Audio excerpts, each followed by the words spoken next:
Justice Watchers, before we begin, I want to make this absolutely clear. The following broadcast contains public domain courtroom footage, commentary, and legal analysis. This content is presented under the Fair Use Doctrine as defined by 17 U.S.C. 107 and is protected by multiple Supreme Court rulings, which you see below. This stream is transformative, educational, and journalistic in nature. It includes original commentary, trial breakdowns, legal interpretation, and critical analysis, not raw redistribution. We do not claim ownership over any public domain footage, and all use is strictly within legal bounds. If you're watching this content, you're engaging in a protected, transformative experience, grounded in law, never in speculation. And if anyone has a problem with that, take it up with Campbell, Brady, Miranda, and Irvin. Remember, guys, justice always works better when we watch. So keep watching. See you in the courtroom.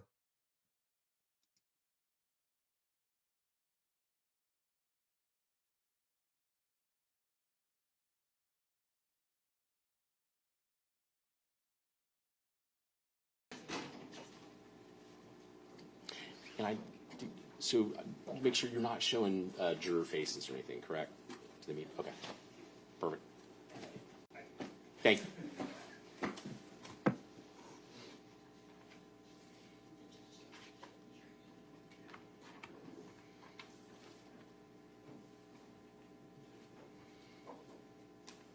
And I don't know if during recesses you leave a hot mic open or if you mute it or what have you, but just let us know so that everybody knows that you've got an open mic.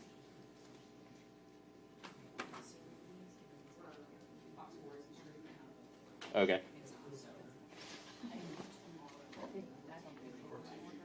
Oh, maybe that's okay. Is Court TV here today? Law and Crime.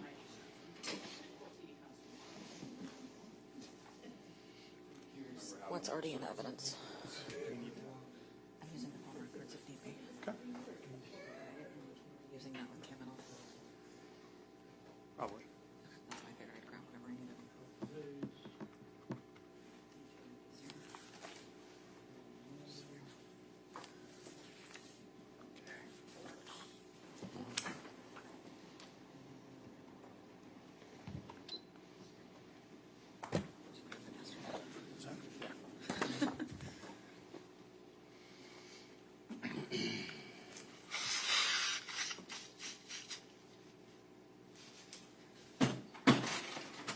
Yours entering.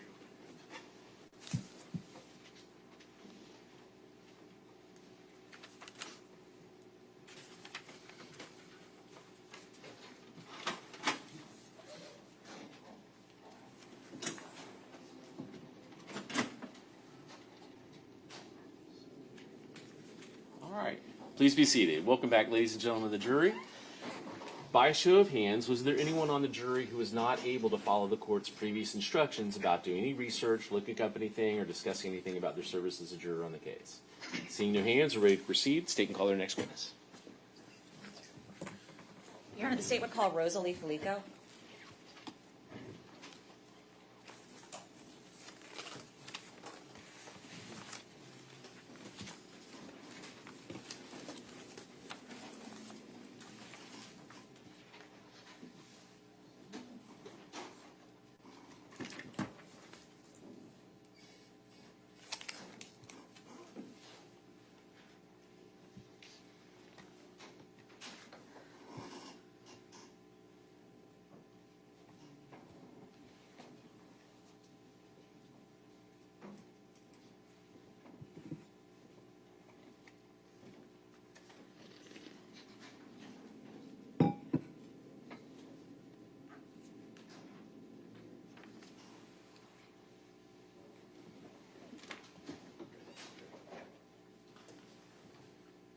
All right, good morning. If you'll face the clerk, raise your right hand. She'll swear you in. Do solemnly swear or affirm that the testimony you give will be the truth, the whole truth, and nothing but the truth? I do. You can take the stand, please. Please watch your step.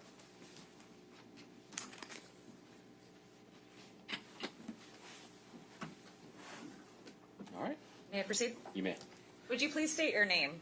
Rosalie Fallico, Fallico, And where do you live, Miss Fallico?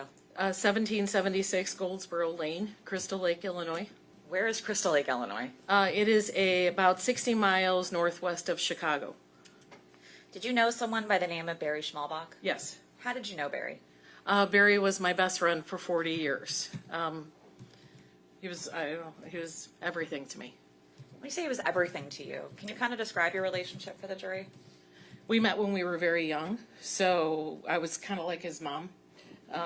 We were best friends, talked all the time, and yeah, we shared everything.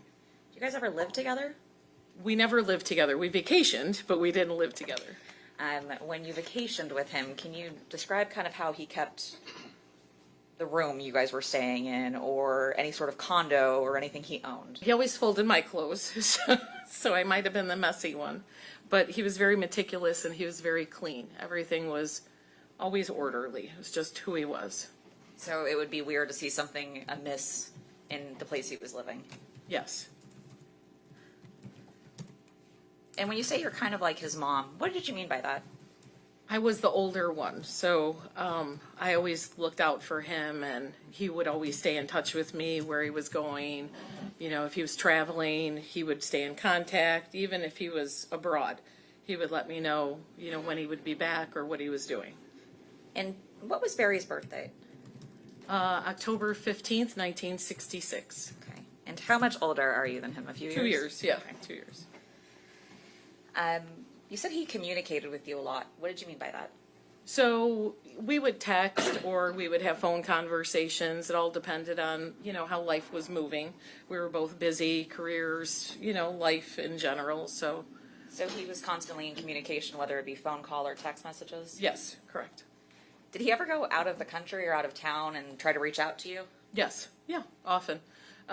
If he was leaving town, he would let me know when he would be back. Sometimes he would come and visit, to Chicago after he had moved to Florida, and he would, tell me I'm on the plane, we're ready to take off if we were meeting.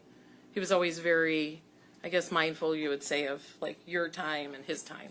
So he kind of would give you a play-by-play of the plans if he was going out of town or coming to visit. Correct.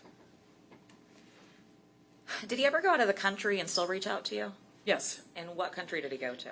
I remember him being in France and reaching out, and he'd taken many trips to Asia for his work also. So yes, we would have contact, text messages. So would you say anywhere in the world he was, he would have reached out to you? Yes. Did you always know him to carry any sort of electronic devices with him? Oh yeah. Barry always had his phone with him. He had an Apple Watch, a computer, a laptop, an iPad, depending on, where he was going, how long he would be gone. But he always had a form of communication. And you said that he traveled a lot. Did you ever travel with Barry? Yes. And did he ever not bring any sort of cell phone with him when he traveled? No. He Did he was ever- very self-sufficient. Did he ever not have his driver's license when he traveled with you? No, never. Or his passport? Never. He always had his identification. He was a very independent person. In being friends with him for 40 years, how would you describe his financial situation? Barry worked hard his whole life and saved his money. I would say he wasn't frugal, but he wasn't frivolous also. Was he one to give away his credit cards? No. Did he ever give you one of his credit cards in 40 years? No. Is there a time that you guys ever shared a credit card? Yeah, we went on a cruise. We shared a credit card on, like cruise expenditures, but it was my credit card. So he never, in 40 years, gave you the card? No.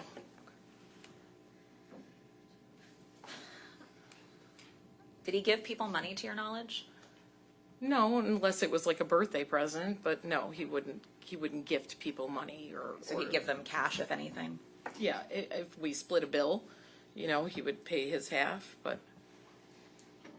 So you talked about his house or places that he lived being clean. Did you ever have a chance to go into one of his vehicles?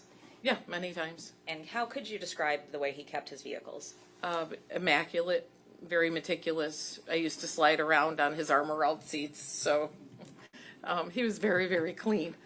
Did you ever notice anything about the seats having drips or dribbles or any marks on them? Oh, no. No, he was very meticulous the way everything was taken care of. Are you aware of how Barry's health was? Yes. And what, if anything, occurred right before when he moved to Florida? So Barry had a heart condition that kind of took him by surprise, and he wanted to be healthy and live to be an old man. So he lost like over 100 pounds, and he was very, very good about his eating, counting his macros. He walked like 6 miles, I want to say, a day.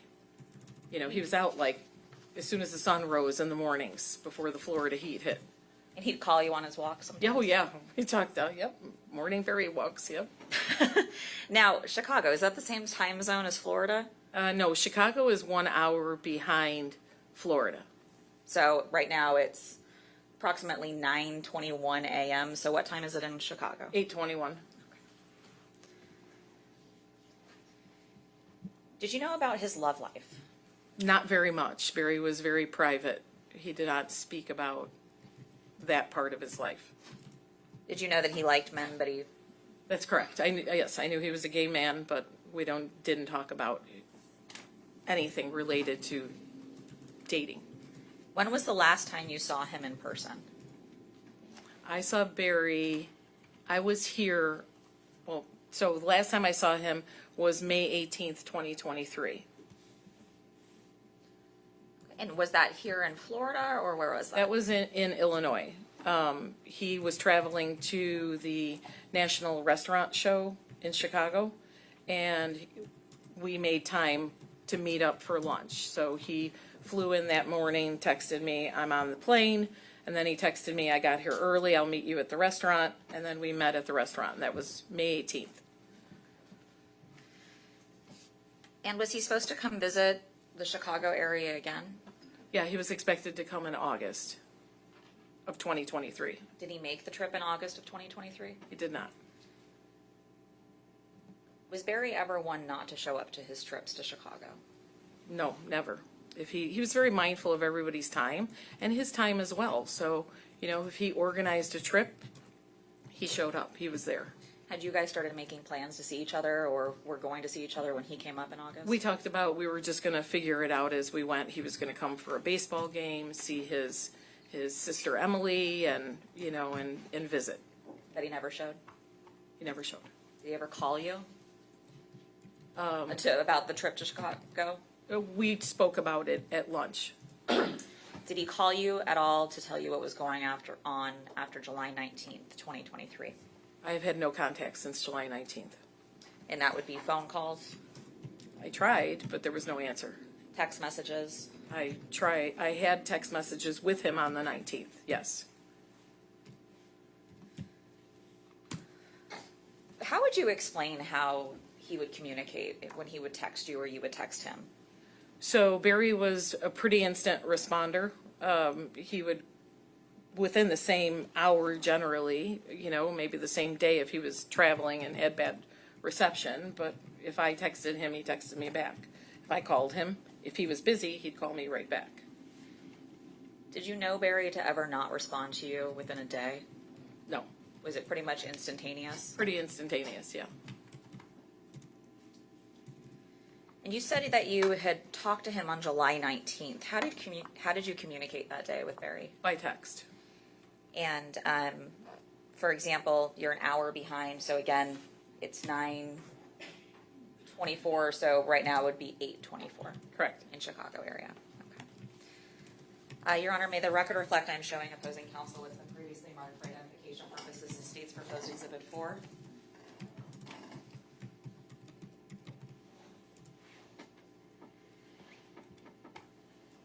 Your Honor, may I approach the witness? You may. I'm now showing you for identification purposes what's known as state's proposed Exhibit 4. Do you recognize that? Yes. And what is that? This is a text message between Barry and myself. And that text message fairly and accurately depicts a conversation that you had with Barry, or who purported to be Barry, on July 19, 2023. That's correct. Your Honor, at this time, the state would move into evidence state's proposed Exhibit 4. Any objections? No objection. Be admitted. Your Honor, permission to publish? You may.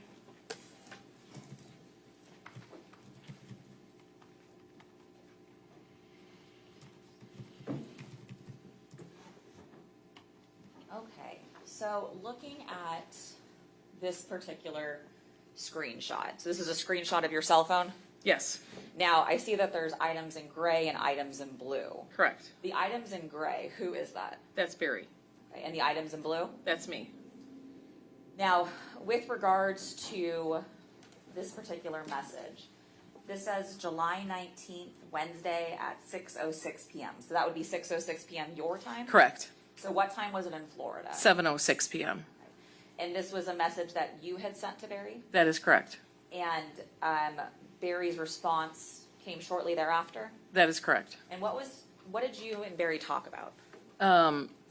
Well, Barry was expressing that he was unhappy with something that was happening in his life at the bar, and that he's done with the bullshit, is how I interpret BS. And I had to call him in tomorrow. So when it says, I'm at the bar with my boyfriend, but I am so done with the BS, sorry, BF, excuse me, but I'm so done with the BS, please call me tomorrow, I miss you so much. Do you know what BF meant? Well, it meant boyfriend, but I had no knowledge of a boyfriend. And BS you're taking as, Bullshit. is there anything in particular about this particular text message that you knew it came from Barry? Yeah, Barry didn't use punctuation. When he used a period, it was always a space and a period. Now you said he didn't use punctuation. This is a text message that was also on the chain. Right. And it's from earlier in July. There's no punctuation there, is it? Correct. And why is there no punctuation there? He just never did. He always had sentence run-ons and he never used it. Did he use talk to text a lot? Sometimes he talked to text, sure. Yep, depending on if he was driving, sure. So the only time he ever used punctuation is if it was space, period, space. Correct. And that you see there as well as there. Is that Correct. accurate? That is accurate. Okay. And then you responded to him? That is correct. Now, did you receive a message later from Barry? I did. And this is the message, it's okay, I love him, he's a knucklehead, but I can't wait to speak to you, I've had a few. That is correct. Was there anything that caused you concern when you got this message? Yes. And could you walk us through what it happened? It was not written the way Barry would speak. Barry always spelled out the word okay, O-K-A-Y. It was just something that he never did. This has perfect punctuation, which was very confusing to me. I was like, wow, it's this spelled out so well. And then it said, I've had a few. Well, it was kind of like, if you knew Barry, you know Barry, he drank daily. He always had a few. So it's kind of like, you see this, I see this. Why do we talk about it? It was something that was just never spoken about. So he never would have said he drank too much to you? No, Did he ever say anything like that in 40 years? no. And he would never say, I love him. That was something that he would never have said to me. And that's because within 40 years, he never told you he loved anyone. No, correct. And he was very private. He would never have shared that.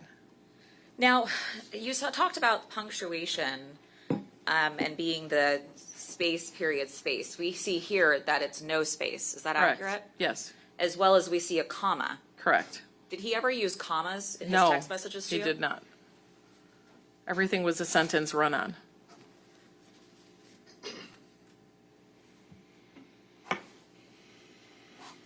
Is it normal for him not to respond to text messages and phone calls from you? No. Your Honor, may I have a moment? Yes. No further questions for this witness. All right. Mr. Reddick?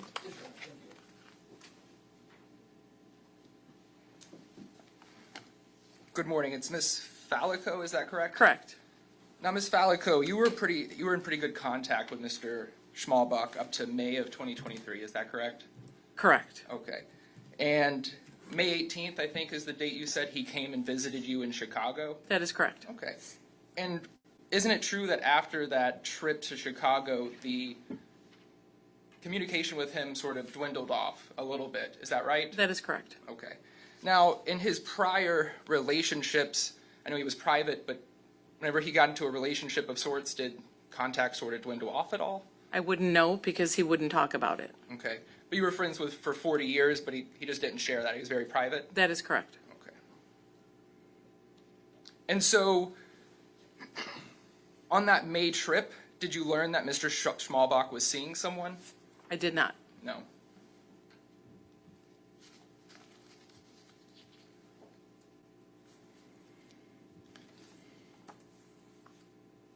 So you don't recall him at all mentioning that he was seeing someone when he visited in Chicago on May 18th? He did not. Okay. Do you remember giving a deposition in this case with the defense attorney? The state was there on January 8th of 2025? Yes. Okay. And do you recall being asked the question, all right, and then when he was there in May, did he mention being in the relationship with this Christopher Davis person? Do you remember being asked that question? Not specifically. I remember a lot of questions. Would it refresh your recollection to review a transcript of that Sure. deposition? Yes, please. Your Honor, may I approach? You may. Can I see what he's showing? Yes.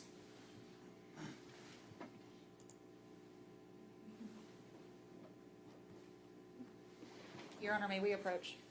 You may.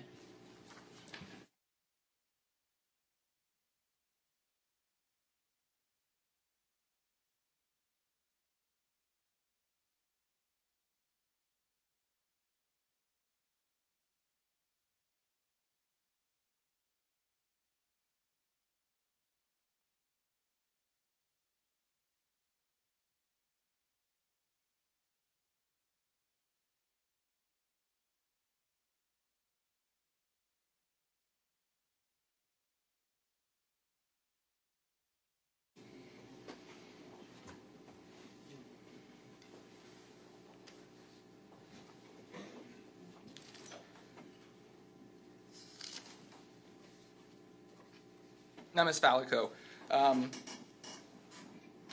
when Mr. Schmalbach was there in May, did he mention being in the relationship with this Christopher Davis person? He did not mention Christopher Davis. Okay. Now, do you recall being giving a deposition in this case on January 8th, 2025? Objection, Your Honor. Same objection. All right. So, ladies and gentlemen, I'm going to send you back to the jury room for a few minutes. All rise.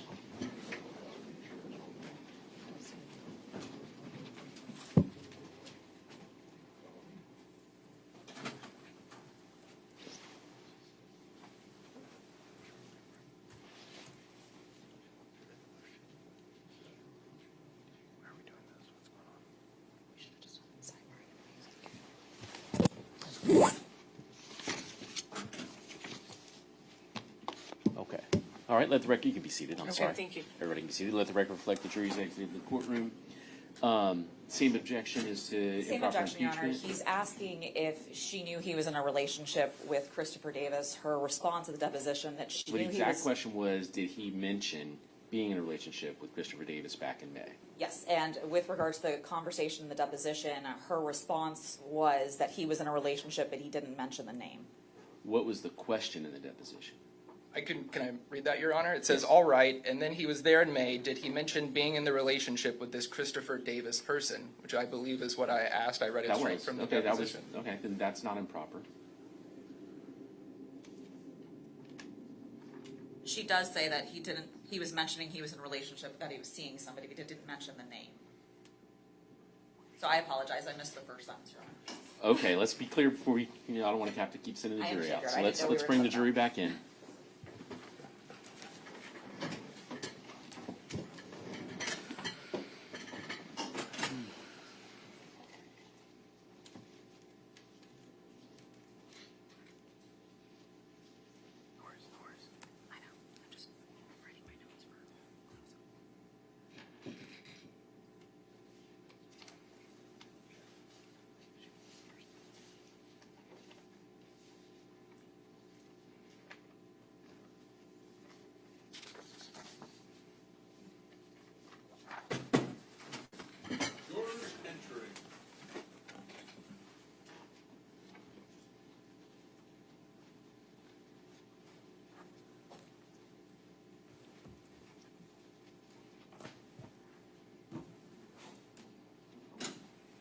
All right, please be seated.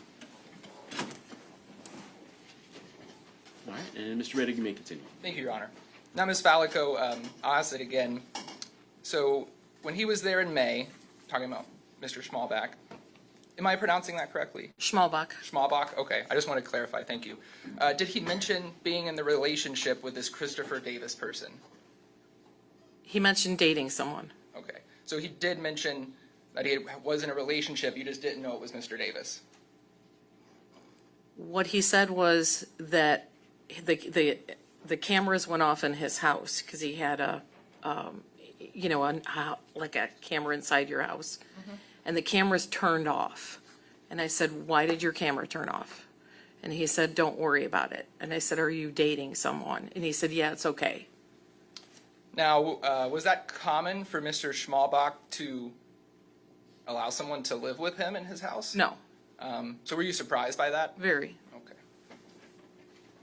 Now, again, in your 40 years, had there been other times where he had let people move in and live with him? Not to my knowledge. Okay. Now, you mentioned you were also aware of Mr. Schmalbach's heart condition. Is that right? Correct. Do you know the exact specifics of what that diagnosis was? I don't recall. Okay. Did you know him to be taking medication for that daily or anything like that? He took his medication daily, correct? Okay. What kind of medication was it? Do you know? I can't speak on that, I don't Okay. know. Was it something with injections or anything like that? I don't know. I wouldn't think it was injections. I would say pills, but because it was a cardiac condition. Okay, so it was a heart condition of some sort. Correct. And I guess whenever you talked to him, that heart condition occurred back in, like, what was it, 2022, sometime around then? I don't remember the exact time. Okay. But was it serious enough for him to end up in the hospital? Correct. Okay. And was it a day or 2 days? Do you recall? I don't. I'm not his medical power of attorney. Of course. Do you know who is his medical power of attorney? Yes. Who is that? I don't know how to say his last name. I always screw it up. His first name is Leon. His last name starts with a G. Okay, thank you. So besides taking daily medication for this heart issue, he would also walk up to 6 miles a day. Is that right? Correct. Okay. And he would do that early in the morning before the heat? Correct. Okay. And you're an hour behind, so he'd call you early in the morning. That's correct. Okay. Now, the last time you heard from him, you said he texted you on July 19th. Is that right? That is correct. And we saw the text messages there. And that was the last time you received something from Mr. Schmalbach? That is correct. Okay. But you believe that those text messages on July 19th were not from him? The first one was from him. The one later in the evening did not feel like the way he spoke. Okay. Now, on that text message exchange, that was the text message exchange between yourself and Mr. Schmalbach, nobody else, correct? That is correct. I believe the last time that you had talked to him or texted with him prior to that was July 4th. Is that right? Is that what was on the... July 4th, yep, and he responded to me. He was in San Diego traveling. And so that was then a 2-week lapse between the last time you texted with him up until whenever he texted you on July 19th. I don't recall. I didn't review it. Okay. We would call also. It wasn't always texting. Okay. So you would say the calls were a little bit more frequent than the text messages? At times, depend on his schedule and mine. Now, prior to these incidents, was there a time where you had to, I guess, assist Mr. Schmalbach with some sort of scam that he was involved with on Grindr? Scope, as well as relevance. Overruled at this point.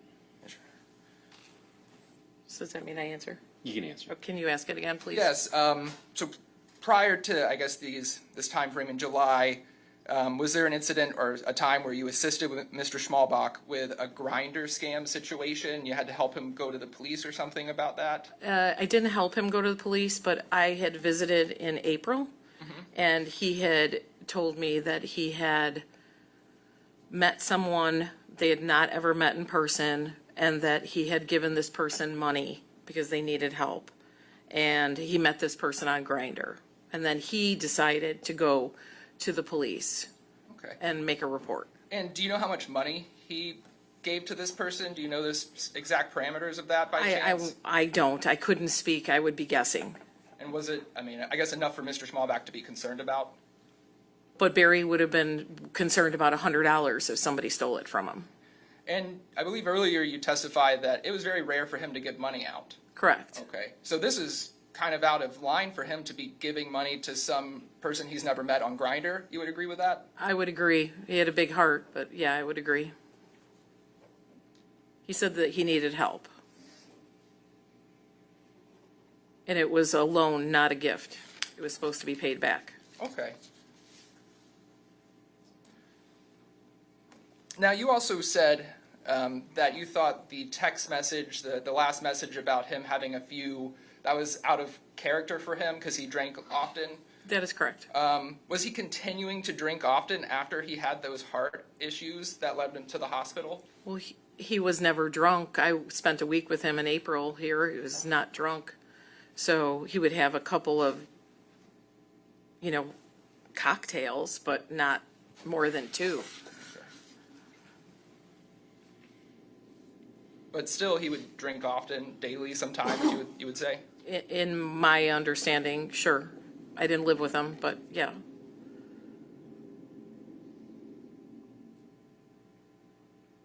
Now, were you aware that Mr. Schmalbach had some cats in the apartment too as well? Barry did not have a cat. Okay.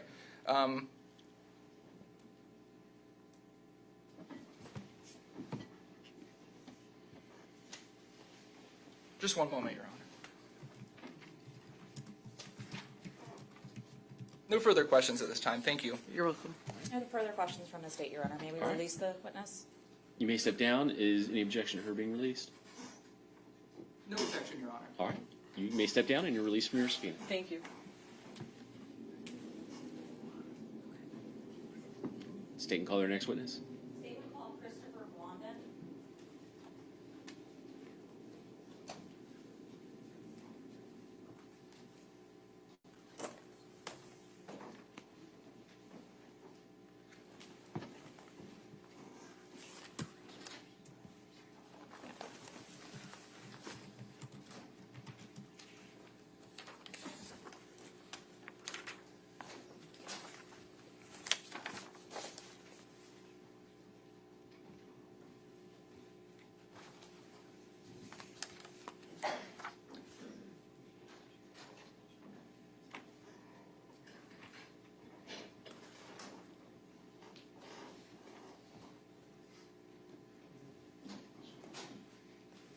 All right, sir, if you'll face the clerk, raise your right hand, she'll swear you in.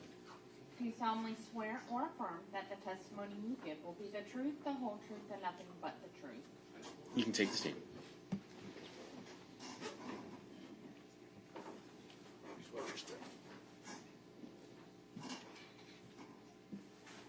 You may proceed when you're ready. Morning. Would you please state your name? Christopher Blondin. And do you know the defendant in this case, Christopher Davis? I do. Would you please point to him and identify him by an article of clothing? Black pants. Can you tell the color of shirt he's wearing? Blue. Your Honor, may the record reflect that the witness has identified the defendant. All right. And how do you know Mr. Davis? From being out at the bar. We dated briefly. And when you say you dated briefly, how long did you guys date for? I don't know, it was a couple weeks. We went on a few dates. And I'm going to have to ask you to speak up a little bit louder for me, All right, please. sorry. The microphone doesn't pick up very well. So for a couple weeks you dated? Yeah, we just went on a few dates. Do you know when you dated Mr. Davis? I think it was March or April. And did you know somebody by the name of Barry Schmalbach? Briefly, just through Chris.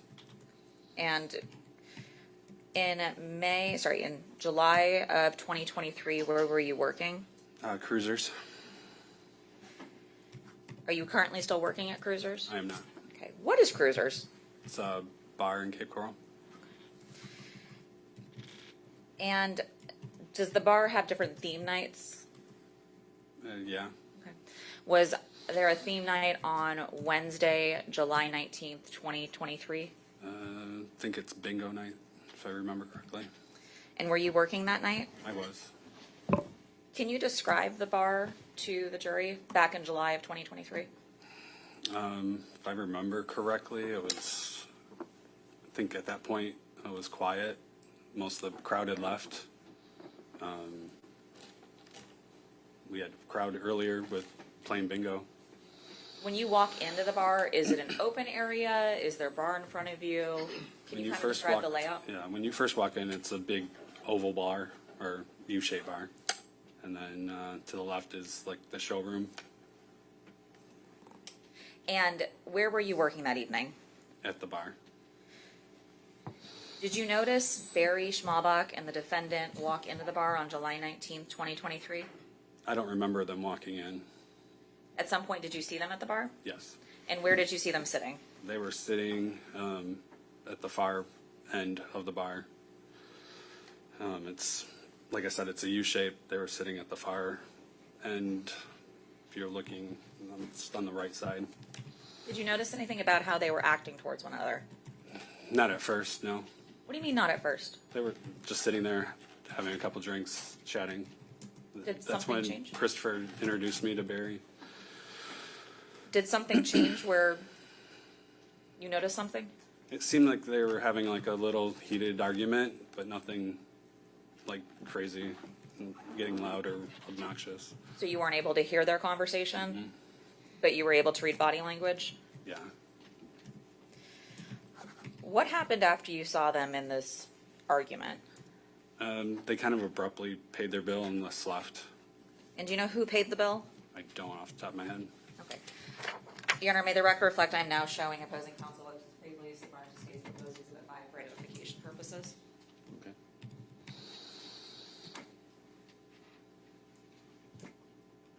May I approach the witness? You may. I'm now showing you what's been previously marked as state's proposed exhibit 5 for identification purposes. Is that the receipt from Cruisers on July 19th, 2023? Mm-hmm. And that is signed as well as dated by a credit card earned by Barry Schmalbach? Mm-hmm. Your Honor, at this time the state will move evidence states exhibit 5. Any objection? No. You admitted? Permission to publish? You may.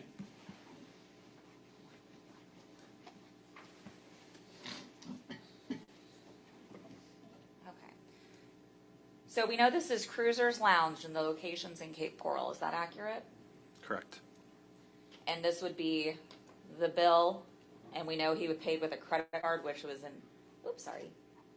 The bill, which we knew he paid with a credit card, which was an Amex. Correct. And the bottom of this receipt actually states American Express in the last 4 digits, correct? Correct. And it's owned by Barry Schmalbach. Correct. Your Honor, may I have a moment? You may. No further questions, Your Honor. All right. Morning. Morning. You said they mostly sat at the bar quiet? Mm-hmm. And they never got loud or out of control or anything? No. Okay, and so you could just tell, being the bartender, being kind of close, there was some kind of little argument maybe going on, That's correct. but nothing over the top? Mm-hmm. Okay. And I just noticed on the receipt, it said Cashier Greg. Was that someone else there? That was the other bartender working. So he's the one who opened the tab. Okay, so then he would have closed it out and. Correct. Okay. And that was the first time you had met Barry? I believe so.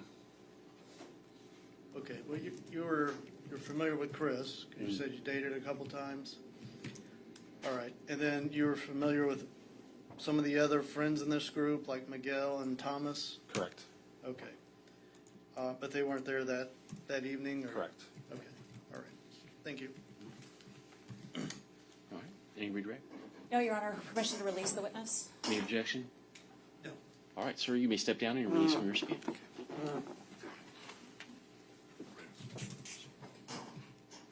Let me call your next witness. State would call Sean Ribbentrop.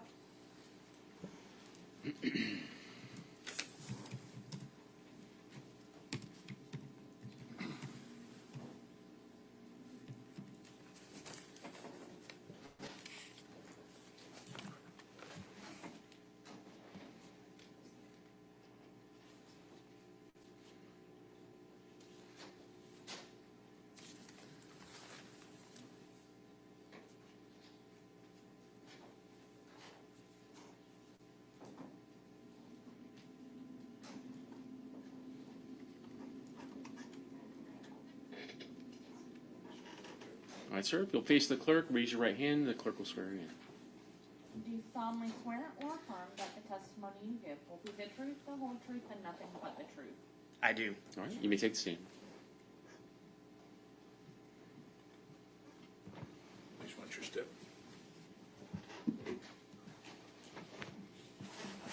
May I inquire? Yeah. Would you please state your name? Sean David Rippentrop. And Mr. Rippentroff, what do you do for a living? I'm a technician at Valward Cadillac. Do you live here in Lee County? Yes, ma'am. Where do you live? 131 Southeast 44th Street, Cape Coral. Who do you live with? Miguel Blanco, Tom Wilson, and Jeff Colwell. Do you know somebody by the name of, did you know somebody by the name of Barry Schmalbach? I did. And how did you know Barry? Through my two roommates, Miguel and Tom Wilson. How long have you known Barry for? Acquaintance, a year. Did you know someone by the name of Christopher Davis? I did. Do you see him in the courtroom today? I do. Would you please point to him and identify him by an article of clothing? Right there. In the blue shirt. Your Honor, may the record Sure. reflect that the witness has identified the defendant. Yeah. All right. How did you know him? He was dating a friend of mine, Rainey Tangway, and I'd seen him in the bar cruisers while I'd be there too, but we never really spoke. So you would see Christopher Davis with Mr. Rainey Tanagway? Not at the bar. But he was dating one of your friends? Yes, And did you ever contact Mr. Davis yourself? I did. Could you just explain to the jury why you did? I contacted him and invited him to a Cinco de Mayo party that we had the first of Saturday of May of 2023 And how did you contact him? through social media. And social media, do you remember what app it was? Yes, it was the Grindr app. And what is Grindr? Grindr is a gay hookup app. And why did you message him on Grindr? Because my friend Rainey Tangway was going to attend the party. So you thought because they were hanging out, it would be okay just to invite him? Yes. And did the defendant show up to the Cinco de Mayo party? Yes. Did Rainey show up as well? Yes. Did they talk? No. Could you explain to the jury what happened? Christopher was only at the party for maybe an hour. He left before Rainey got there. What, if anything, happened while Christopher was at the party? He met Barry Schmalbach there. And did you see him and Barry speaking? I did. And where were they talking? We have a patio outside our lanai, and they were sitting at a bistro table talking.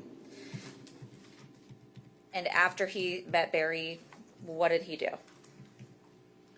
I was socializing with other friends, and then I noticed he was gone. And then Rainey, I told Rainey, my friend Rainey tagged me, showed up at the party, and I was like, Christopher left. And that was about it. Did something happen the next day? The next day, yes. What happened? Christopher Davis texted me on the Grindr app and asked Miguel Blanco for Barry Schmalbach's phone number, which I got and I sent it to him. Did you ever talk to Chris after the next day? No. And you didn't have Barry's number, you had to get it through Miguel? Yes, I did not have Barry's number. He was just an acquaintance. Did it come to a time you were at Cruisers on July 19th, 2023? Yes, I was there. Who did you go to Cruisers with? I went with my partner, Jeff Colwell. Can you describe the layout of Cruisers to the jury? There's, when you first walk in the front door, you face a horseshoe bar. That's a, horseshoe-shaped bar. And then over to the left, there's tables and chairs, which you can sit at and face the bar or not face the bar.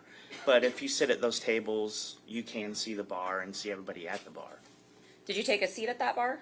I did not sit at the bar. Where did you guys sit?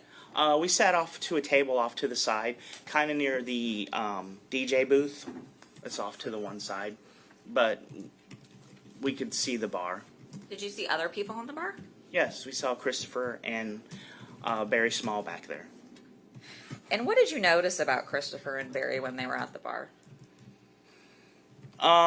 Later on, I saw Christopher go into the back bar while we were there. And Barry was there, sitting there by himself. So Barry didn't follow Christopher into the back bar area? No. How far was Christopher in the back bar area? Well, it goes, you have to go through another door because it's like a whole nother room to go into the back bar. And when he went to the door, was he in there for a short period of time? I really don't remember how long he was in there. Did it seem longer than like a quick potty break? Yes. And what did Barry do when Christopher was in that back room? Oh, he was still sitting at the bar. Did it come to a point when Barry left and paid? I seen Barry left and paid, and Barry walked out the door alone. And did Christopher at some point come back to the bar? Yes, I seen Christopher abruptly walk, not run, but walk briskly out the front door after him. And the Grindr app, you're familiar with the Grindr app? Yes. Did you ever know Barry to be on the Grindr app after the Cinco de Mayo party on May 5th? No. Your Honor, may I have a moment? You may. No further questions. All right. Mr. Misowich? So that night, you were there, was a Wednesday for like a bingo night at Cruisers? Yes.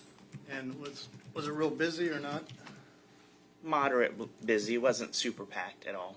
Okay, and then at some point you just had Chris went to this back bar for some time? Yes. Like 30 minutes or 20 minutes? Or? I really don't remember. All right, and then were you there, who were you there with? I was with my partner, Jeff Colwell. Okay, and so while you're sitting there with Jeff, at some point Jeff gets up and goes to the back bar to talk with Chris. No, Jeff did not go back to the back bar and talk to Chris.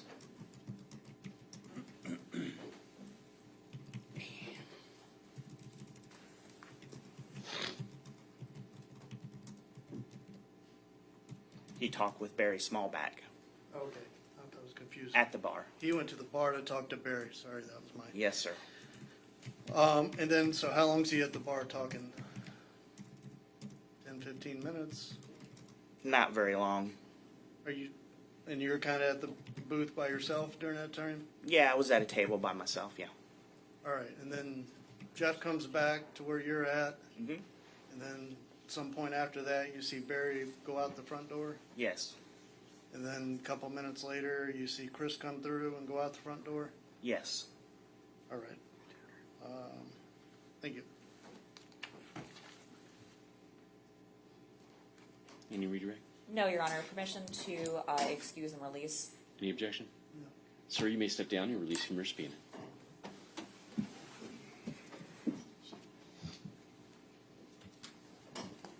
State and call our next witness. Judge, state would call Ms. Kimberly Sanzoltani.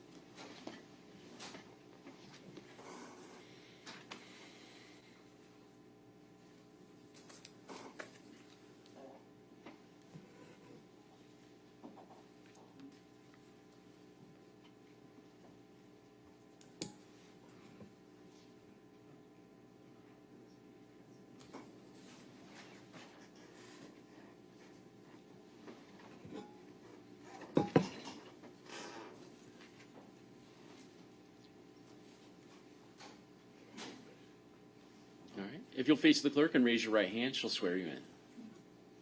You solemnly swear or affirm that the testimony you give will be the truth, the whole truth, and nothing but the truth? Yes. All right. You may take the stand. Just watch your step.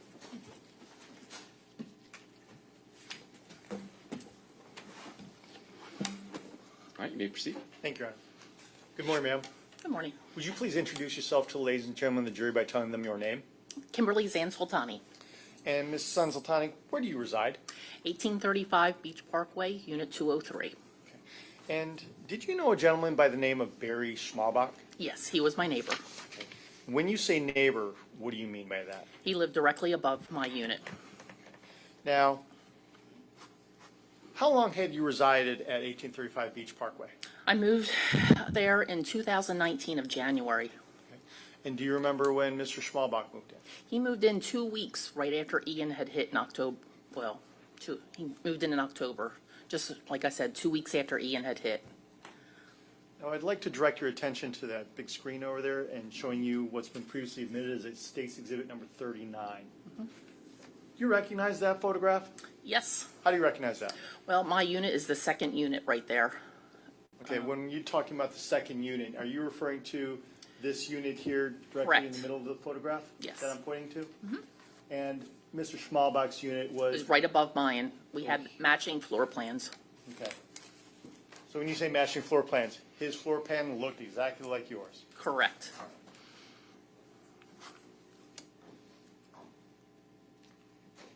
How long did you know Mr. Schmalbach? Since he moved in October, maybe. How did you meet?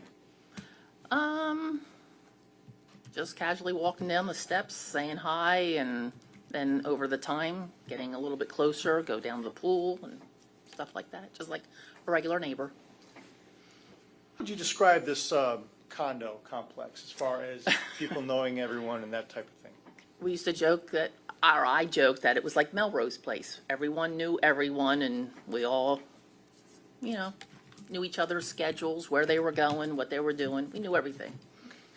You said you knew everyone's schedules? Yeah. Did you know Mr. Schmalbach's schedule? Yeah, he worked from home. Okay. Did you know what he did? He sold like restaurant supplies, from what I understand, and maybe did a little bit import-export. I never really got into detail, but that I knew of. Were you also familiar with his comings and goings? Yeah, oh yeah. And how were you familiar with those? He would tell me that, hey, I'm going to be flying out, here, or I won't be around then, or stuff like that. Did he make it a regular habit to let you know where he was going and when he was returning? Yes. Okay, why? Well, I remember because one time he was leaving, and I said he always used to take an Uber to the airport, and this one day I offered to drive him to the airport. So I always knew then. And was he fairly conscientious with regards to letting you know when and where he was going? Yes. Now, at this complex that you described as Melrose Place, affectionately, did you do anything together there at the condo complex? Oh yeah, we would swim. We'd have little barbecues down at the pool. We even went to the beach together one time. And did you do that on a fairly regular basis with regards to getting together there at the condo complex? Yes. Okay. And how would you go about organizing those get-togethers? Text. Okay. And would those texts be individual or would they be group texts? Both. Okay. And when you engaged in a individual text with Mr. Schmalbach, how did he respond to you, or how quickly would he respond to you? Within minutes. Okay. And was that fairly regularly? Yes. Okay. Now, with regards to any type of group texts, how would he respond there? He would text, and he'd probably be the first one to text back.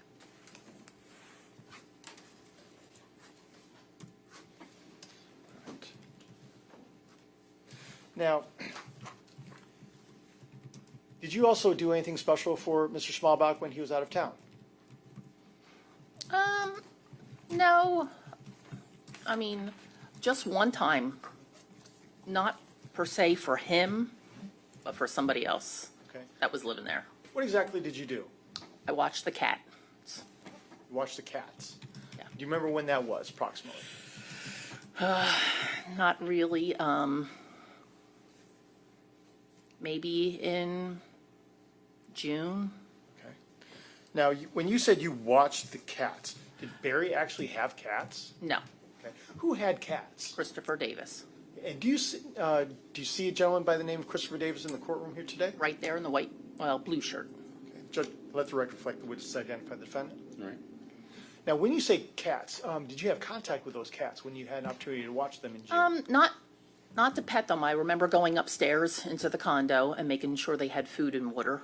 And I looked around for them, couldn't find the one, but the other one was there, and then that was it. How would you describe their disposition? Very laid back, chill, just laying there. And are you familiar with cats? Yes, I've had a few. When you say a few, can you tell us a little bit? Well, I've had one here in Florida, that just passed away recently, and I've had him for 15 years, and then I've had, cats before that as well. And did you ever notice any type of harness or any type of leash for the cats in Mr. Schmalbach's apartment or No. condo? No. Have you tried to harness or leash your cats? Yeah. And as soon as, when it's your own personal cat, they'll just let you do whatever they want. But once you put that on, that cat rolls over and won't move. Didn't like to be No. have a harness on them or a No. leash. Is that correct? Correct. Okay.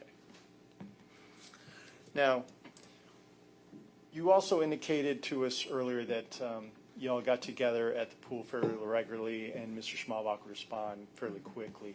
When he would come down to the pool area and engage in a social situation with you all, did he have any type of forms of communication with him at that time? Oh, he would text and say, okay, I'll like if he texted me, hey, I'm going down the pool, I text back, I'm going. I'll bring cheese and cracker, stuff like that. That was it. Did you also notice him to always have his phone with him? Oh, When yes. he was, when he was Phone, visiting? wallet, right there on the table at the palapa at the pool, Every time he was with you all? every time. Okay. Did he also have what's also known as an eye watch? Yes. Okay. Did he wear that fairly regularly? When he got it, yes. Mhm. Okay. And do you know why he always wore that? He liked to walk, so he kept track of his steps and his heart rate and all that kind of stuff. When you say he liked to walk, what do you mean by that? He walked every morning, so his schedule was to get up very early in the morning. Once in a while I had walked with him, but then he was going like at 4:30, 5 o'clock. I wouldn't go that early, but because it was getting hot out in the summer. So he made it a regular habit to go up in the morning and go for walks. Every single day.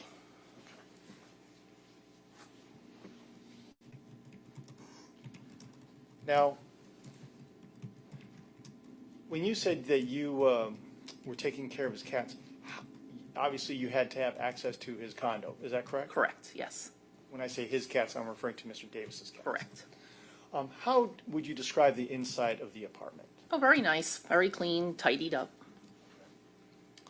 Now, did there come a point in time on July 19th? I'd like to direct your attention specifically to somewhere between 8 and 9 o'clock in the evening time. Did anything unusual occur around that time on that date? Yes, I was off of work that day, and I stayed in, and I was watching some TV, and between that time, I heard something directly right above my unit where I was sitting, because we had, like I said, had the same floor plans. I heard something being thrown up against the wall and heard, no, no, no. And did you hear anything after that? Yeah, a couple minutes later, I heard this noise, and it gave me chills, like the hair on my arms, and it was, like someone losing their last breaths.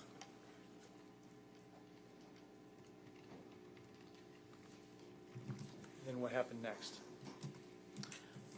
I just sat there like, oh my God, what is that? And then maybe 10 minutes later, I heard chirp, chirp, which was a car, someone opening up their car. And I, like I said, I know it had to be around 9 o'clock, and I thought, well, that's weird. There's only 3 of us on my side of the building, and they were on upstairs, and like I said, I know they go to bed early, and Mary was downstairs. She don't go nowhere, and it was me. So I thought, well, it's time for me to go to bed. So I went to the front to lock the door, and as I walked by my window, I thought, let me see who. And I looked out, and Barry's Jeep was missing.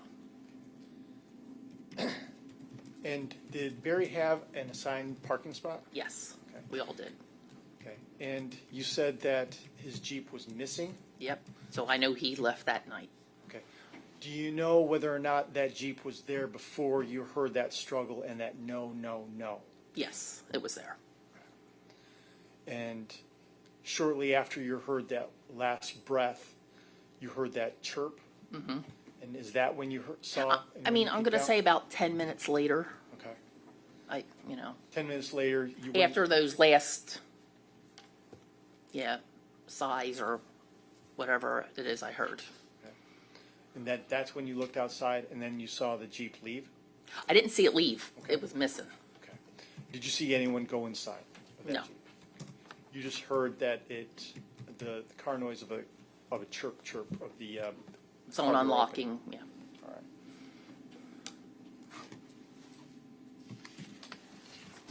Was that the first and only time you ever heard that type of noise above your Oh, unit? yes. Objection leading. Oh,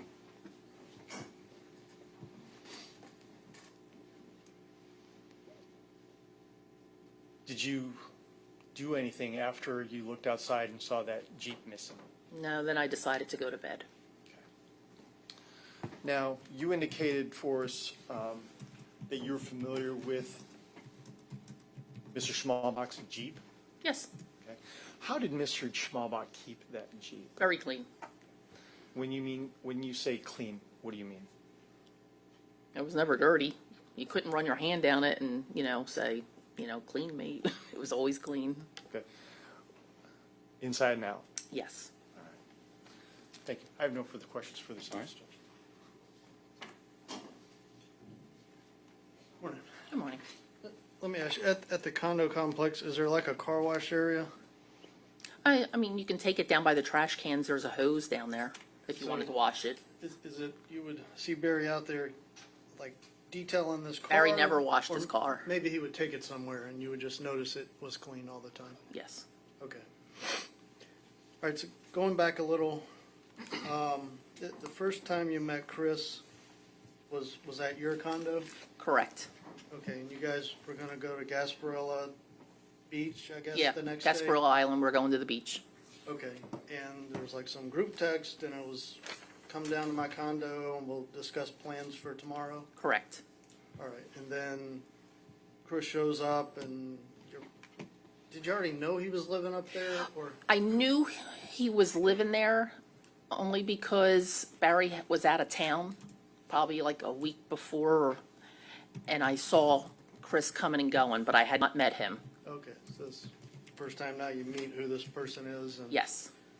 And y'all discuss going to Gasparilla, and then the next day you go to the beach? Yes. Okay, approximately when was that? It was Memorial Day. Okay. All right, and then going forward, that night when you heard the noises, did you call the police? No, Okay, you didn't call 911 or anything? I wanted to text Barry and say, what's going on up there, but I thought, let me just stay out of that. All right, and then, like you said, about 10 minutes later, you heard a chirp, and you look out, and the Jeep is not there? Correct. Okay. Have a second.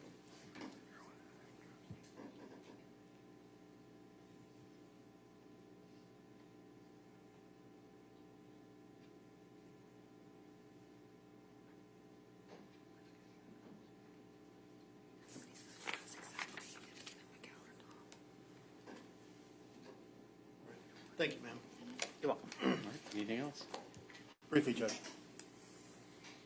Ms. Anzaltani, are you familiar with who drove Barry's Jeep? Just Barry. Okay. He wouldn't let anyone else drive his Jeep. I drove it once. Okay. When? Probably a few weeks before he was going out of town, and we were in the pool, and Jack, it's outside the scope. Overruled. we were in the pool, and he was telling me he was going out of town, and I said, you want me to give you a lift to the airport? Because I always knew he took Ubers. And I always thought it was strange, that he would take an Uber when Chris was living there. Why didn't he drive it? But I didn't ever ask any questions. So he said, yeah, that'd be great if you could give me a lift. Well, the night before, my son needed my car. So then I texted Barry, and I said, hey, I can still take you to the airport. The only thing is I can't take you in my vehicle. I said, but if you're comfortable, I said, I can drive your car. I said, I am insured. You don't have to worry about that. And then, you know, I'll put your keys, you know. And he was like, yeah, perfect. But he would never allow Mr. Davis to drive as chief, is that correct? I never saw him drive it at all. Thank you. No further question. Okay. Any questions based on that? Nothing further. All right. You may step down. Is she released? She is not, Judge. Okay. You may step down. Thank you. How's everybody in the jury doing? Okay. All right. State, call their next witness. State would call Bryce Bearman.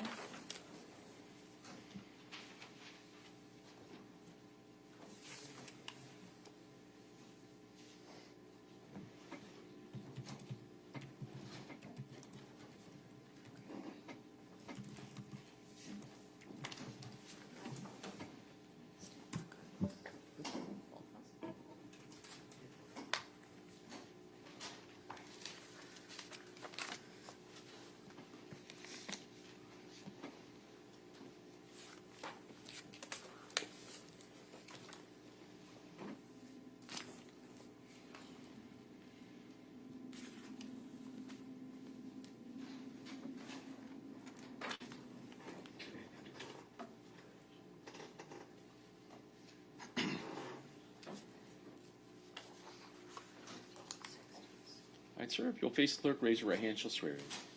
You solemnly swear or affirm that the testimony you give will be the truth, the whole truth, and nothing but the truth.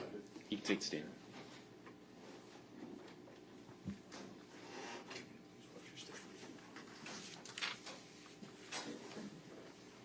You may proceed. Good morning. Good morning. Just for the record, would you please state your name? Bryce Bearman. And Detective Bearman, just going from yesterday, you were the lead investigator on this particular matter. That is correct. Can you take the jury through the next day of your investigation? Would have been July 20th, 2023. And that was a Thursday? Yes. Can you take us through the first steps of what your investigation ended up leading you? It would have just been continuing the timeline from when the clock switches over to the 20th to the 21st. So everything that went on that day. Did anything happen in the early hours of the 20th? Yes. There was a phone call to Discover Card around 4:47 a.m., I believe. And Your Honor, I'm going to publish State's Exhibit 56, which is the defendant's cell phone records. And who made a phone call to Discover Card that morning? It would have come from the Chris's phone.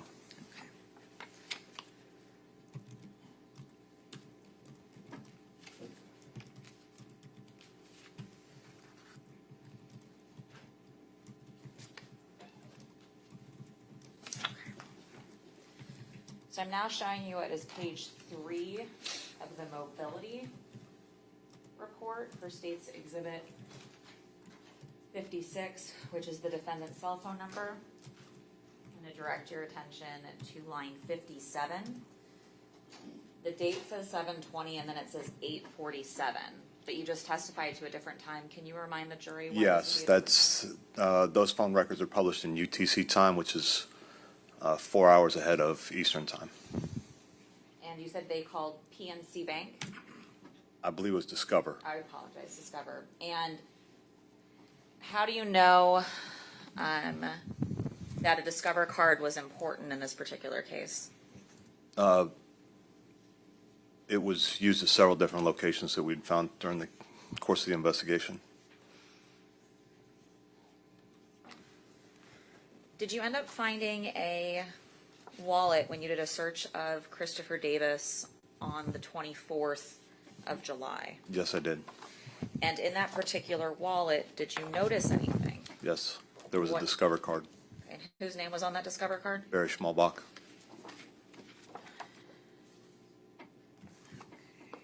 And Your Honor, may the record reflect I'm now showing opposing counsel what's been previously identified as State's proposed exhibits 22, 39W, and 54D.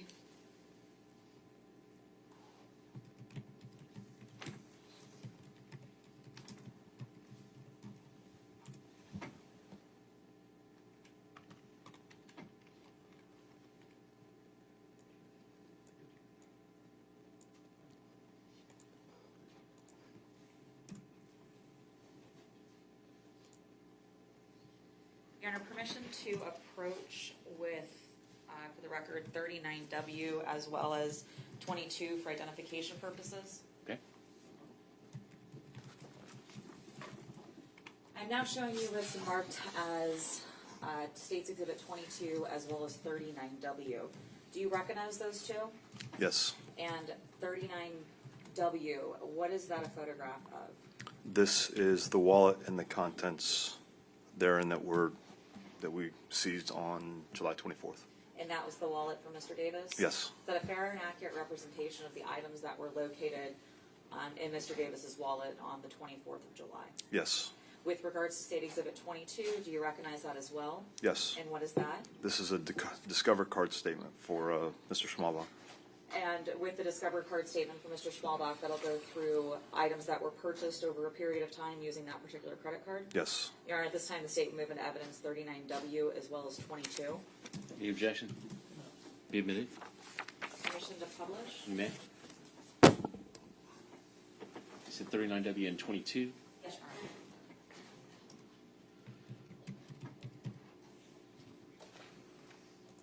Now, I'm publishing States 39W. So, a little bit darker.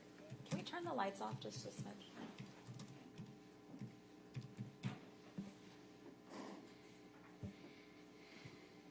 So this is the contents of Christopher Davis's wallet, Yes.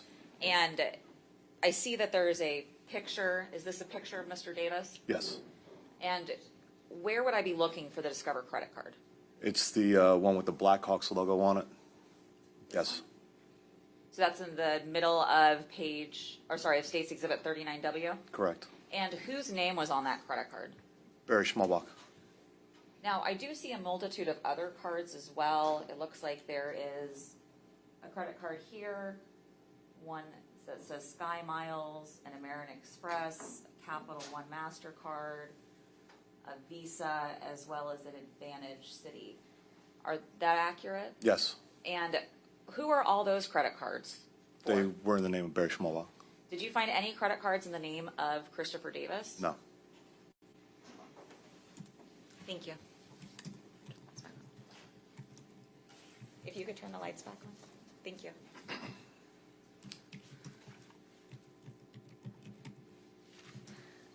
So Mr. Davis called from his cell phone Discover credit card at about 4:47 a.m. Yes.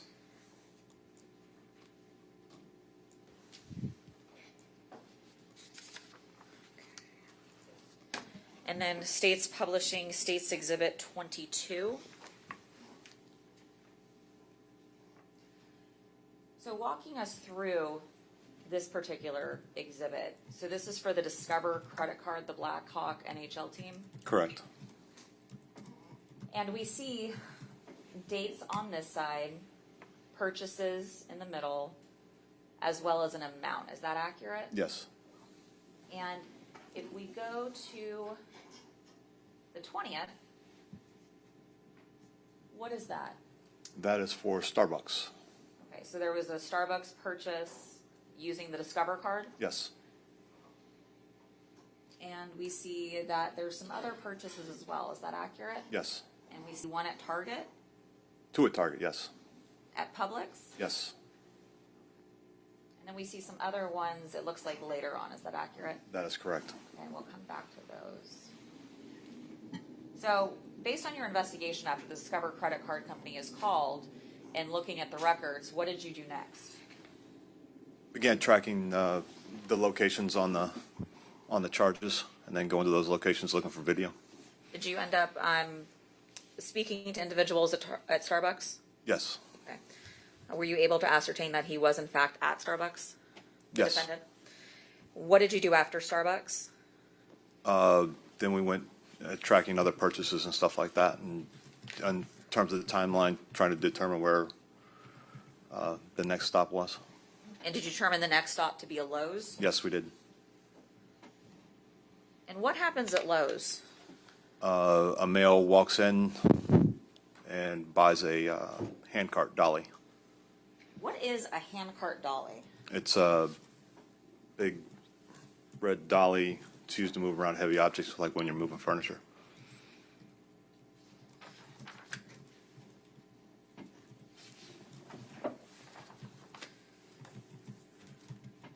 Here, may I have one moment?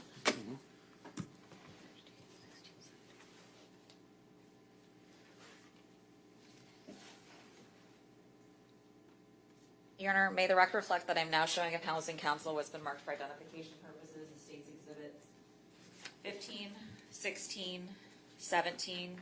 Additionally, there is 15A.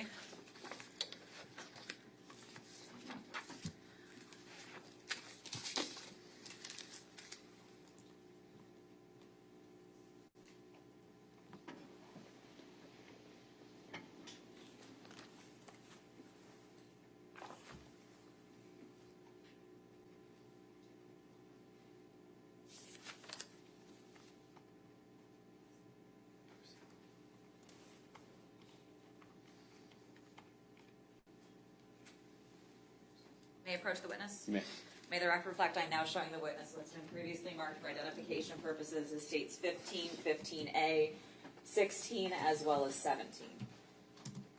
With regards to 15 and 15A, do you recognize those documents? Yes, And are they photographs of still images from Lowe's? correct. With regards to States Exhibit 16, which for the record, Miguel Blanco identified as the defendant Christopher Davis being in yesterday, do you recognize that document, or that CD? Yes. And what is that? This is surveillance video from Lowe's. I'm also showing you what's been previously marked as State's Proposed Exhibit 17. Do you recognize that? Yes. And what is that? This is a copy of the receipt for the dolly. Your Honor, at this time, the State would move into evidence States 15, 15A, 16, and 17. Any objections? No objection. Be admitted. And Your Honor, permission to publish States Exhibit 16? Yes.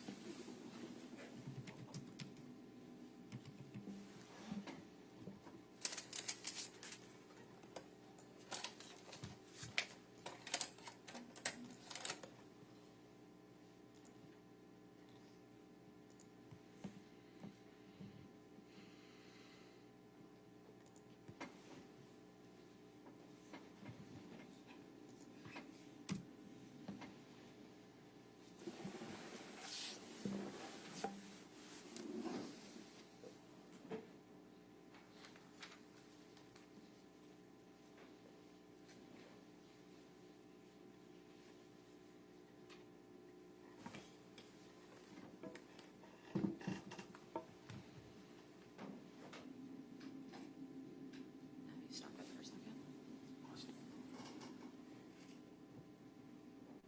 Okay, so we're looking at States Exhibit 16, which has been published for the record. What is this a view of? That is the parking lot of the Lowe's at 285 Southwest 25th Lane, Cape Coral, Florida. And with regards to the view of the parking lot, is there a specific area that you see a vehicle in that the jury should be looking for? I believe it's over to the left. And we It's- said I'm having left. to the screen. I'm having a hard time. Would you say seeing it's going that to be far. over by that truck, box truck at the very far left back? Yes, that's one. Yep. And that is the Jeep of Barry Schmalbach, correct? That's Yes. in that back area? If you could play. Pause. And Miguel Blanco identified as Christopher Davis being in this video yesterday. Object to the, it's not a question, she's just making statements. Overruled at this point, it's foundational. And in this particular image frame, which for the record is at 4 seconds, you see an individual pushing an object. What is that object? That's the hand truck. And where does this individual end up walking? To the Jeep.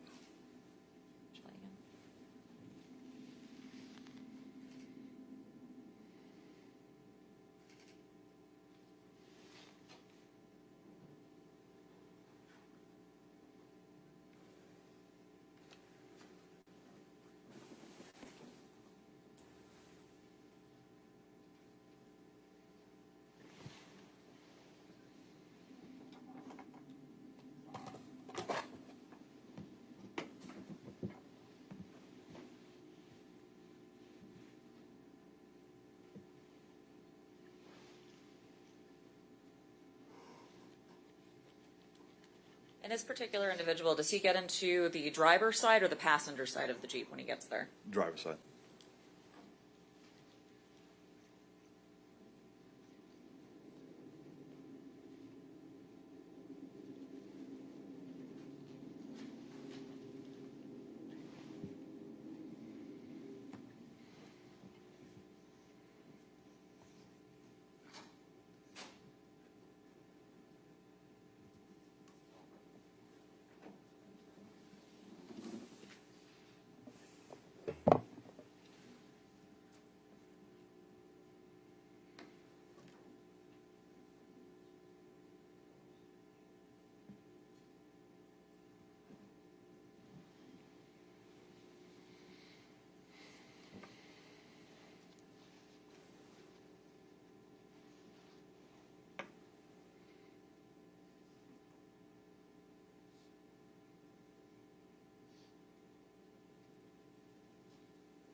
And Your Honor, permission to move freely about the courtroom? You may. For the record, this is paused at 2 minutes and 13 seconds.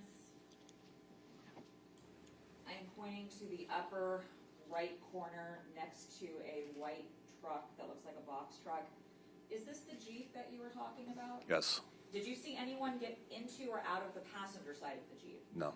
And this Jeep you later found out to be owned by Barry Schmalbach? Yes. And the only person that got into that vehicle that day? Was the Christopher? You could push play.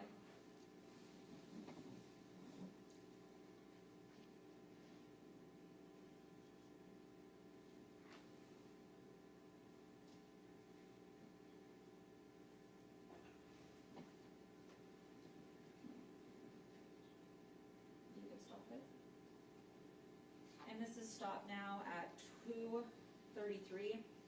Now, the particular parking spot where the Jeep was parked, how would you describe that for the jury? That is very close to an exit that goes right out to, you can either go out to Veterans or you can go back to the parking lot, Target and Publix and Lowe's and out on the Santa Barbara.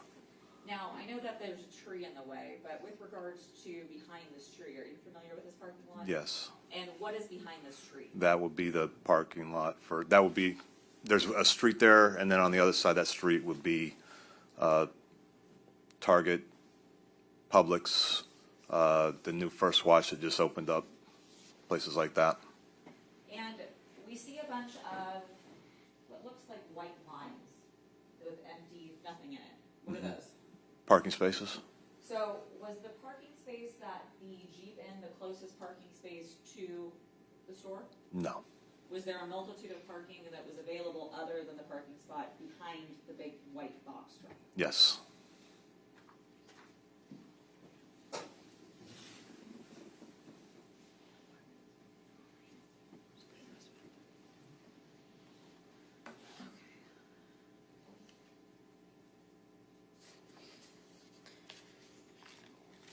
So the Jeep parked near the exit and then left the exit? Yes.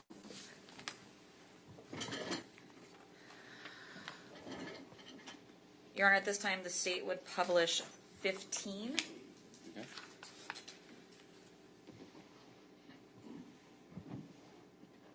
I am now showing you what's been marked as states 15. This was previously identified yesterday as being a photograph of Mr. Davis by Miguel Blanco. Do you recognize this photo? Yes.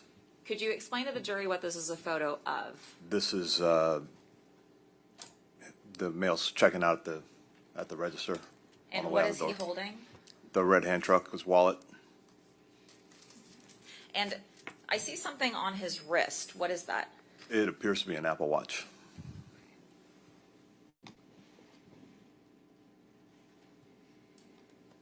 And I am now publishing States Exhibit 17.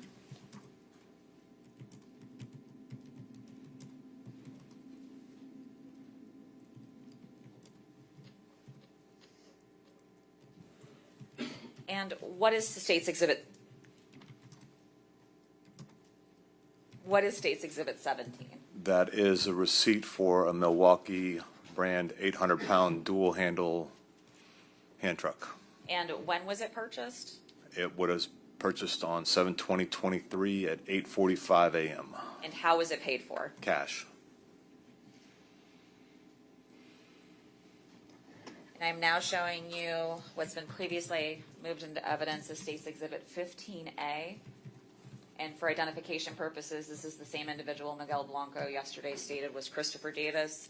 And what is this photo an image of? That's the parking lot. That's a still from the video we watched of him exiting.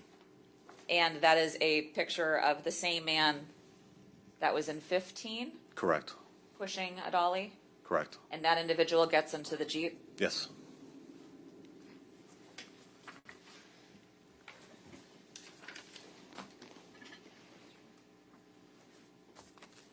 And after that Jeep, may we have the lights again? After that Jeep leaves the parking lot, what would your next part of the investigation lead you to? When we initially got the investigation, was a missing and endangered, we entered the Barry's vehicle's license plate and 4 LPR hits throughout the county, and we're able to get several of those. What is an LPR? It's a license plate reader. Can you kind of explain to the jury how that works? There are several intersections throughout the county and state and all that. When you go through, it's a license plate reader. It actually captures your license plate. And we use it for missing person cases. As soon as we get it, it'll pop up. Any kind of investigation like that, it's a law enforcement tool that we use. And we were able to ascertain that there were several hits on Mr. Schmalbach's vehicle on the 20th. And you actually see a photograph for these license plate Yes, readers. yes, you get the license plate, you get the vehicle, the location or was hidden.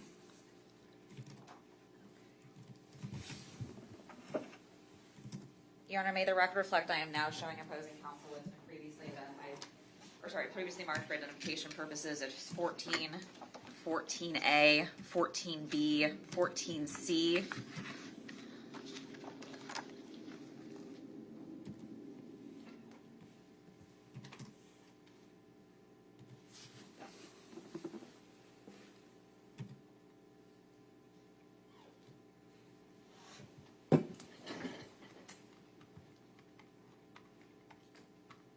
May I approach the witness? You may. May the record reflect that I am now approaching the witness who has been marked as State's proposed exhibits 14A, 14B, and 14C. Do you recognize those photographs? Yes, And are those true and accurate depictions of the license plate reader photographs that were taken on the 20th of July, 2023? yes. Your Honor, at this time, the State will move into evidence 14, 14A, 14B, and 14C. Any objections? I can just proffer a few questions. Detective, how do you know those pictures show what actually took place that day? Those were captured at certain times on the July 20th. Okay, those are, like, which company do you get those from? That's through the state. It's a LPR. It's a, I can't remember the name of it. It's LPR. There's 2 different ones that we use, Intel or Vigilant, and it's a law enforcement database. Okay, and then it shows the date and time that license tag was captured, At a certain spot, at a then- certain location. and then you request those photos, and then they're given to you? What we do is we enter a search with the tag, and then they'll send back, anytime it was hit, they'll send back where it was hit and a photo of the vehicle as it goes through.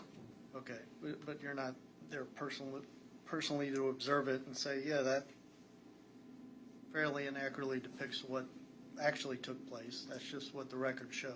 It shows the tag as it goes through on the vehicle, which comes back to Mr. Schmalbach, and it shows the vehicle attached to that tag as it goes through the intersection. Okay. No objection. All right, be admitted. Your Honor, permission to publish State's Exhibit 14. You may.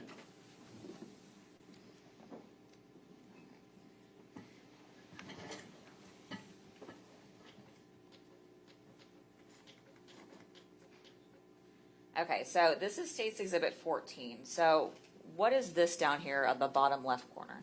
That's the license plate. And so this is what you were saying, anytime somebody's driving around, it picks up a license plate? Correct. So for example, if I was driving from here to North Fort Myers, it would capture my license plate and take a picture of the vehicle at that time. Correct. And we see, let's see if this is going to work. Okay. What is this wording right here on the bottom right corner? Vehicle spotted at 7/20/23 at 10:50:07 a.m. Eastern Time.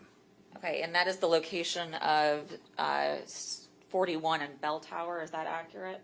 Without seeing the report at that time, I couldn't tell you exactly which one it was, but it was, I know it hit in that area.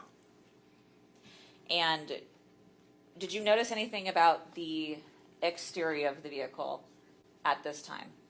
Right there, it's clean. When you say clean, what do you mean by that? There doesn't appear to be any dirt, any buildup, any muck, anything like that. It appears to be maintained, clean vehicle. I'm now showing you for identification, I'm now showing you State's Exhibit 14A. Is that Mr. Schmalbach's vehicle once again? Yes. And again, we see the license plate for Barry's vehicle, which is IZ48WH. Is that accurate? Yes. And it says vehicle spotted once again. What is this information? 7/20/23 at 11:12 a.m. 13 seconds. Okay. And that again is him or whoever's in the vehicle driving around town. Correct. And is there anything in particular about the vehicle exterior that you noticed? Once again, it's clean. And for the record, this is right after Lowe's. Within, what time is it? So the first one is at 10:50.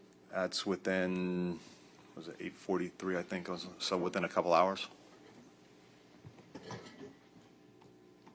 And then we see 14B.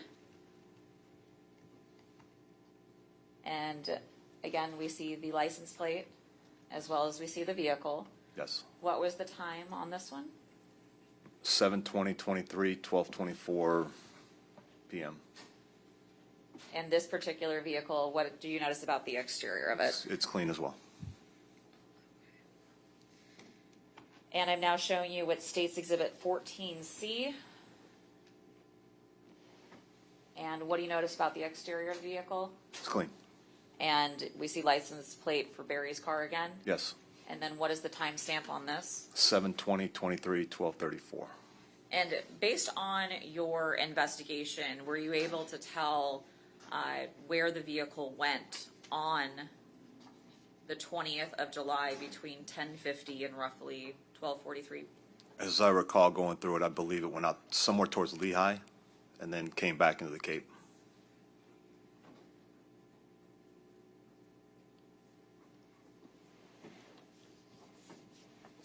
And did your investigation then lead you to a home located in Cape Coral off 30th Street? Yes. And do you know what that address was? 138 Southeast 30th Street, I think. And that's an Airbnb? Yes. What is an Airbnb? It's a vacation rental. Instead of a hotel, you get a house to stay in. Your Honor, may the record reflect that I am now showing opposing counsel what's been previously marked as State's proposed Exhibit 13 for identification purposes. It was a video that Miguel Blanco watched or identified yesterday as being a video of Christopher Davis. Okay. May I approach the witness? You may.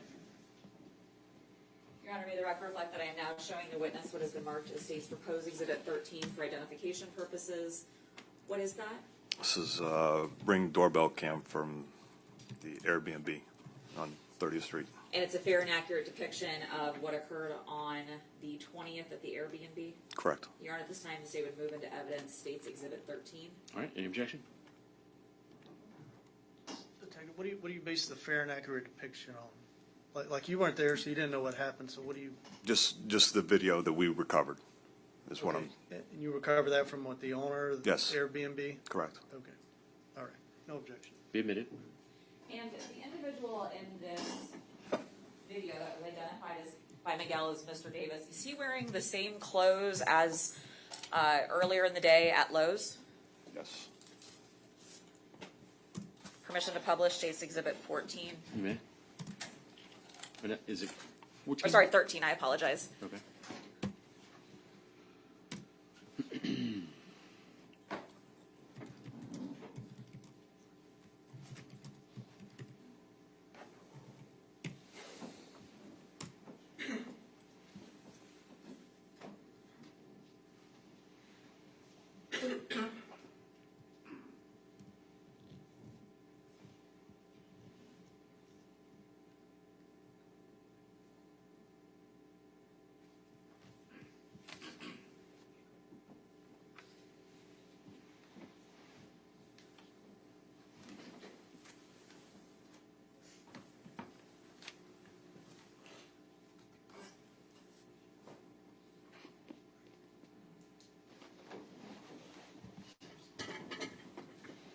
And for the record, we have now published State's Exhibit 13.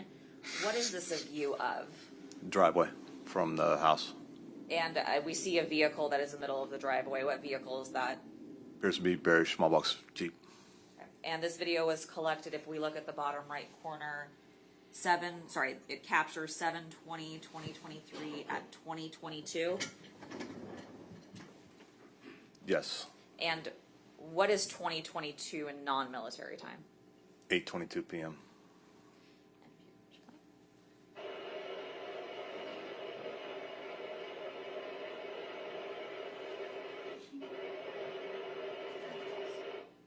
Now, the individual in this particular image, is that the same individual or appears to be the same individual based on clothing that was in the Lowe's video? Yes.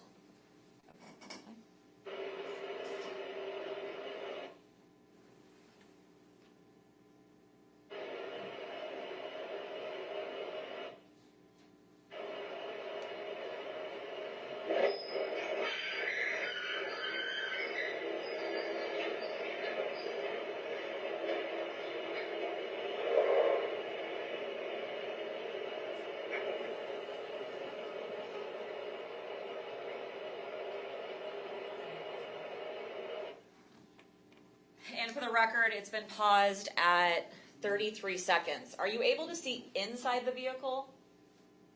I can see the front seats, yes. Are you able to see if anybody is in the front passenger seat? I do not see anybody, no. So the only person you saw in that vehicle was the person that got out? Yes. Of the driver's side?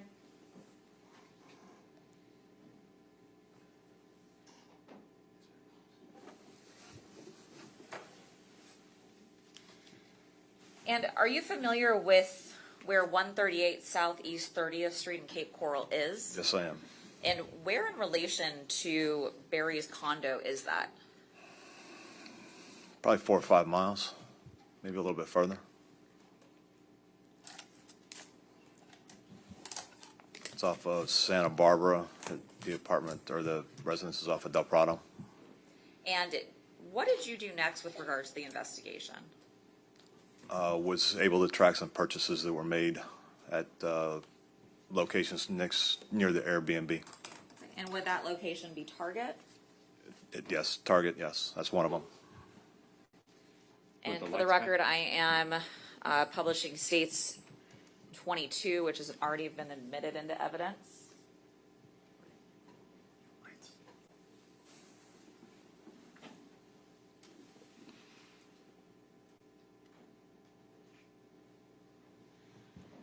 And based on States Exhibit 22, it looks like there is a couple numbers that correspond kind of in the middle section. And it says 720 Target, 720 Target. Is that accurate? Yes. And those purchases are for how much?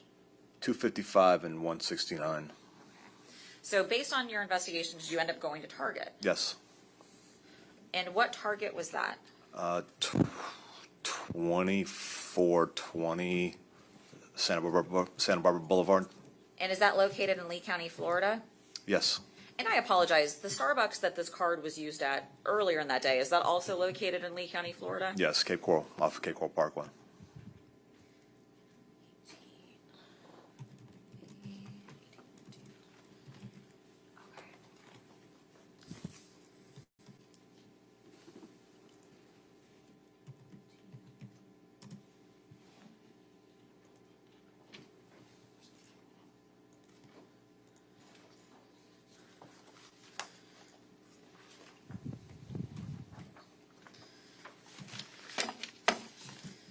And were you able to recover still frames and videos as well? Yes.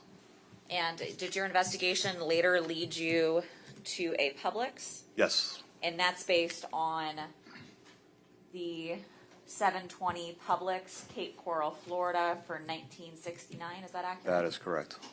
And were you able to obtain a video from Publix as well? Yes.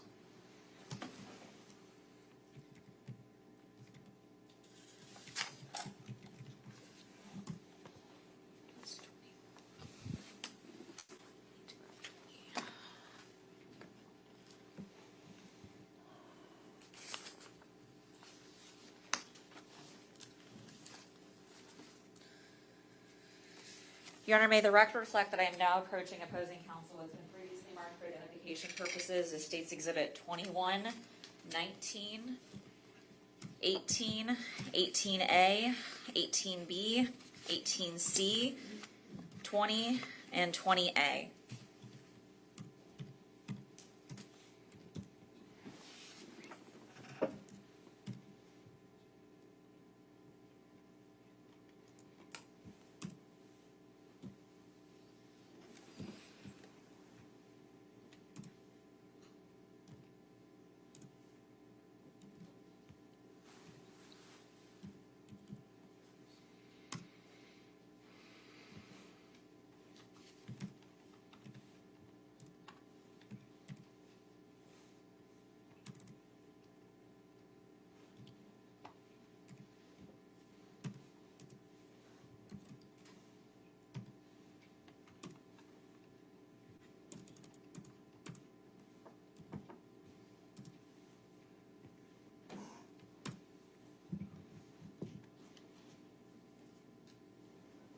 Your Honor, may I approach the witness? You may. Your Honor, may the record reflect that I am now approaching the witness what's been previously marked as state's identification purposes 18, 18A, 18B, 18C, 19, 20, 20A, 20B, and 21. I'm going to start by showing you State's Exhibit 18, 18A, 18B, and 18C, as well as State's Exhibit 19. Do you recognize State's exhibits for identification purposes 18, 18A, 18B, 18C, and 19? Yes, I do. And what are they?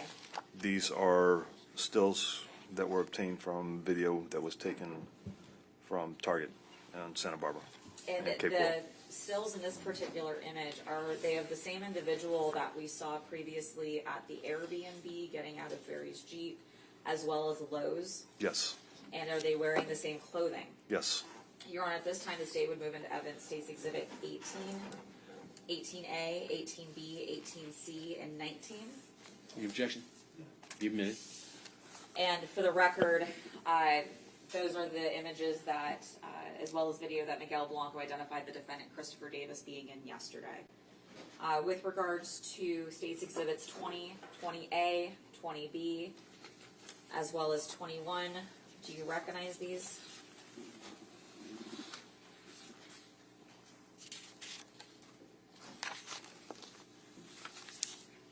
Yes. And are they fair and accurate depictions of a still frame, a video, as well as a receipt that you received from Publix? Correct. And that's the same individual that you see in both the Target video, the Airbnb video, and the Lowe's video from July 20th, 2023? Yes. Your Honor, at this time, the state will move into evidence State's Exhibit 20, 20A, as well as 20B and 21. Any objection? Be admitted. And for the record, these are the videos from Publix that Miguel identified as being Christopher Davis yesterday. Your Honor, the state would publish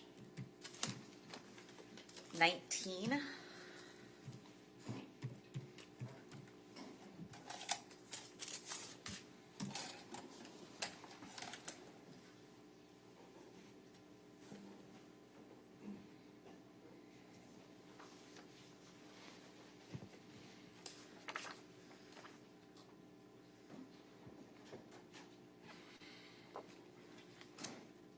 If you demo, can you dim these, not now, but I'm just saying if they dim them, just dim these above me too.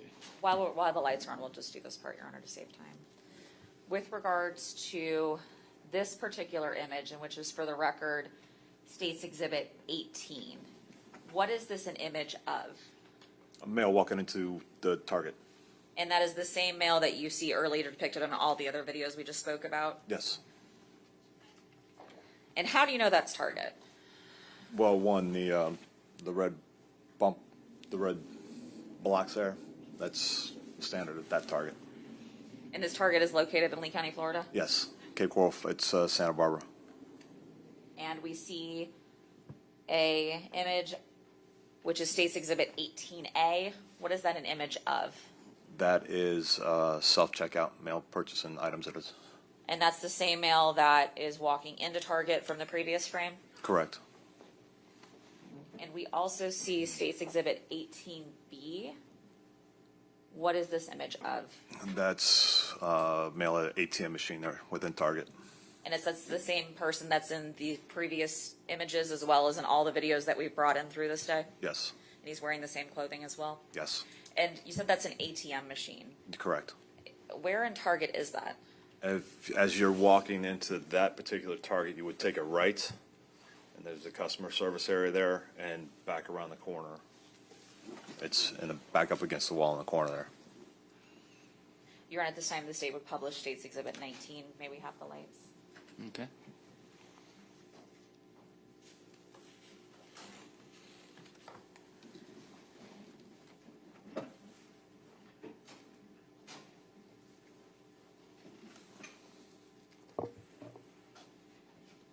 And this is the overview at Target, the self-checkout? Correct.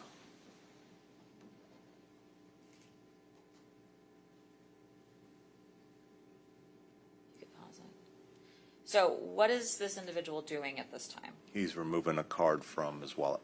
And that card you later find out to belong to Barry Schmalbach, which is the Discover NHL Blackhawk card? Correct. Okay, is that Barry Schmalbach in the video? No. You could continue pushing play.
Please stop it for a moment.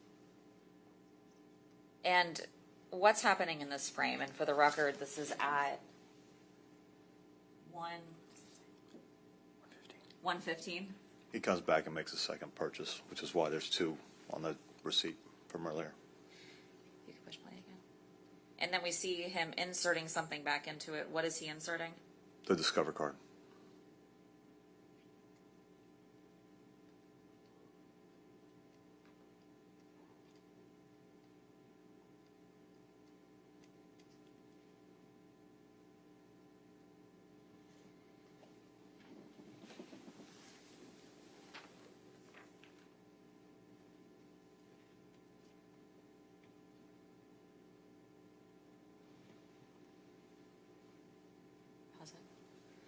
Now, this is a secondary video, which seems similar to State's Exhibits 18B.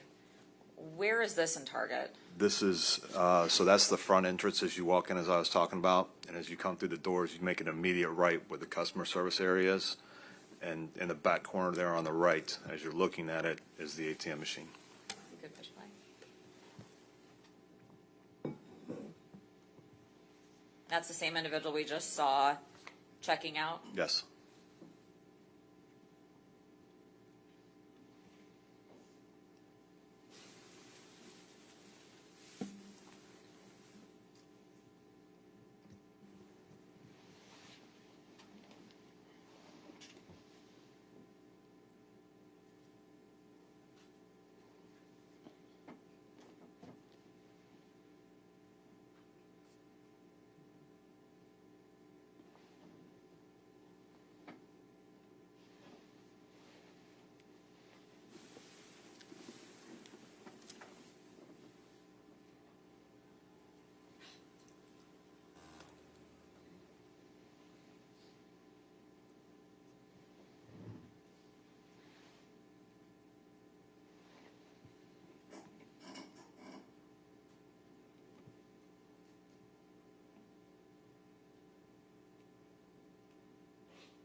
He's still back in the corner with the ATM machine, is that accurate? That is correct.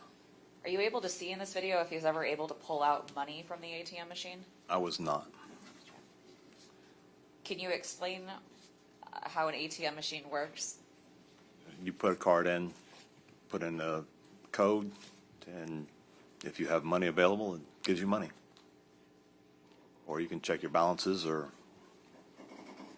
Were you able to ascertain through your investigation that he was not able to pull out cash from that machine? I believe that was correct at that time.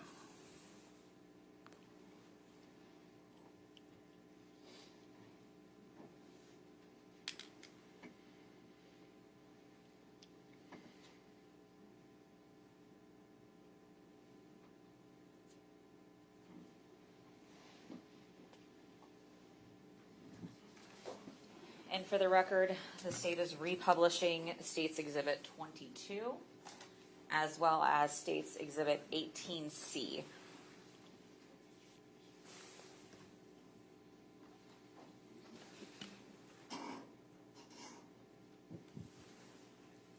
So I'm now showing you State's Exhibit 22, which is the Discover Blackhawk record for purchases on that particular vehicle, or sorry, particular car, I apologize.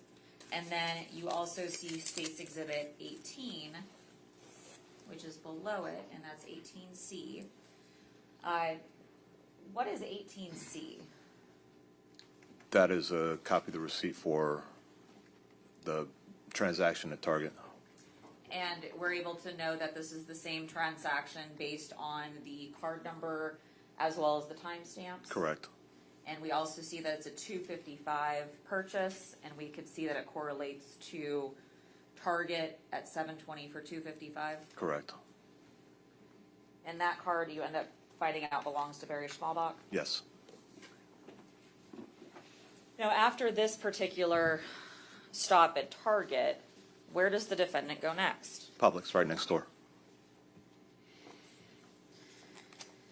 And Your Honor, at this time, the state is publishing States 20.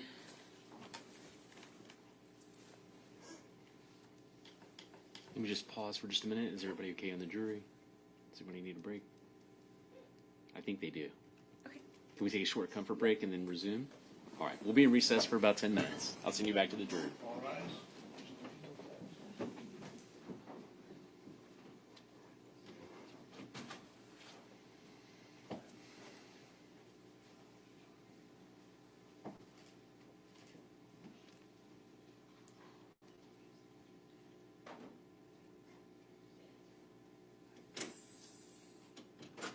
All right, let the record reflect the jury's exited the courtroom. I'm sorry to pause you, but they look like they needed a break. So, how much more would this witness take? At this time, it's going to be probably another. We'll be done before lunch with him. Okay. For sure. All right. All right. We'll be in recess for 10 minutes.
won't be up until this afternoon again.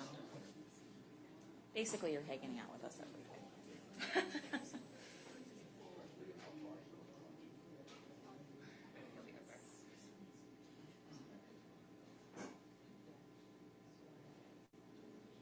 I have a feeling he's going to cut. I'm hoping we get it today and we have an hour left.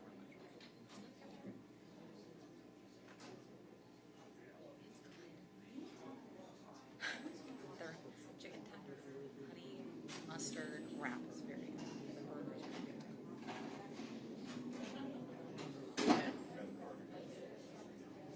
Oh. All right. All right. That's all right. Please be seated.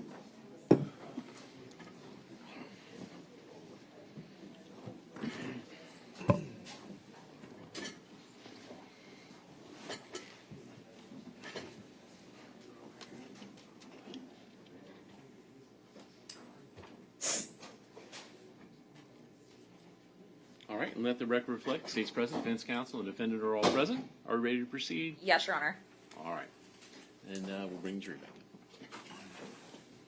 And the defense is ready too, Mr. Miscavige? Yes. Okay.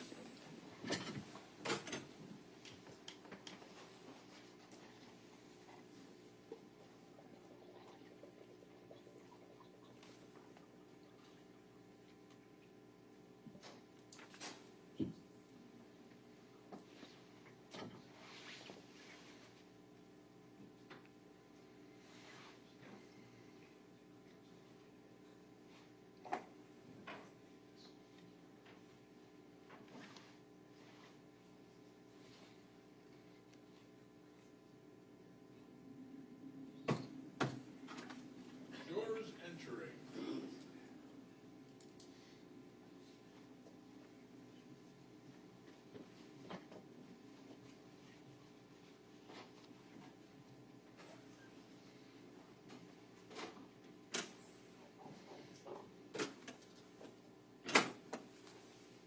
All right, please be seated.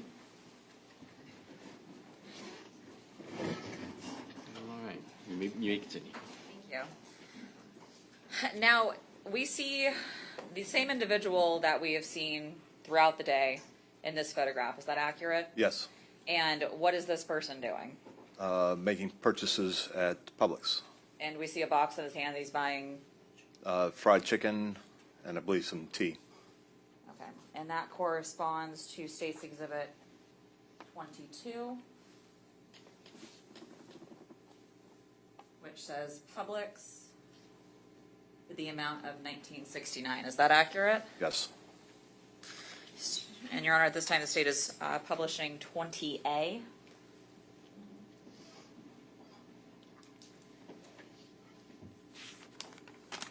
And 20A, this is a receipt from Publix, is that accurate? Yes.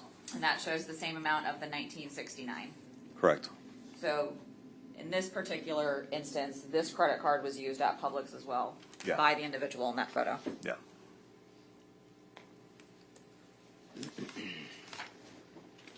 Can I have one moment, Your Honor? You may. Video it. Is there a video of this?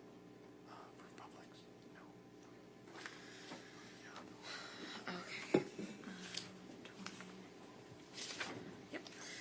Yep. And Your Honor, it's permission to publish State's Exhibit 21 at this time. All right.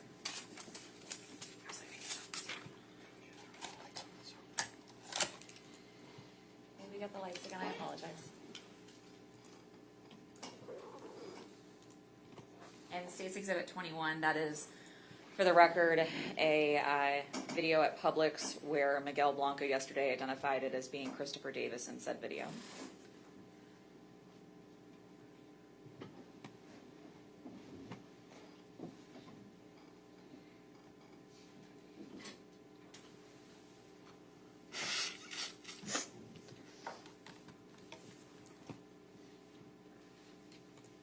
And what is this a video of? That is checkout at Publix. Okay.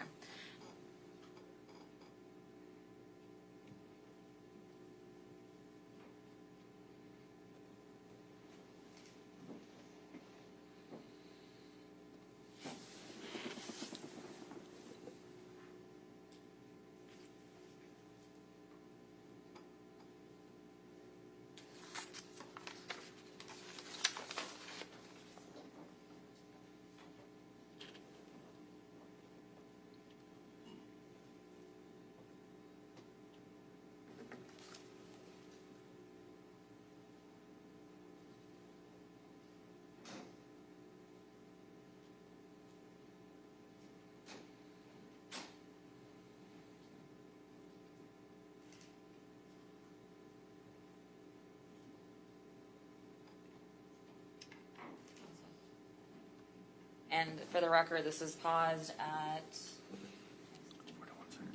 41 seconds. And what is that an image of? It's paying.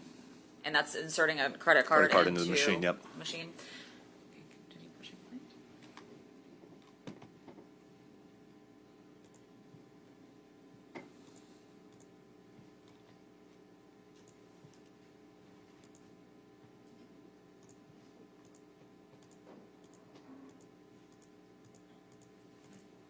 May we have the lights? In both in the Target video as well as the Publix video, do you see Mr. Schmalbach Barry in any of those? No. Do you see him ever entering Target? No. Do you ever see him entering Publix? No.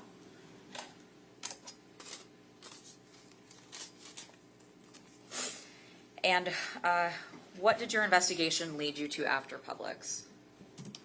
More phone calls. There were several phone calls made during the evening. And when you say several phone calls made during the evening, they were made by the defendant's phone? Yes.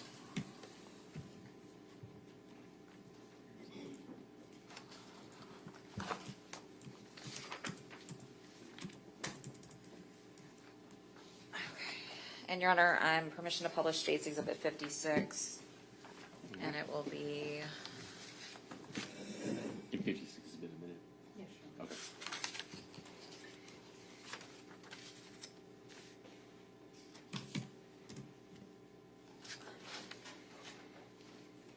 Page 5 of the mobility page.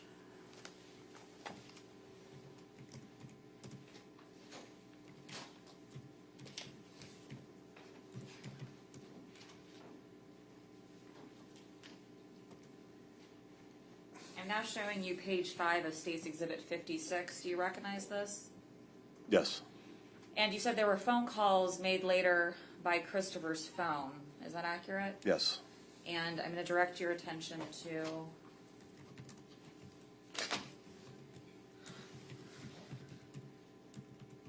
line number 115. Right here. Yes. What date does this say? 7/21/23 at 1 a.m., but that's UTC time, so it's backed up to 4 hours. So what the time should be? Oh, math skills. I believe 9 o'clock. Okay, and that would actually be on the 20th, correct? Correct. And the number that calls, this 1-800 number, is Christopher Davis's number, correct? Correct. And this particular phone number, were you able to investigate and ascertain what that number is from? I believe that's Apple Pay. And when Christopher wallet was searched on the 24th, did you end up finding an Apple Pay card? An Apple Pay card. Sorry, a card that corresponds to the Apple Pay. Well, the Discover card does. And with regards to line 116, there is another call that would be right after the call. So it would be about 9 o'clock as well on the 20th? Yes. And it's to another 1-800 number. Is that accurate? Yes. And were you able to ascertain that number is to a PNC bank? Yes. And that's coming from the defendant's phone to PNC Bank? Yes. And I'm turning it to page 6 of State's Exhibit 56. Now, there is a multitude of, it looks like, phone numbers from 7/21/2023 from about 1:12 until about 1:44. Those are actually on 7/20 between the hours of 9 and 9:44. Yes. And all of the numbers are called by Christopher Davis's phone to 1-800 numbers. Yes. And when you did a search warrant on Christopher's wallet, you were able to find a variety of credit cards. Correct. Did you end up at a point on the 28th of July finding a wallet that belonged to Barry Schmalbach? Yes.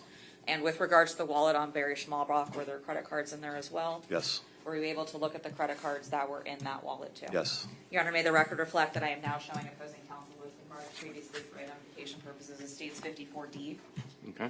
May I approach the witness? You may.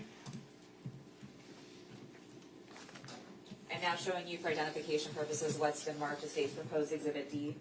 Is that a picture of the contents of Barry's wallet with regards to credit cards? Yes. And that was recovered on the 28th of July? Yes. It's a fair and accurate depiction of the credit cards that were obtained from the wallet. Yes. Your Honor, at this time, the state would move into evidence states 54D. Any objections? Be admitted. Now going back to states 56 and page 6, all of these 1-800 numbers that we see that Christopher's making, are they all in correlation to cards that we see in Mr. Davis's wallet on the 24th of July? Most of them, yes. And with regards to 54D, which is the contents of Barry's wallet, are the rest of the numbers that don't correspond to the cards that were found in Chris's wallet correspond to the cards that were found in Barry's wallet? Yes.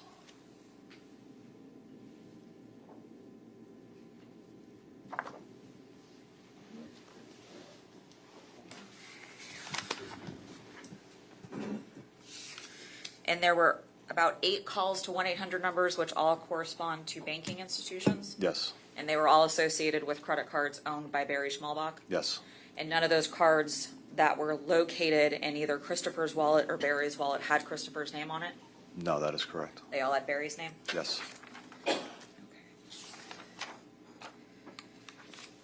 And with regards to State's Exhibit 54D, there is a blue card, correct? Yes. And it looks like there is a name on that blue card. What is that name? Barry J. Schmalbach, And with regards to the right corner of the blue card, PNC Bank. and there was a corresponding call that was made from Mr. Davis's phone to PNC Bank. Is that accurate? That is correct. And Your Honor, we would reference page 5 of State's Exhibit 56.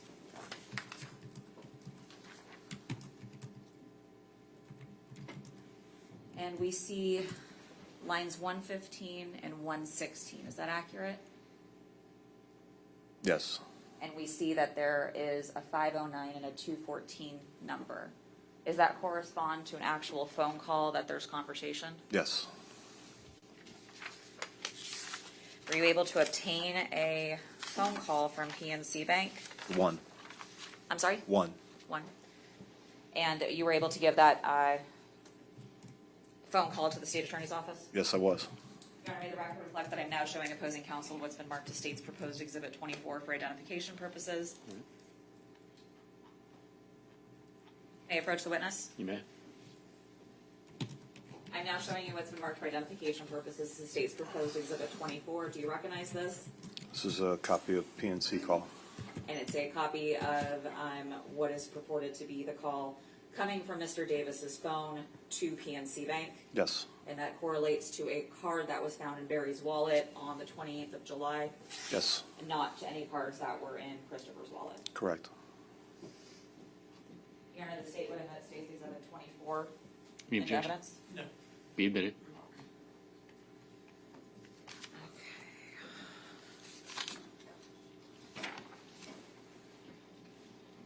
Now, with regards to this particular PNC Bank call, were there any records on Barry's phone that correlate to a PNC Bank call? No. Would it refresh your recollection to look at Barry's phone records again? Your Honor, may the record reflect that I am showing the witness what is State's Exhibit 55. And it will be page...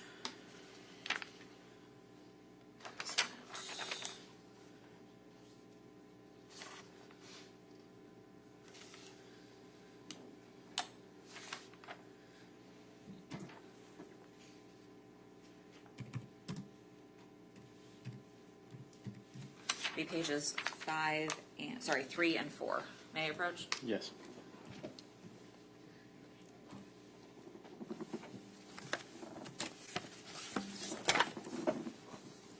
With regards to Mr. Schmalbach's phone records, were you able to ascertain if there was any sort of communication to his phone on the 20th, which would correlate to the PNC Bank call?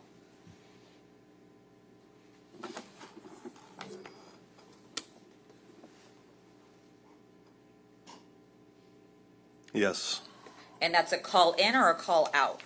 that's a call in. Okay. And do you ever see on the 20th of July any phone calls out, text messages out, or data usage from Barry's phone? Other than the phone call in that was answered from PNC Bank?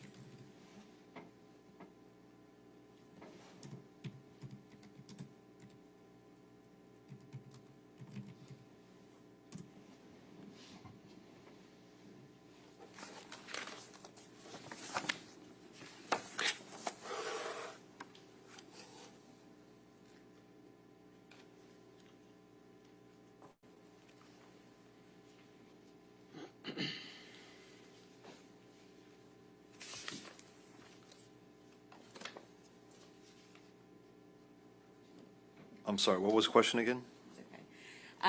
With regards to that, there's no phone calls that are answered other than the PNC Bank call on the 20th?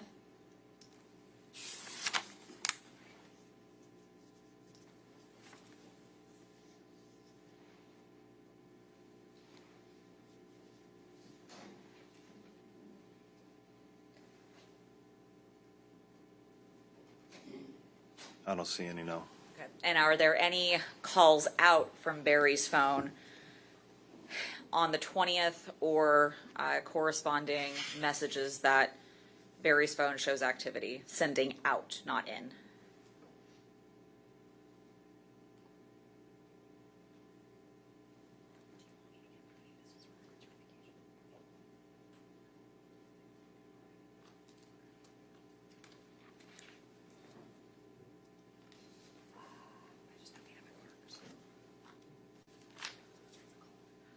There's one where it looks like he's calling himself.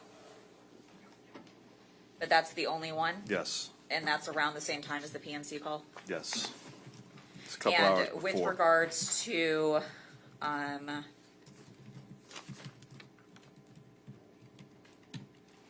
the phone records for the defendant, he makes all of the calls to 1-800 numbers. Barry's phone does not make a single call to a 1-800 number. That is correct. The only call to a 1-800 number is from PNC Bank to Barry's phone at or about the same time the defendant's phone is making the same call. Yes.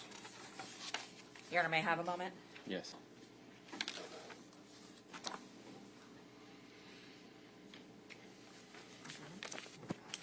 Okay, and Your Honor, for the record, may the record reflect I am showing opposing counsel was the previously marked to state's proposed Exhibit 23.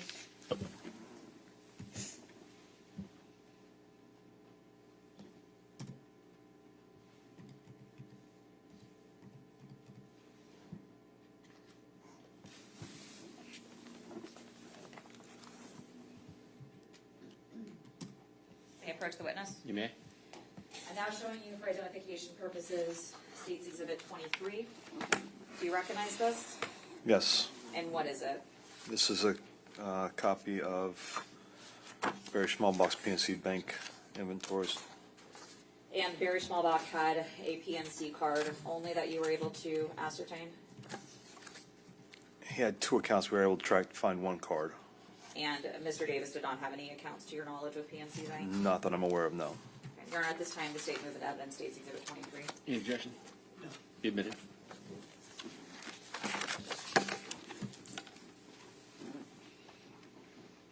And with regards to State's Exhibit 23, permission to publish? You may. This again just shows the account as being Barry's account, correct? Correct. And then we see an account number. Those are the numbers that are associated with Barry having an account. Correct. And the PNC bank call which was State's Exhibit 24, that correlates to one of these accounts, correct? Correct. Your Honor, may I have a moment? Yeah.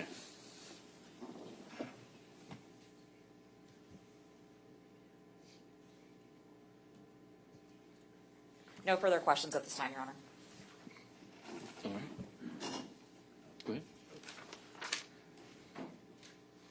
ahead. Earlier, we mentioned when we saw the Discover card statement, it indicates it went through like Apple Pay. That was the one for Starbucks, correct? Okay, and there's, actually, if you look at those records, there's earlier charges from like July 9th, July 11th, one was to a Winn-Dixie, and it says via Apple Pay. Do you recall those? I was looking at them, yes. Okay, and so when you were asked earlier about an Apple Pay card, there's no card for Apple Pay, is there? Correct. Okay, it's on your Apple Yes. iPhone. Someone that doesn't have an Apple iPhone, but you can have the Apple Pay app on your phone and then use different cards to fund that. Correct. So then if you're, say Starbucks, for example, and you use the Apple Pay to pay it, but then it charges that particular card you choose. That card that's linked to that account, yes. Okay. And I guess whether someone's given permission to use cards on their own Apple Pay account, you wouldn't have knowledge of that? If As who's been given permission to, you use someone's card on their Apple Pay account, okay. okay, without verifying from that person, if they did in fact give permission to use that on their account. I wouldn't, Calls for speculation. Overruled. You can answer if you can. whether there was permission given to that, for that person to use that card, Yes, I wouldn't know. okay. And also, we earlier saw the photo from Chris's wallet and all the cards that were in there. Yes. Okay, and whether he took those cards or whether someone gave them to him with permission, you wouldn't have an answers to that, whether he was given those with permission to use them or he took them, you wouldn't know. No, I haven't been able to ask the person's name on the card who they were. Okay. All right, and then earlier we saw the video and the pictures of the hand truck. Yes. Okay, and what led you to the hand truck was you guys had searched like a trash can Yes, we did a search warrant. Trash. and you found a wrapping for a Milwaukee brand hand truck? Correct. Okay, and so it wasn't the credit card records that led you there, it was, It was just investigations throughout the day. okay, and finding that in the trash, this Milwaukee brand, and then another detective verified that that came from a Lowe's. Yes. Okay, and then that led you to the Lowe's and tracking when this hand truck was, I guess, purchased? Yes. All right. And then the Cape Coral Airbnb, you remember the video we watched on that? Yes. And would you agree what we're seeing in that frame is at that point, the male's leaving the place. However, because it's the Airbnb, there's no garage door opener in the car. So person has to pull out of the garage, go back through the garage, and then come out the front door and leave. Objection calls for speculation. I'll overrule the objection if you know. The only thing in the video I saw was him walking into the garage, out of the car and into the garage. Okay. Did you watch all the videos? Yes. Okay, where like the car pulls up and then the person apparently goes through the front door and then later opens the garage and pulls the car into the garage? Objection, Your Honor, relevance. Overruled at this point. And speculation, not in evidence. Overruled. Yes, and based upon the time, that would have been about the time we determined he was leaving the residence, yes. Okay. All right. And then the ATM at the Target, you said you did or you didn't ascertain if funds were obtained? I believe that there was it was not allowed to make the funds. I don't think there was anything on it, on the account. That was through Mr. Davis' account or an account Mr. Schmalbach I'd have to had? go back and look and see which card was actually used on it. Okay. So it was trying to get money out, but there wasn't funds available? Correct.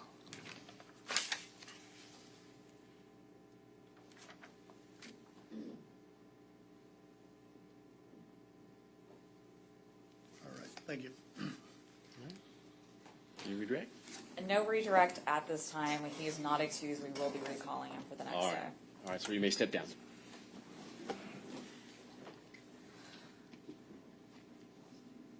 Judge, I do have one quick witness. Okay. You may call your next quick witness. Thank you, Your Honor. Judge, today we call Miss Cindy Thomas. Okay.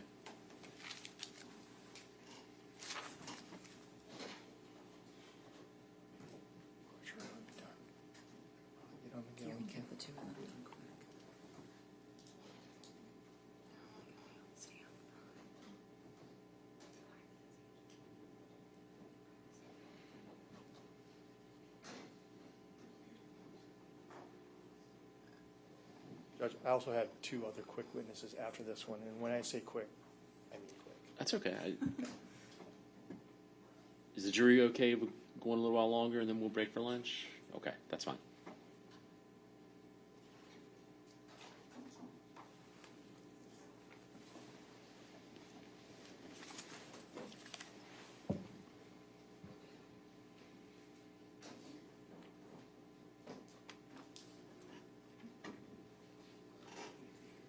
All right. If you'll face the clerk and raise your right hand, she'll swear you in right here. Do you solemnly swear or affirm that the testimony you give will be the truth, the whole truth, and nothing but the truth? You can take the stand. What's your step?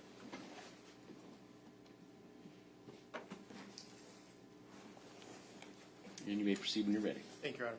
Good morning, ma'am. Hi. Would you please introduce yourself, ladies and gentlemen of the jury, by telling them your name? Cindy Thomas, And Ms. Thomas, where do you work? Starbucks, And how long have you worked there? almost 10 years. What do you do for Starbucks? Barista, And what's involved in that? make drinks, wait on customers, make food. And after having been there for a number of years, have you also come to know certain customers as regulars? A lot, yeah.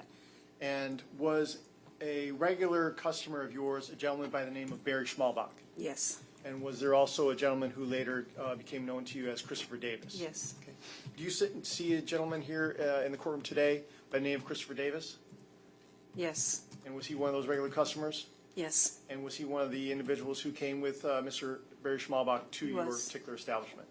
And would you please point him out and describe an article of clothing that he is wearing? the white shirt right over here. Judge, will let the reflect witnesses also identify. Now, Ms. Thomas, how often would you say that Mr. Schmalbach and Mr. Davis came to your Starbucks? I work 4 days a week and they were there most days, Okay. And do you know about when they came in, about what time usually? very early in the morning. And I want to direct your attention specifically to the 20th of July of 2023. Did Mr. Schmalbach come in with Mr. Davis on that particular day? No, Who came in on that particular day? Chris came in. Okay. And did you inquire of Mr. Davis as to where Mr. Schmalbach was? Yes, And what did Mr. Davis tell you as to the whereabouts of Mr. Schmalbach? he said he was away on a business trip for his business. And was there any further inquiry with regards to the whereabouts of Mr. Schmalbach? No, Did Mr. Davis tell you anything more? no, After he had he made a purchase that particular morning as well? Yes. Okay. And after he made that purchase, did he then just leave? yes, Did you see how he left? I did not. Thank you. I don't ma'am. know if they had a car or not. I mean, Very well. Thank you. I have no further questions. All right. Briefly. Those, you said most of the days, those 4 days, they would come in? on the days I worked, they would be there. Okay, and was that like in the like May, June, July time period? Is that- Yes, I mean, yes, Do you still work there? yes, Okay. And do you work like a early morning shift? Yes. All right, and so at what time would it normally be you would see the two of them come in there? I think like 7 or 8. Okay, and did you saw them a number of times, like every day or every other day? Pretty much. Okay, and then did you ever take note if they were on foot coming in there every day or if they were driving in? I never saw how they got there. They just walked in the door. I didn't Okay. know what car they drove or. All right. All right, thank you. All right, anything else? No, Judge. All right, you can step down. That's it.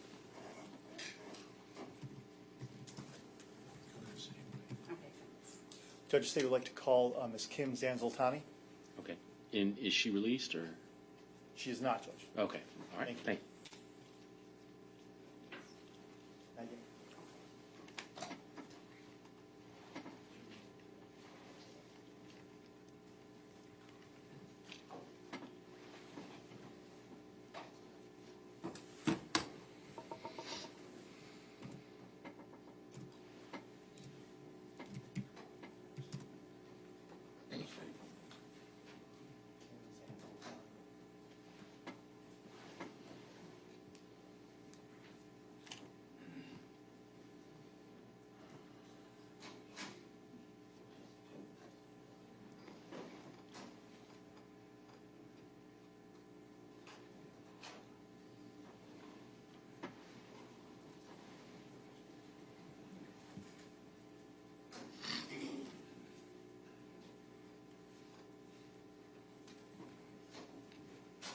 All right. If you'll raise your right hand and face the clerk, we'll have her swear you in again.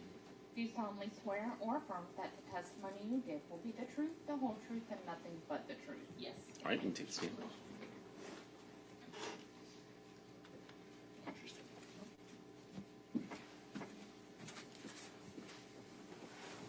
All right. You may proceed. Thank you, Your Honor. Good morning, ma'am. Hello. Once again, you're Ms. Zanzoltani? Yes. You're the same that testified earlier this morning? Yes. Now, Ms. Zanzoltani, I'd like to direct your attention specifically to July 20th of 2023. Okay. During the course of this investigation, was it asked of you to review a phone call that had been collected for a PNC bank and listen to it and see if you recognized anyone on that particular phone call? Yes. Now, you indicated to us that you had known Mr. Schmalbach after he had gone ahead and moved into your condo complex there at 1835 Beach Parkway. Is that correct? Correct. And during the course of the time that you knew Mr. Schmalbach, you had numerous conversations with Mr. Schmalbach? Yes. Okay. So you would recognize his voice if and when you heard it? Yes. Is that fair? All right. And during the course of time after May of 2023, did you also have an opportunity to have multiple conversations with a gentleman by the name of Christopher Davis, who you previously identified in this case? Yes. Okay. And you would also be able to recognize his voice if and when you heard. Is that right? Yes. Okay. Judge, let the record reflect, I'm showing defense counsel some proofs submitted as State's Exhibit number 24. May I approach? You may. Now, Ms. Antoni, I'm showing you with some proofs marked as State's Exhibit number 24. Do you recognize that? Yes. Okay, and how do you recognize that? Well, it's Christopher Davis's name on it, and let's see, I don't have my glasses, sorry. Does it also bear your initials and the date in which you listened to this particular phone call? Where would that be? Oh, yes. That's it, right? Yes. All right. And this phone call, you had an opportunity to listen to it and review it? Yes. Permission to publish, Judge? All right.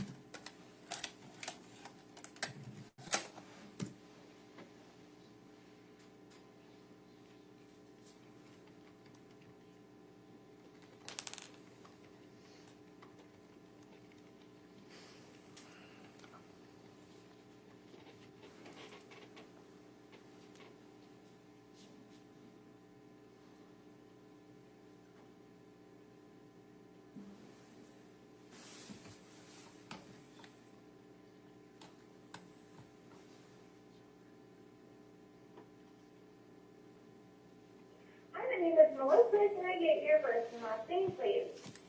This is Barry Schmalbach. Thank you. And how can I help you today? I'm just adding my card to the phone.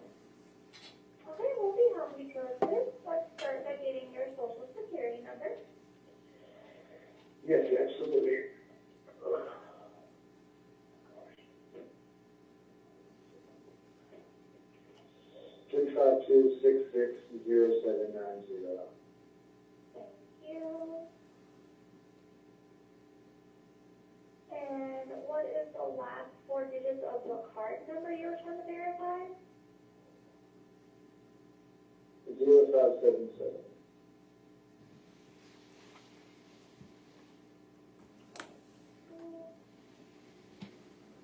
And is it for Apple Pay, Samsung Pay, or Google Pay? Apple Pay. And can you verify your address on file? Yes, 1835 Beach Parkway, Cape Coral, Florida, 33904, apartment 303. Thank you. Your mother's maiden name? Jacqueline. That's your maiden name? Oh, I'm so sorry. It's been a long night. It's Anderson. What is your date of birth? 10/15/1960. Thank you. The phone number you have on file? Yes, it's 708-31. Hang on. Oh, boy. I never remember my own phone number because it's this damn cell phone. I'm sorry. 708-341-0729. Not 314. 341-0729. Thank you. And the last piece of information I need is the three-digit security code on the back of the card. Absolutely. 409.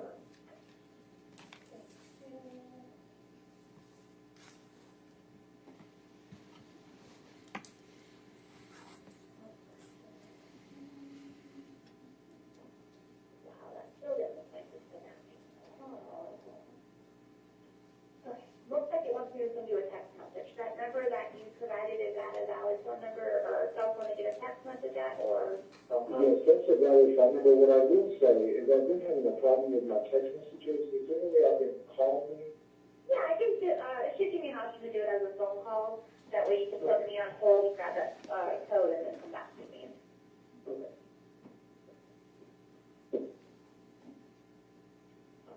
Alright, let me just put that phone number in.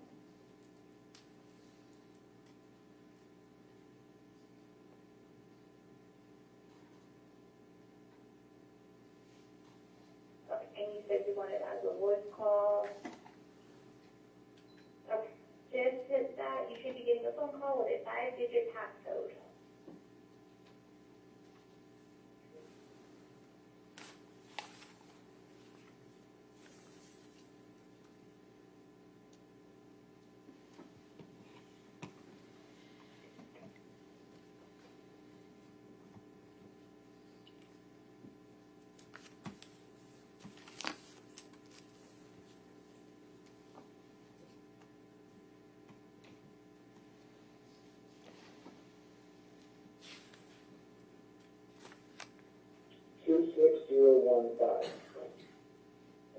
Yeah, perfect. Okay, got you verified.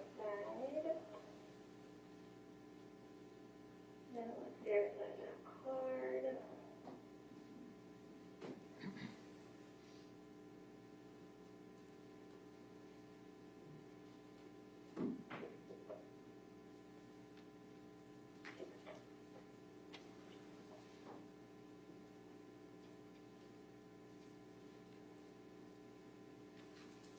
All right, we got it verified. I do apologize if this is so long. Anything else that we can help you with? No, that is it. Thank you. And it should be, so it'll be ready in the wallet now? Yes. Oh, so it's ready already? Oh, that's amazing. Okay, thank you. You're welcome. Have a good night. You too. Bye.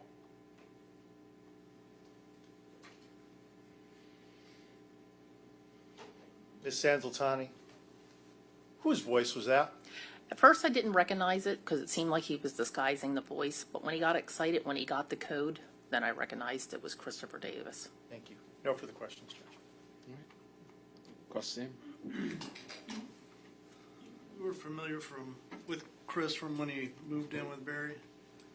Yeah. And then Yes. you said he came down earlier, you said he came to your condo, y'all went to the beach the next day? Yes. All right, and then throughout the time he was there, a couple weeks, you would see him at the pool Yes. Talked to him, so you saw him a few times? Every time we were down at the pool, I would say more than a few times, we saw a lot of each other. Did you ever talk with him on the phone? Not talking, maybe in a text at one time. Part of a group text? No, he was never on the group text. You never he never called you, or you never called him and you heard how he sent it on a phone? No. Thank you. Anything else? Your Honor, thank you. All right, you may step down. Yep. She may be released, Judge. And you, any objection to her being released? All right, and you're released from your speed. All right, thank you. Say we call Mr. Miguel Blanco. Okay.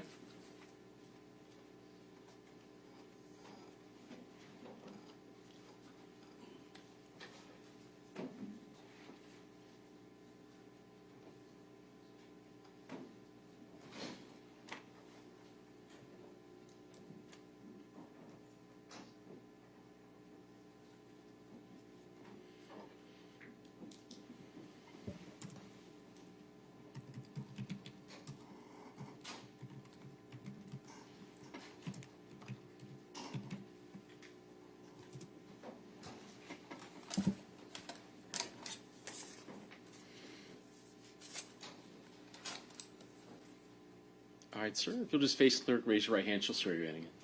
Do you solemnly swear or affirm that the testimony you give will be the truth, the whole truth, and nothing but the truth? I do. All right, you can take the stand.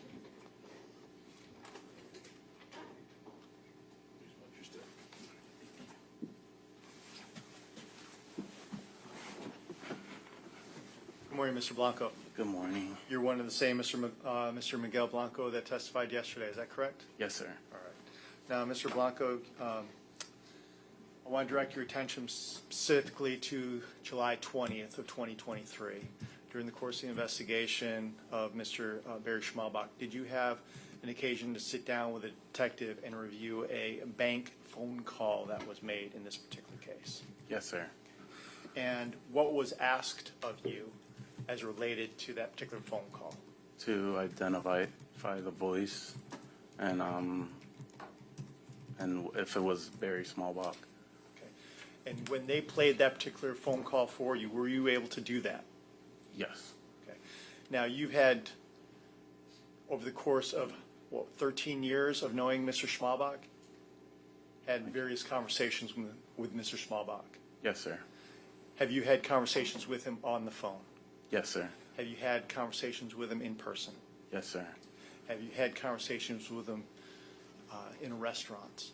Yes, sir. And also various other locations? Yes, sir. So you're familiar with the cadence of Mr. Schmalbach's voice and how he spoke? Yes, sir. Now, did you also have an occasion to have numerous conversations with Mr. Christopher Davis? Yes. And have you heard his voice on many occasions? Yes, sir. Judge, may I approach? May. Mr. Blanco, I'm showing you some proofs he admitted as State's Exhibit number 24, which is a copy of the PNC bank call. Did you have an opportunity to review this specific call? Yes, sir. Prior to today's date? Yes, sir. And does this disc also contain your initials and the date in which you reviewed it as well? Yes, sir. Permission to publish, Judge? You may.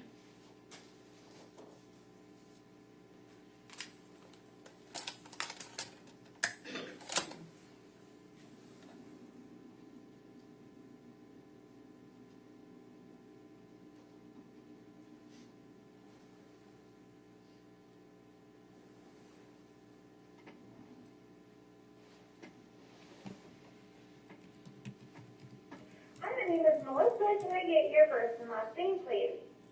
This is Barry Schmalbach. Thank you. And how can I help you today?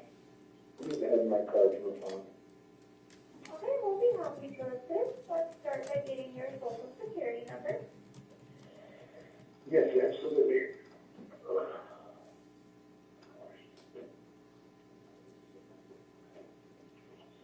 652-66-0790.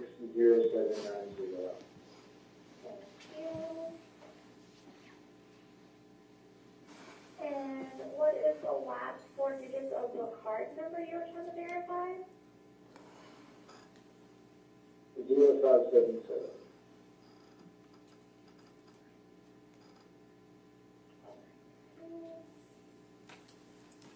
And is it for Apple Pay, Samsung Pay, or Google Pay? Apple Pay.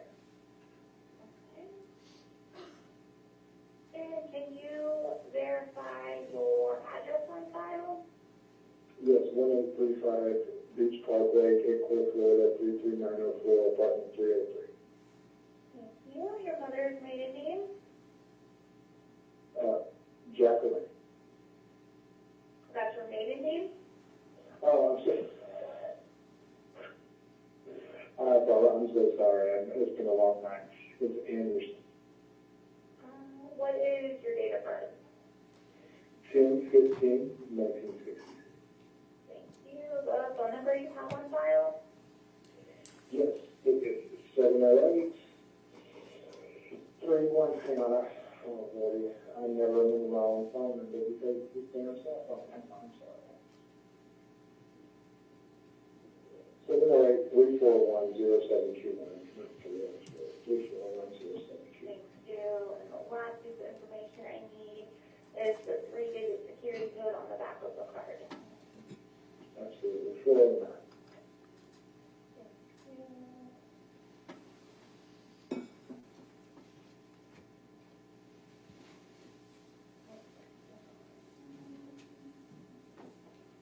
Wow, that still didn't look like it's gonna be.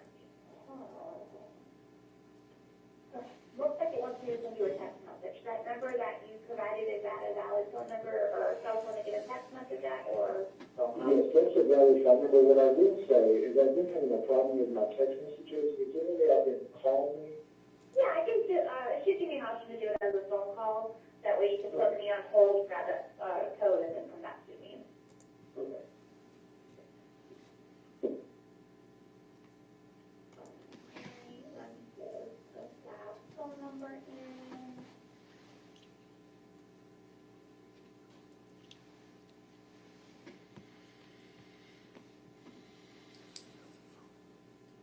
Okay, and you said you wanted it as a voice call.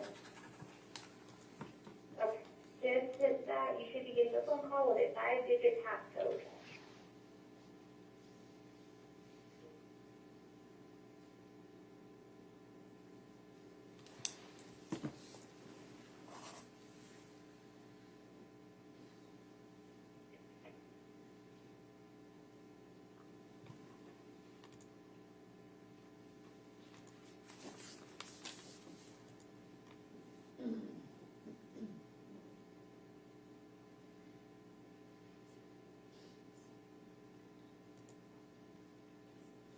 Two 26015. Thank you. Perfect. Okay. Got you verified. Now let's verify that card.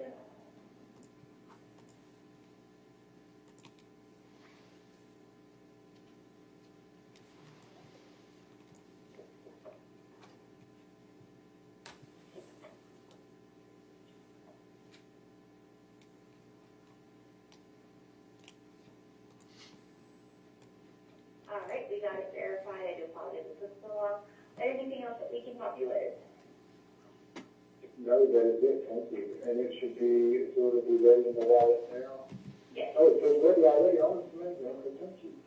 You're welcome. Have a good night. You too. Okay.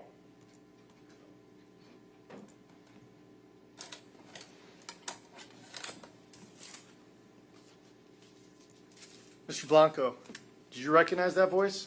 Yes. Whose voice is that? Christopher Davis. And was that voice trying to be Mr. Schmalbach? Yes.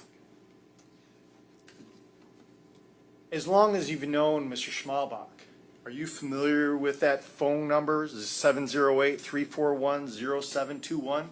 Yes, that's very Schmalbach's number. How long has he had that number? When I met him, he already had that number. He never changed. So, before I met him. So if he was asked what his phone number was, he should be able to just spot it right out. Yes. Thank you. No further questions, Judge.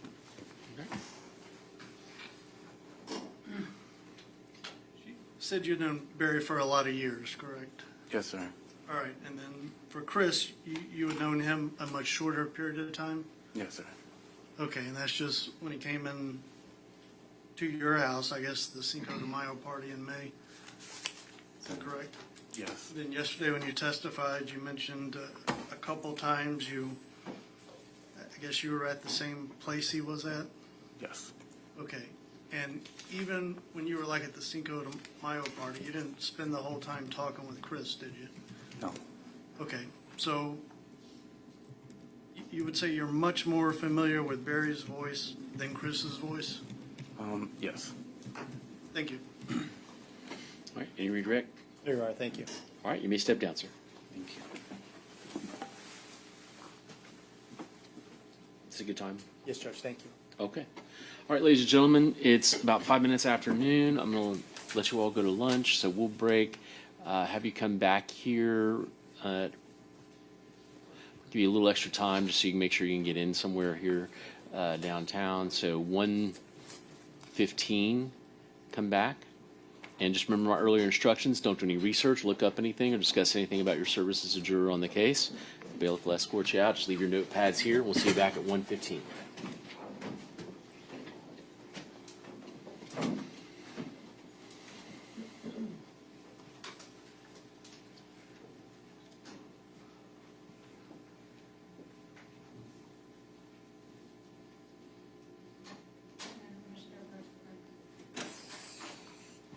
All right, let the record reflect the jury's exited the courtroom.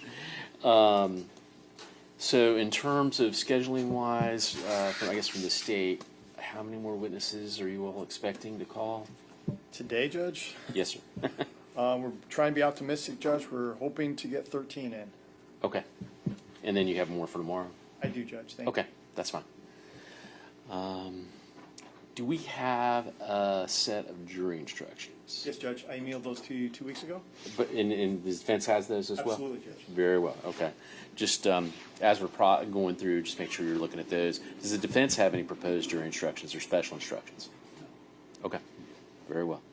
All right, anything else I need to address prior to breaking for lunch? There you are. All right, see everybody back here at 1:15.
We get everybody back? All right. Defense counsel and the defendant are present. We're just waiting on the state.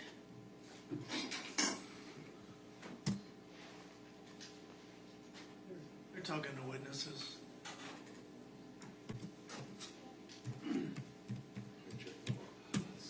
I saw Mr. Gardner, he was just talking to a witness.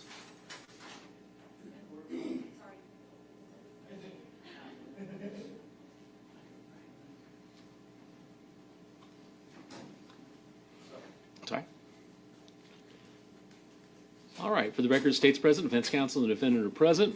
Are we ready to resume testimony? Yes, Judge. All right. Yes. And we have all the jurors back. Oh, Is there anything you need to get set up or anything before I call them back in? May I approach the clerk to retrieve Yes. some evidence? Thank you, Your Honor. I appreciate the reminder.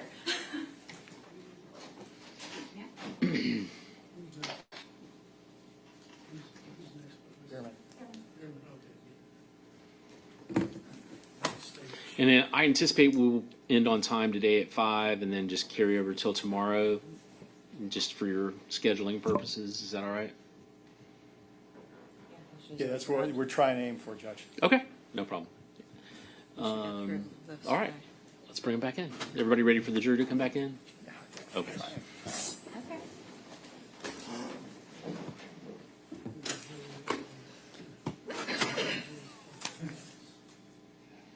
Some of these days are not going to be very long, so. You say that. I know. I don't. 25 pages. I know.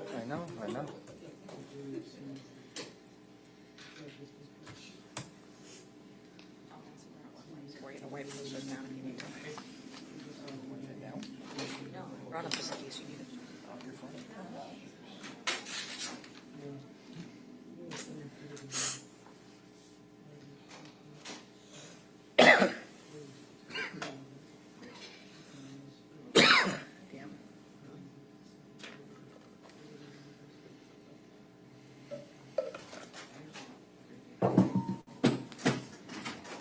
Jurors entering.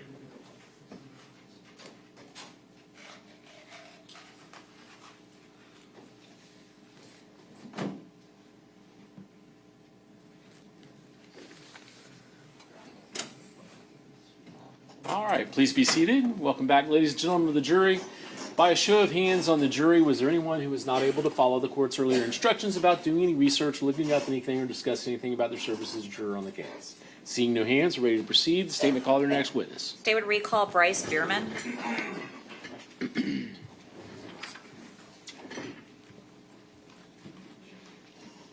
$31.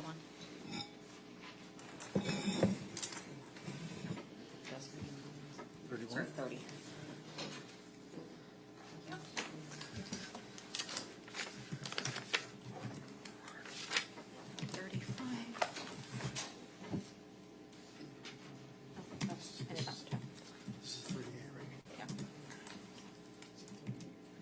It's 31. This is 30, that's 31.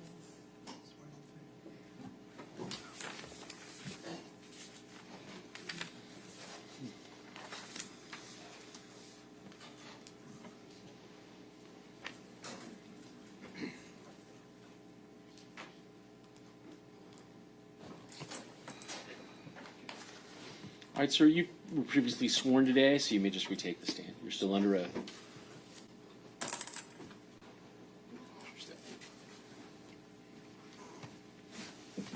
May I proceed, Your Honor? You may.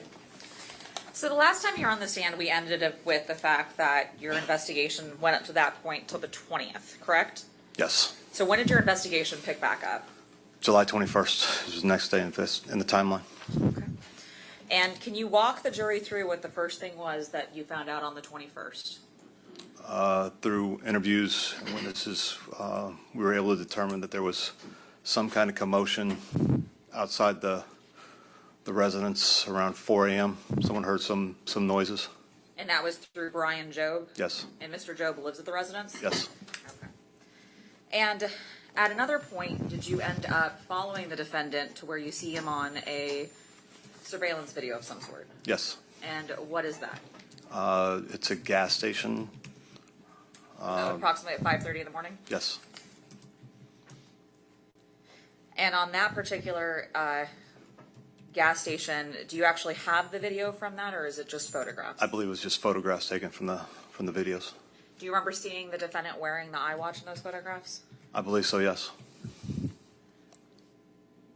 And that particular gas station's the Daybreak gas station in Cape Coral? Yes. Is that located in Lee County, Florida? Yes. Did you end up finding out if the defendant went back to Starbucks on the morning of the 21st? Yes.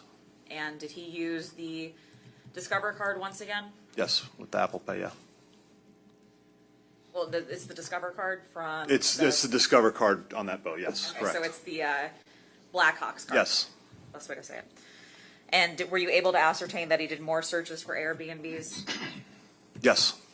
And so what is the next step that you took with regards to the investigation that led you to a Walmart? Going through the more searches and stuff on the phone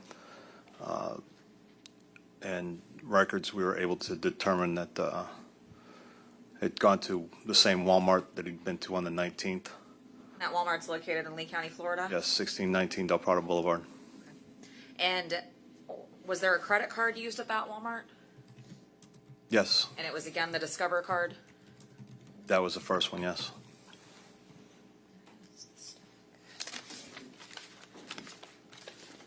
I believe so.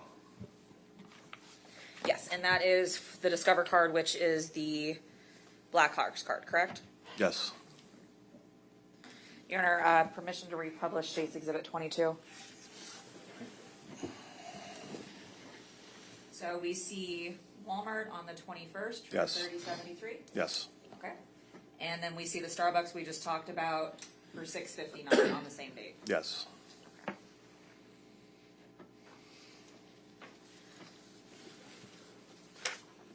Okay, 30. 130.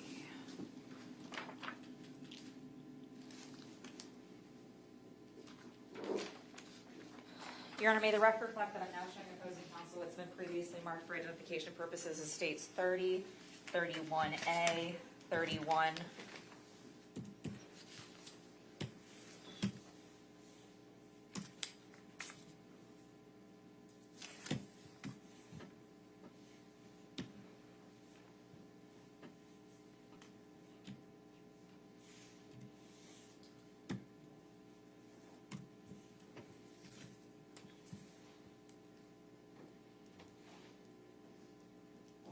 Your Honor, may I approach the witness? You may.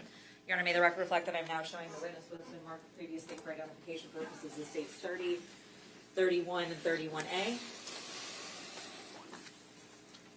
I'm going to ask you first about 30. What is 30? 30 is a surveillance video from Walmart. Looks like the parking lot. And what is 31A? This is surveillance from Walmart inside the purchases and go into the ATM inside. And 31? There's a copy of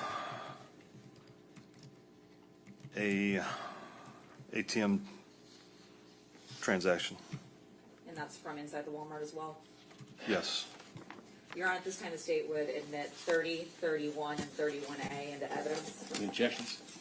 You admit it. Your Honor, with regards to states 30 and 31, they were previously identified as being the defendant, Christopher Davis, by the Miguel Blanco on day one of the trial. Okay. Permission to publish States Exhibit 30. You may.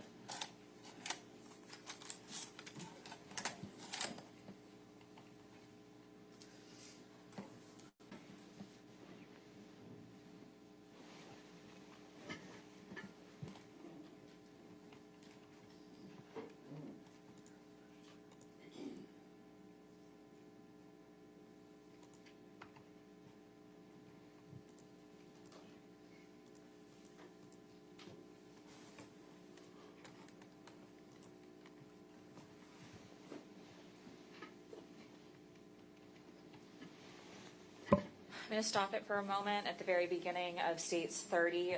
So you said this is a video view of the parking lot? Yes. What, if anything, should the jury be looking for with regards to this video? This is the vehicle, or the Chris getting out of the vehicle and then walking inside. And do you see Barry in any of these videos? No. You can play it.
Now, this individual,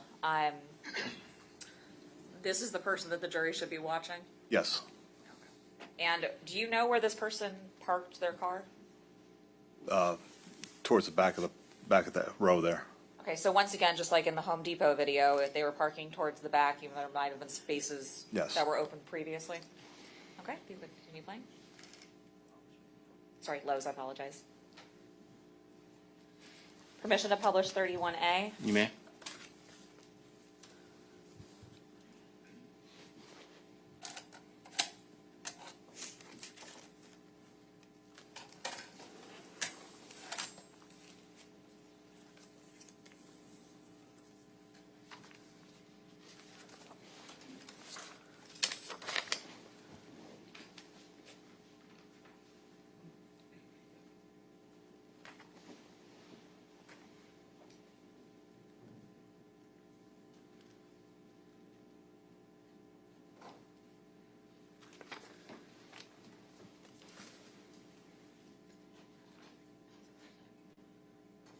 Now, what individual should the jury be watching, if anyone?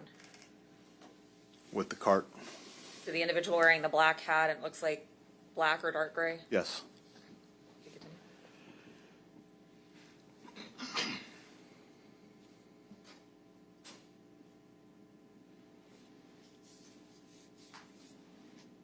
Pause it for 1 second. What is that individual walking up to at that point? An ATM. And I'm just going to ask because I know opposing counsel will. With regard to the date at the top left, it says August 4th. Is that the date of this particular video? No, that's the date that we obtained the video. Okay, and the date of the particular video that's being captured within it is on what date?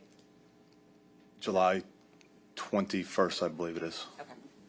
Okay, so we see the individual walk up to an ATM machine. That's the same thing. You put a card in and it brings you cash out? Yes. Okay, we can continue playing.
Permission to publish states 31.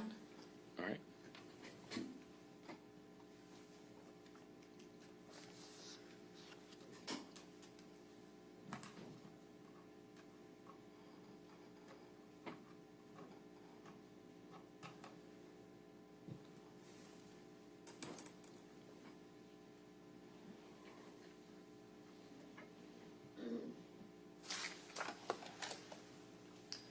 So I'm now showing you what's been already moved into evidence as states 31.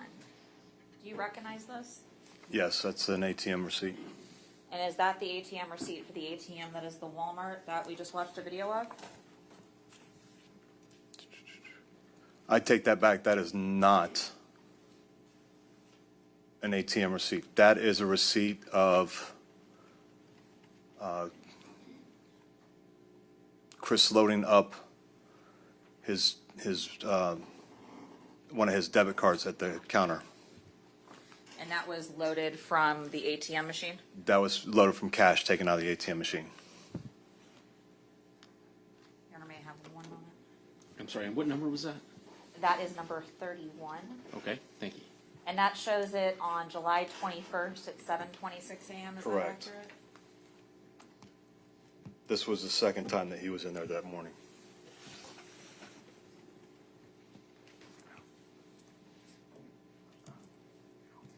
Now, in the particular video that we just watched, does Mr. Davis purchase anything while he's there? Yes. And what does he purchase? A long sleeve T-shirt,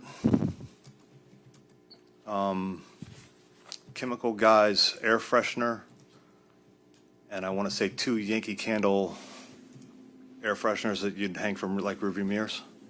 And So the air chemical, fresheners. yes, yeah, and the Chemical Guy is a spray. What is that air freshener for? You said the rear view mirrors of like a car? Yes.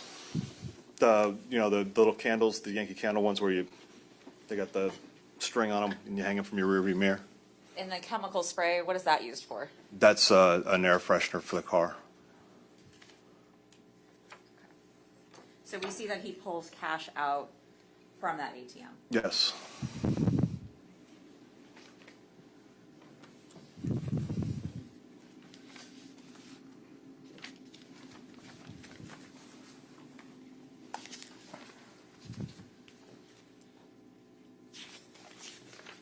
And then with regards to the ATM that he's pulling money out, does he end up pulling money out using a Capital One card? Yes, he does.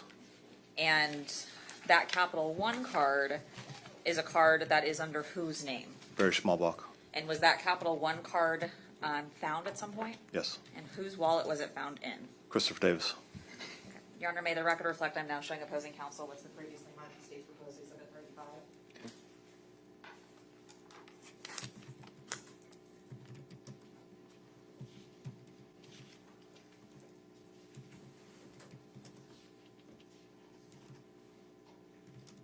May I approach the witness? You may. May the record reflect that I'm now showing the witness what's been previously marked for identification purposes as State's Proposed Exhibit 35. That is what document? This is a Capital One Spark business receipt or account. And that account relates to the money that was pulled out of the ATM?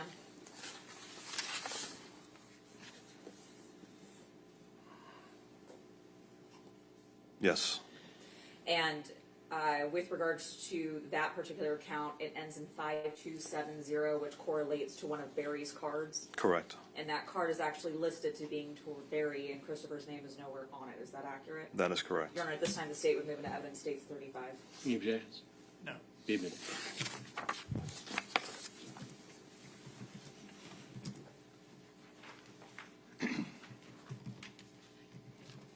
Permission to publish? You may. This is states 35. And we see the owner of the account, is that Barry Schmalbach? Yes. And we see the last 4 digits, the 5720. Correct. And then we see the transaction date of pulling money, correct? Correct. And that correlates to the same money that was pulled out of the ATM by Christopher. Correct. So what occurs after he goes to Walmart? An Airbnb is booked out in Clewiston, Montura.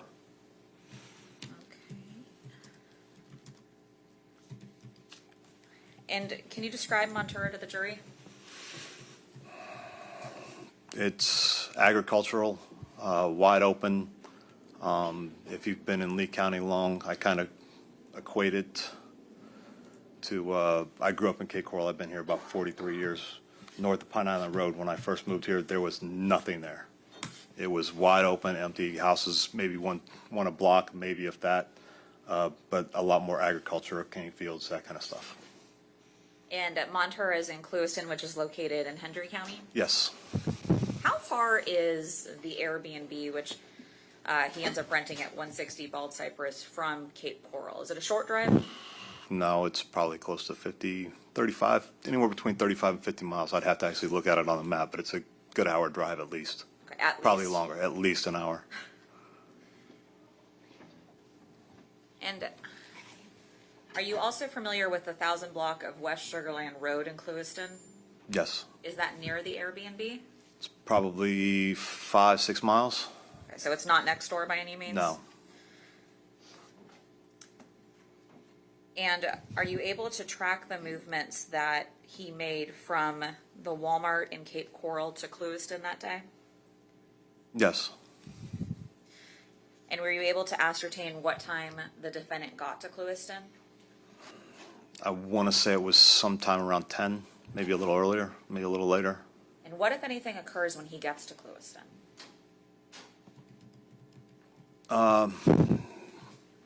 He's on Sugarland, checks into the Airbnb, goes to a couple stores, goes to a bank.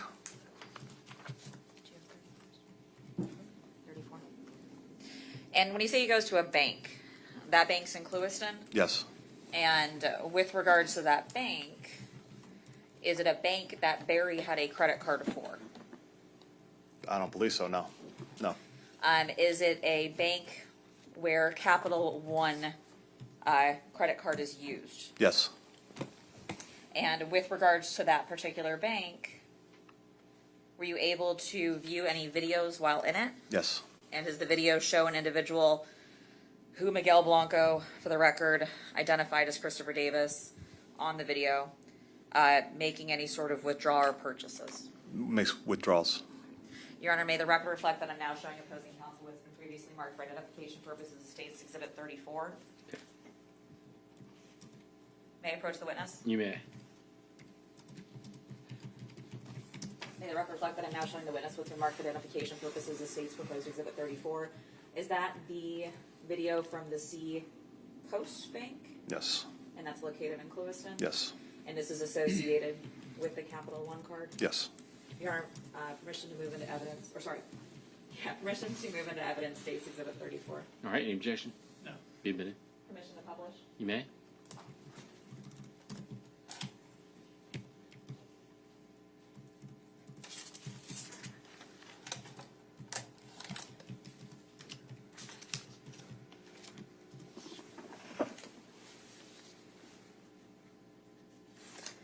And while we're getting this video queued up, you end up seeing him withdrawing money in this video? Yes. And do you remember how much he withdrew? I believe it was 180. And is there anything you see Christopher wearing in this particular video? Same clothes that he was wearing at the Walmart in Cape Coral and what appears to be an Apple iWatch.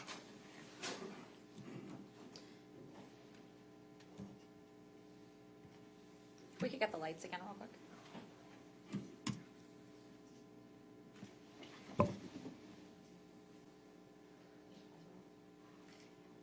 So this particular angle, where's this camera at? That's the camera on the ATM machine itself. So it's actually capturing the person that's punching in the numbers? Yes, as they're and making the putting them. transaction. If you could continue.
Now, the card that he was just putting in his wallet, and for the record, that is at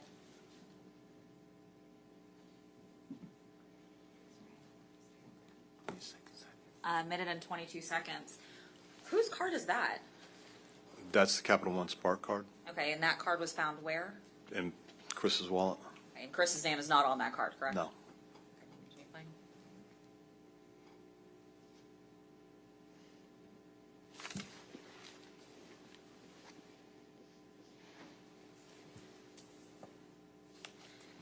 Your Honor, permission to republish States Exhibit 35. All right. You need the lights back on? Yes, please.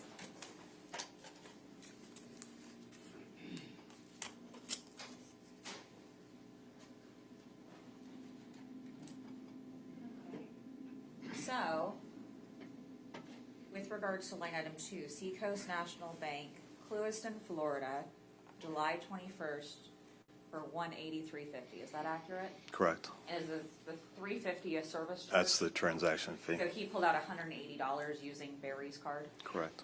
Now, when you were going through the phone records of the defendant, which for the record is States Exhibit 56, did you ever see a time where the defendant's phone called a Capital One? Twice. Twice? And do you remember what days they called on? Would have been July 20th, and it would have been July 21st.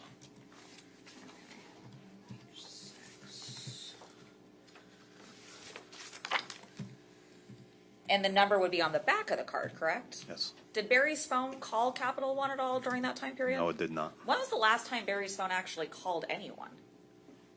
Oh, the last activity on his phone was about 8:30 on the 19th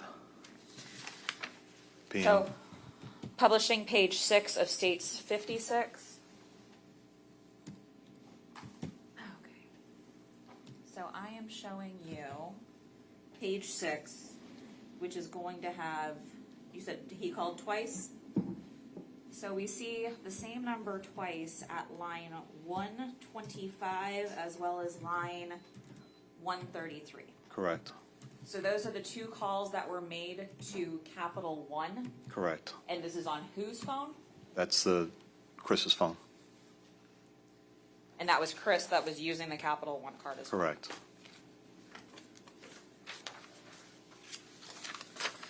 Now, after Chris withdraws money using Barry's credit card, what does he do next? We were able to determine he went to a Ace Hardware store in the area. What is Ace Hardware? It's a hardware store you can pick up. Is it a national hardware brand? Yes, it is. Are you familiar if there's any Ace Hardwares in Lee County before you get to Hendry County? There's one in Cape Coral, on Cape Coral Parkway. Okay, Very there's close, also, very close to Starbucks. is there also one on State Road 80 in the Buckingham Alva area? I believe so, yeah. And then there's the one in Clewiston. Correct. Okay. So it's not like just a run-of-the-mill No. mom and pop store, okay. Now, with regards to him going to Ace Hardware, were you able to ascertain a video with regards to his shopping endeavors there? Yes. And what, if anything, do you see in that particular incident? He buys a shovel and a pickaxe. And he lives on the 3rd floor of a condo building, correct? Correct. And this is after he's already purchased a tarp as well as duct tape? Yes. Your Honor, may the record reflect I'm now showing opposing counsel with the marked identification purposes, States Exhibit 37, 36A, 36B, 36C, 36D, as well as 37A. All right.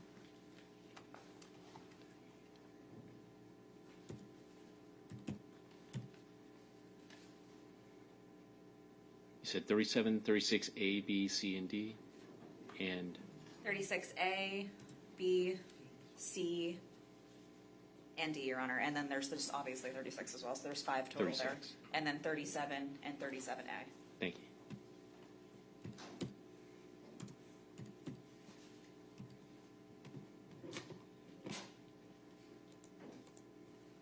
permission to approach the witness? You may. Detective Bearman, I am now showing you what's been previously marked for identification purposes. This states 36, 36A through D, as well as 37 and 37A. Let me know when you've had a moment to review.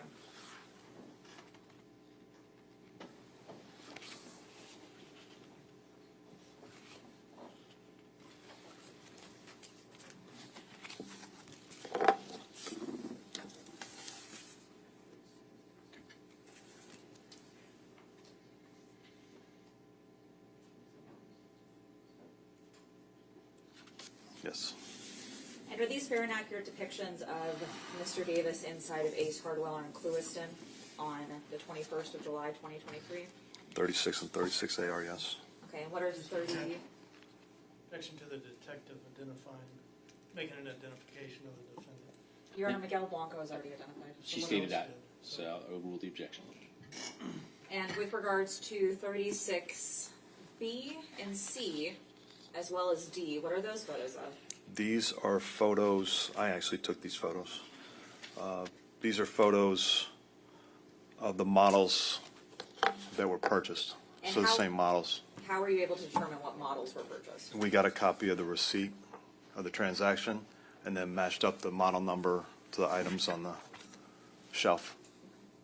And 37A is the receipt, Correct. and then 37 is a video of the incident, correct? Correct. Your Honor, permission to move into evidence 36A through D, 37A, and 37. All right. So what is it, 36 and then 36A through D and whatever? 37 and 37A. Okay. Any objections? No. Be admitted.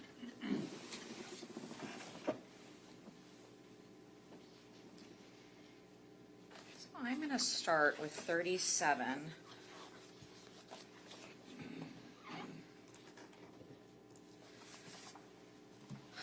So 37A is a receipt. Is that accurate? Yes. Okay. And it shows the day, which is the 21st, Yes. the time, which is 10:43 a.m., Yes. as well as Brenda V. Is that the cashier? Correct. It also shows two different items. Were those the items that you were able to take photographs of? Yes. And what is the first item? It's the pickaxe, a Maddox pick. Okay. So, permission to publish 36D. Yeah. Is this the pickaxe that correlates to? Yes. Okay, so this is the exact same pickaxe that Mr. Davis purchased. Yes. And then we see a second item. What is the second item? It's a shovel. And you took photographs of the shovel as well based on the SKU number? Yes.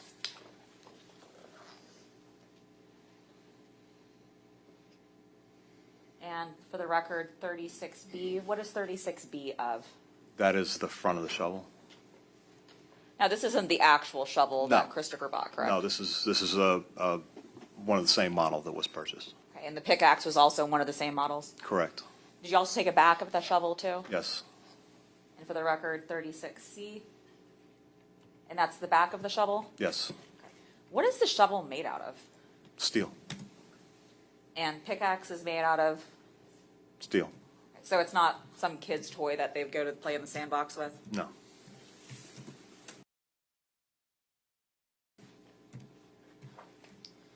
And with regards to the receipt, how does Mr. Davis pay? Cash. And the total cash amount was $81.68? Yes, paid with $82. And again, this is at 10:43 a.m.? Correct.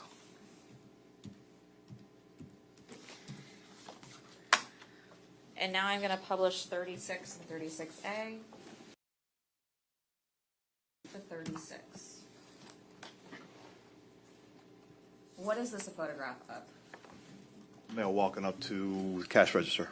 And that's the same male that is seen in the prior video at Seacoast Bank? Yes. And that's the same male that was also seen in the prior video from Walmart in Cape Coral? Yes. Is he wearing the same clothes in all three videos? Yes. And this is an overview of the register area? Yes. And this is the individual you're talking about right here? Yes.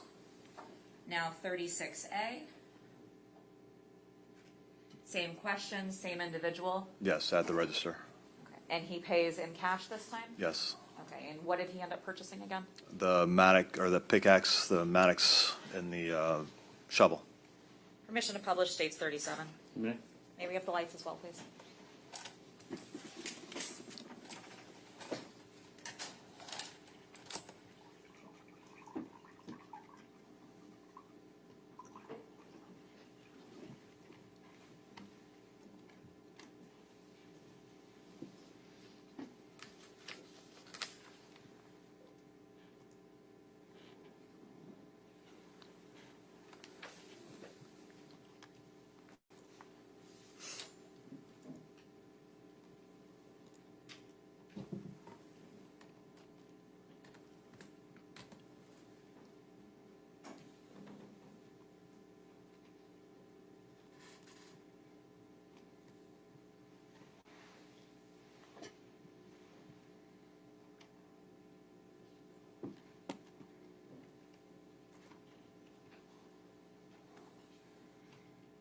Now, permission to move freely about the courtroom. Okay. We stopped this at 14 seconds. Is there somewhere in particular the jury should be watching on this video? On the far side of that aisle, where the glass is, right there. Okay, so this is the individual that purchased the items? Yes. Okay.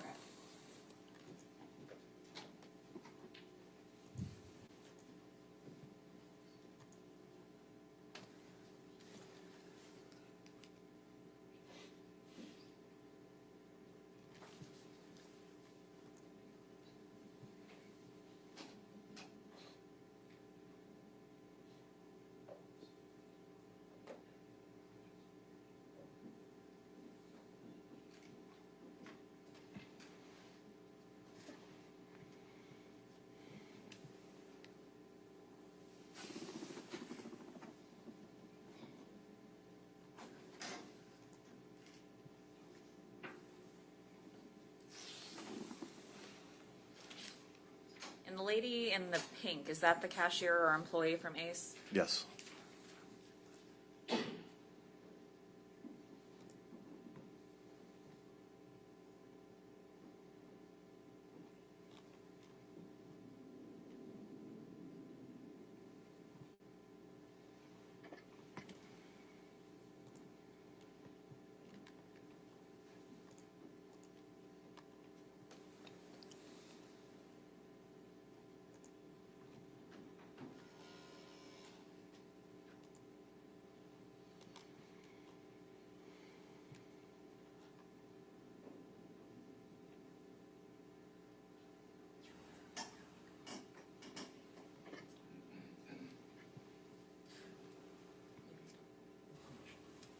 You're under permission to stop the video at this point? Okay.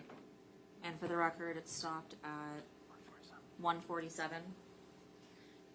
Were you able to tell how this individual in the video as well as photographs got to Ace Hardware? Yes. And how were you able to tell that? Outside surveillance. And how did that person get there? It was Barry's Jeep. Have you used that type of shovel before? Have I used that particular model? No. Have I used a shovel that heavy before? Yes. Okay, what would you need to have a shovel that heavy for? Dig. Here, and I can rephrase. All right, I'll sustain this point. Go ahead. What have you personally used that heavy of a shovel with before? Digging. Digging? Did you dig in small planters with that type of shovel? No, that was heavy digging when I was, more like when I was in the military. And when you were in the military, you were digging? Foxholes, all kinds of different pits, fighting pits, stuff like that. So that would be excessive for a potted plant? Yes. And have you used a pickaxe before? Yes, I have. Have you used a pickaxe of the same brand? The same brand, no. Of the same weight?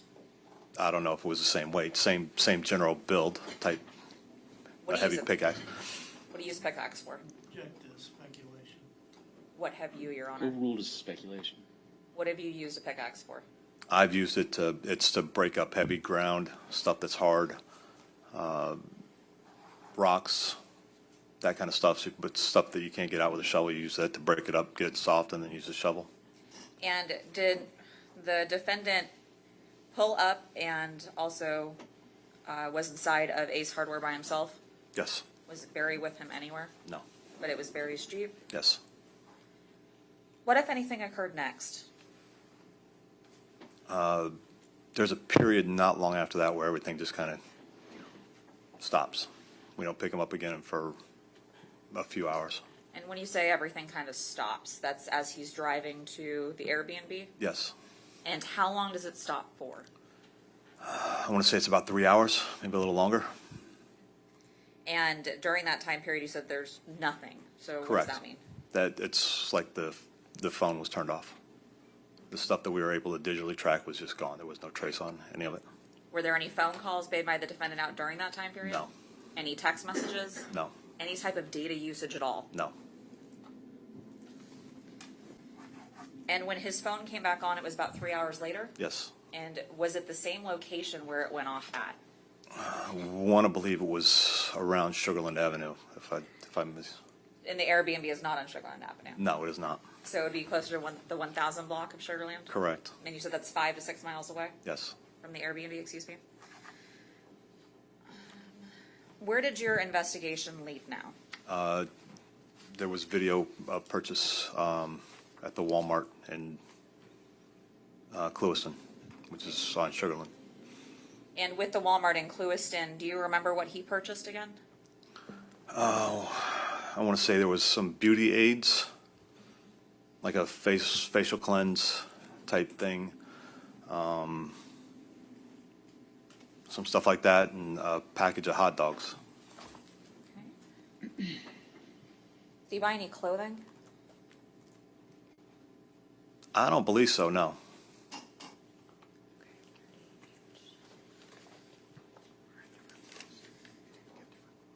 Is he wearing different clothing in these Yes. videos? Your Honor, may the record reflect that I am now showing opposing counsel with some previously marked for identification purposes of State's proposed Exhibit 38, 38A, and 38B.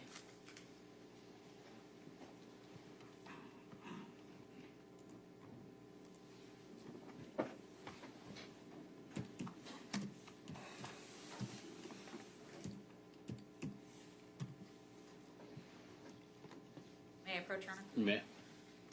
May the record reflect that I'm now showing the witness with the previously marked for identification purposes as States 38, 38A, and 38B. And for the record, Your Honor, 38 has already been identified by Miguel Blanco as that being the defendant in the video. These are Cape Coral Walmart.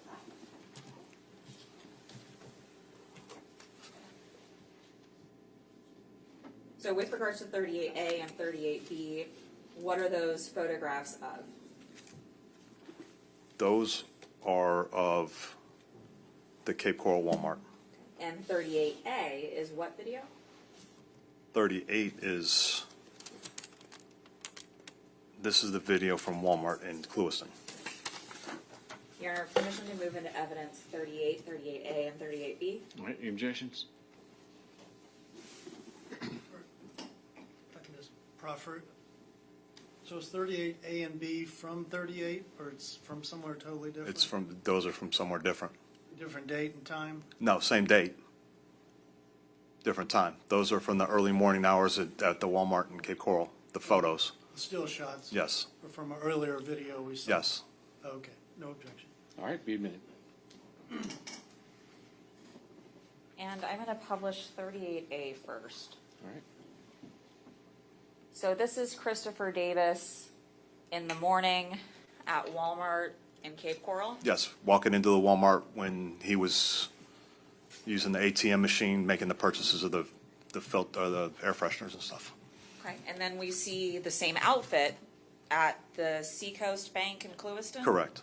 And then we see the same outfit again at the Ace Hardware, correct? Correct. Here's another view. Is that the same outfit as we just discussed in all three of those locations? Yes, that's the inside of Walmart. And Your Honor, for the 8K record, Coral. that's 38B. Permission to publish 38. Okay. And then now, the video that we're publishing, that's from later, correct? Yes. And where is this video from? The video that you are about to show is from the Walmart in Clewiston on Sugarland, and that's in the afternoon. I want to say it's sometime around 4, a little after 4. So this is after there's been dead air, basically, Yes. for Yep. 3 hours. Now, before we begin playing this, I see a timestamp on the upper left corner that says Monday, July 31st, 2023. Is that the date of the actual date in the video? That is the date that we collected the video. What is the date from the actual date in the video? It was July 21st. And is there a certain person we should be looking for when they're walking in? Yes, white male, no hat, tank top. I can't remember the color, different color outfit. More pastel colors, I believe. Up. So that particular individual, that's a different outfit than earlier in that day. Yes. And for the record, Your Honor, this video is identified by Miguel Blanco as being one of the defendants.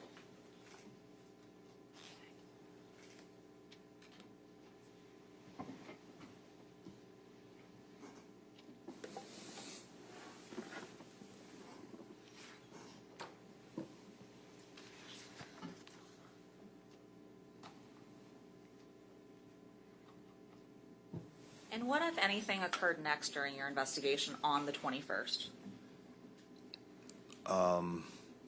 We were able to go to, there was a Ring camera video of a next door neighbor. I'm going to stop you there for a second. With regards to Clewiston. Yes. Were you able to track to see if anything occurred on Mr. Davis's phone from about 6 p.m. until about 11 a.m. on the 22nd? It was pretty much dead. There was no usage as far, no phone calls, no text messages. But there was data usage, Yes. though. And do you remember what the data usage was for? Lots of different searches. I believe there was some weather searches, some adult sites, stuff like that. Were you made aware of anyone that went to the residence on the evening of the 21st in Cape Coral? Yes. And who was that? Miguel Blanco. And he actually went to Barry's address that night? Yes. And this is when the defendant was in Clewiston? Yes. Your Honor, may I have a moment? Yes. No further questions at this time. All right.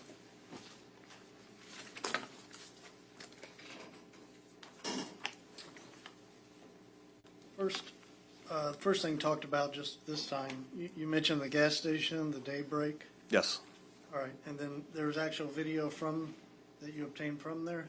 I believe they took stills of the video. I don't think they were able to actually download the video. The detective who was actually took photos, still photos off the screen. Okay. All right, that is, you collected those photos? Yes, those photos were collected, yes. All right, and then going to the Ace Hardware, if you remember the receipt, it says the word Maddox. Yes. In your investigation, did you determine the difference between a pickaxe and a Maddox or Maddox pickaxe? They're pretty much the same thing. Does the Maddox, it has the flat side on it? Yes. As opposed to just a double-sided, like, Yes. just straight pick? Correct. Okay. And I don't know if you noticed on the receipt where it indicated the Maddox it was a fiberglass handle, Okay. so it wasn't entirely made out of steel. Entirely made out of steel, no. So that fiberglass would, assume it would make it lighter. Yes. Ooh.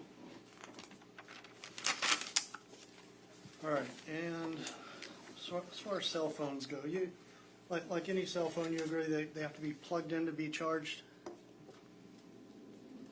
Yes. At some point. To charge them up, yes. Yeah, and if they're not, and the battery goes out, the phone's not gonna collect any data. Okay, yes. It's not going to make any calls or anything like that, yes. Right, so if you then went back and checked to see what happened during a period when the battery had gone out, you're not gonna find anything. Correct. Okay. And also, we talked about the Cape, well, the Walmart, the two Walmarts. The one at Cape Coral, you indicated the Yankee Candle, the air freshener, but you also, there was also a T-shirt vault, right? Yes. Okay. Were you- I'll leave it at that. All right, thank you. Anything else right now? No, Your Honor, permission to recall at a later date. All right, you can step down for now. All right, state and call their next witness. Yes, Judge. Say we call Mr. Brian Job.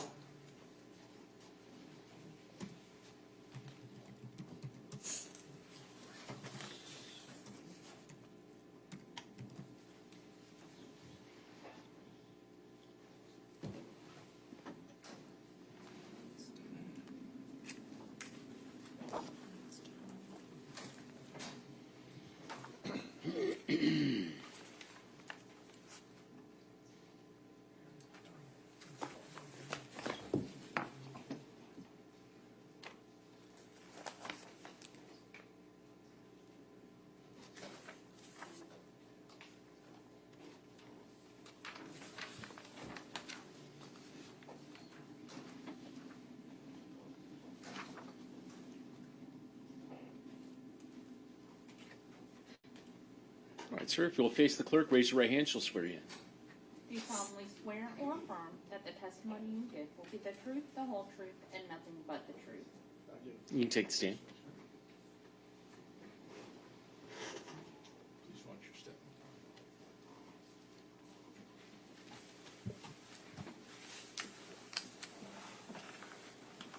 You may proceed when you're ready. Thank you, Your Honor. Sir, would you please introduce yourself to the ladies and gentlemen of the jury by telling them your name? I'm Brian Job, And Mr. Job, where do you reside? 1835 Beach Parkway, Unit 202. And how long have you lived there? I'll be going on 5 years in February. And during the time that you resided at that particular address, did you know an individual by the name of Barry Schmalbach? Yes, I did. And how did you know him? I know him from when he moved into Unit 303, and we kind of, became friends and, hung out at the pool and stuff. And over the course of that time, did you spend some time with him? Yes, I did. Okay. And how would you describe that time? Great. Barry was a great guy, well liked. Everybody at the complex got along well with him, and he was always pleasant to be around, and just a great guy. Now, sir, I'd like to direct your attention specifically to these screens. Can you see that okay? Yes. All right. Do you see your residence in this particular photograph? I do. From this angle, it's got like a light on it. There you go. It's the one on the second level that has a wreath on the door. Okay, so if I was pointing to it That's right here directly above this red vehicle That's correct. that's parked, that would be your residence? Yes, sir. And did you know that Barry Schmalbach lived at 303, you said? Correct, up in the right-hand corner. And that would be up here. Yes, sir. Now, how would you get from your place to Barry's place? I would come out of mine, turn right, and go up the stairwell to the third floor, come across my front door and kitchen window, and then come up to Barry's on the corner. Okay, so you'd actually go into this stairwell here? Correct. And climb up the stairs? Correct. And then go along the stairwell here? And then take a right and go to the corner here to Mr. Schmalbach's residence? Yes, sir. All right.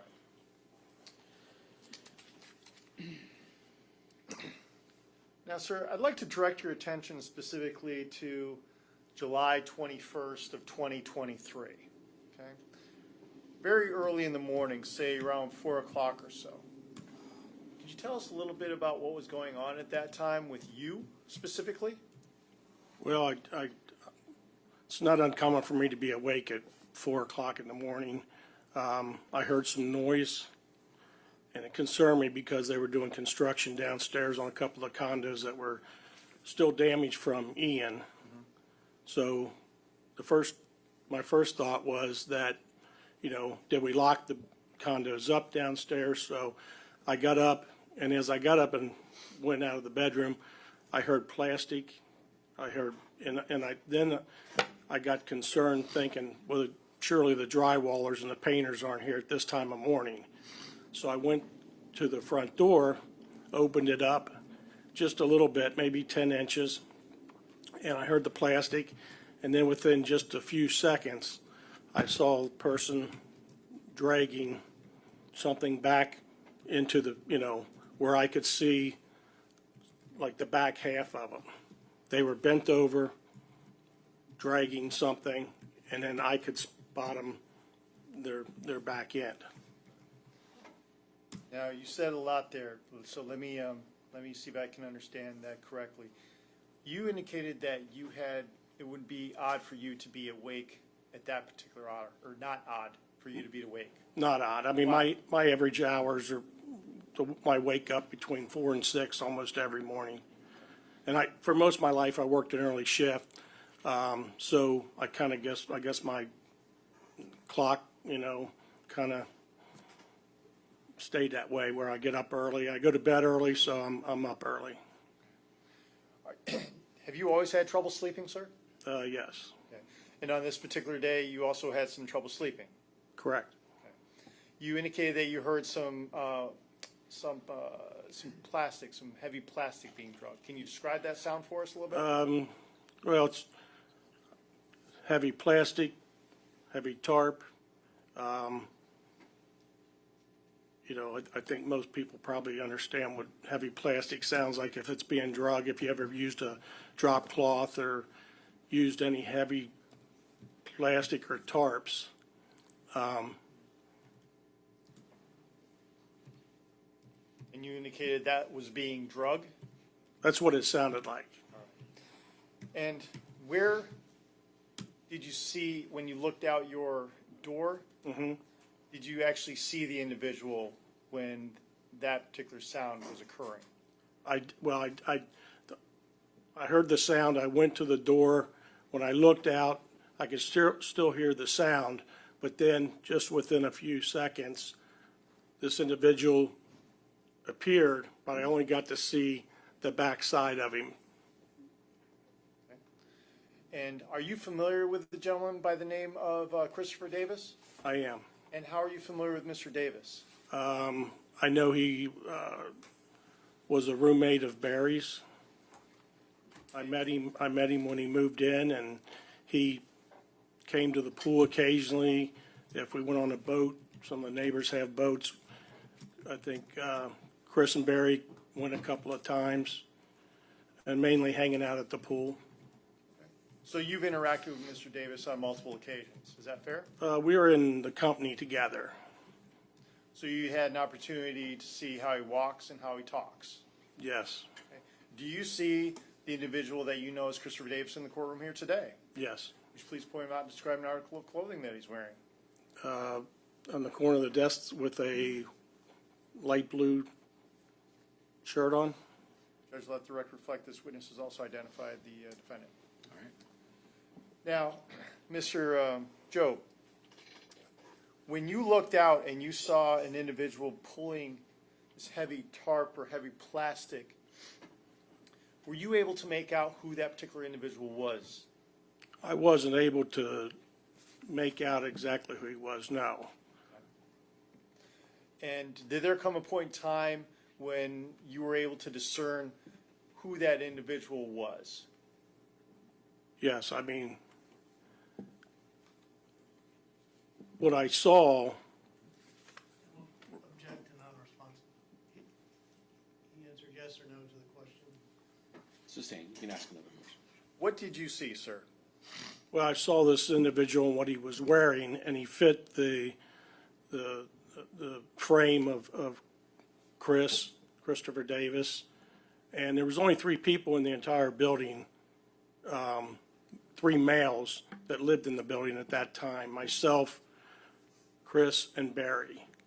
So at 4:15, 4:30 in the morning, you know, and this individual had on black, dark, like athletic shorts and a dark top.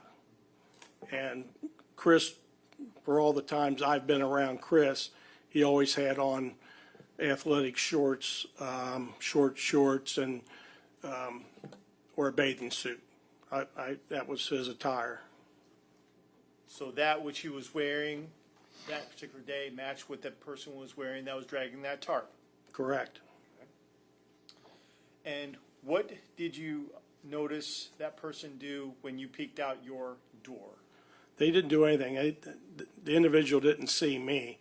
I sort of got frightened and I shut the door and locked it right away. And my mind was trying to process what I was thinking and what I saw. So at that point in time, I went over to the kitchen window and was just trying to see if I could see anything else. And I couldn't see down into the stairwell because it was all dark. There was no lights in the stairwell at that time. Why weren't there any lights in the stairwell at that time? Well, this individual must have, Judge, I'm object, speculation. Sustained at this point. well, let me, go ahead. We want to let him ask you a Let question. me re-ask the question, sir. What prevented you from looking into the particular stairwell at that time? Because there was no lights on. And is that unusual that there not be any lights in the stairwell? Yes. Okay. Are there lights in the stairwell? Yes. Okay. What kind of lights are there in the stairwell? These were, I took down all the exterior lights after the hurricane, and we went and bought these, I call them construction lights that are temporary, just a hot and a cold, and you put the light bulb in and they hang there. So after I went to the window, couldn't see anything. It was a few minutes later, I heard a click or door closed, so I went and looked, and this individual came up and turned the light on. So then the light comes on. And at that point, the individual came up, and I could hear him go over top of me because my kitchen window is right there above the catwalk over to their place. And he was carrying a black tote with a yellow top, like you see at Sam's or Home Depot. And did you see where that individual will go? He went right into the unit 303. Okay. And unit 303, once again, is that Mr. Schmalbach's residence? Yes. And were you able to discern whether or not that individual was one of the same individual that was going ahead and pulling that heavy tarp? It was. And did that individual, when you saw him once again with the black bin and the yellow top, were you able to discern, by and through what you observed, who that was? Yes. Who was that? Christopher Davis. Judge, let the record reflect, I'm showing defense counsel some previously marked states exhibit number 25, 25A, and 25B.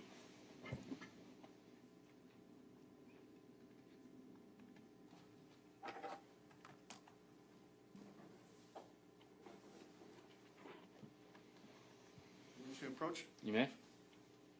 Mr. Joe, I'm handing you what's been previously marked as states exhibit number 25, 25A, and 25B. I ask that you take a look at those items and see if you recognize those. Yes, I do.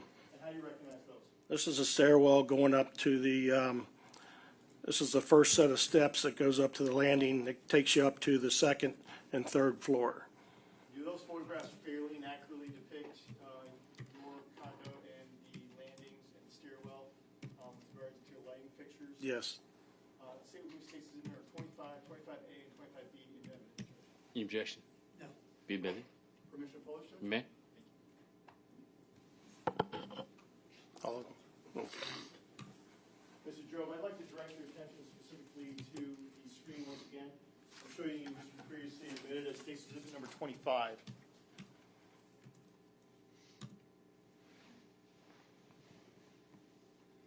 Is that the landing or the stairwell that you're referring to? Yes, And those are the light fixtures that were, that you just described for us today as just being a hot and cold? right. It's like a pigtail type thing that just goes into the hot and cold and gives you temporary light until our lights arrived. Okay, so basically what you've got there is basically a socket, is that fair to say? And then you put Yeah. the light bulb into that socket? Well, there's not really a socket. There's a hot and cold, Okay, wire. The pigtail thing comes with a socket, okay, and then you just, put the hot and cold together, plug the light bulb in, you're good to go. okay. And then you put the light bulb in? Correct. Okay. And you're saying that light bulb had been unscrewed? Yes, it was dark when I first looked down into the stairwell and couldn't see anything. And then some time went by and I heard the car door close, chirp, and I got back to the window and looked, and then he was screwing the light bulb in. Did you actually see the individual screwing it back in? I did, yeah, I saw the individual screwing it back in.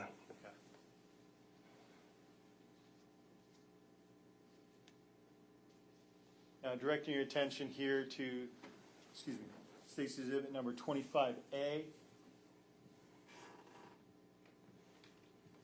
Would that be a view down the catwalk there towards Mr. Schmalbach's residence, directly above your residence? Yes. Not directly above my residence, Well, above and to the left. to the left, great, thank you. And 25B.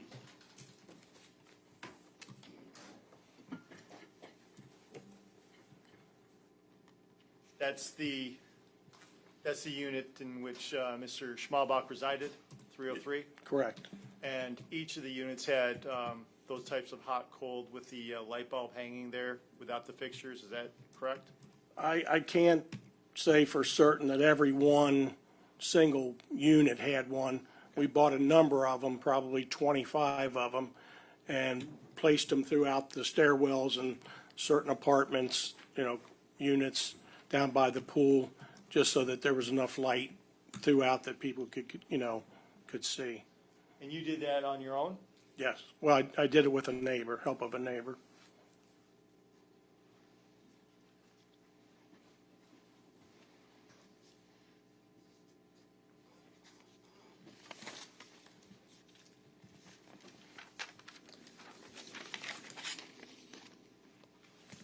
Now, after you saw this individual screw in the light bulb and proceed up to Mr. Schmalbach's residence with those black containers, what did you do next? Well, at that point in time, I was actually fixing a cup of coffee. And while I was fixing coffee, I heard the door close. Which door, sir? Unit 303. And then what happened? And then I went over to the window, a kitchen window again, and by this time, I could hear him going across underneath my kitchen window, and he made his way down the stairs. And as I looked down through the window, I could tell that the individual was carrying what I thought at the time was two beach bags or beach chairs that go into the bags that go over your shoulder. I can't be certain if they were beach chairs, but he was carrying something over each shoulder with straps. You couldn't make out exactly what it was, is that correct? I couldn't. Now, did that person ultimately wind up leaving the condo area? Well, at that point in time, my initial thought of what was going on, and then when I saw what I thought were beach chairs, kind of eased my mind, and I kind of was just sort of like, oh, they're going to the beach or they're going away for the weekend. I think they had just several weeks earlier had been in Key West, so I thought, well, they're going somewhere. And it kind of eased my mind. I got my coffee and went on with my day.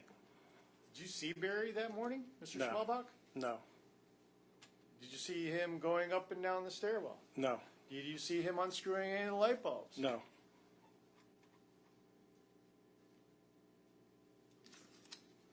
Did you see Mr. Schmalbach going for a walk that morning? I'm gonna object, he's asking the answer, he didn't see him. Oh,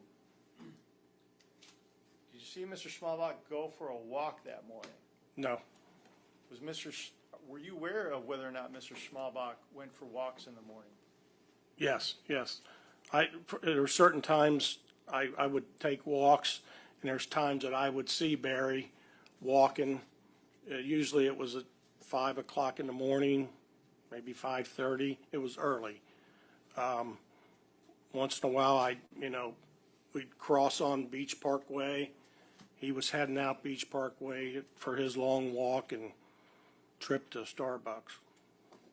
And did he do that on a regular occasion? He did it almost, as far as I know, he did it probably 5 days a week. Now, did there ultimately come a point in time when a detective came down and had to sit down with you and showed you a particular photograph? Yes,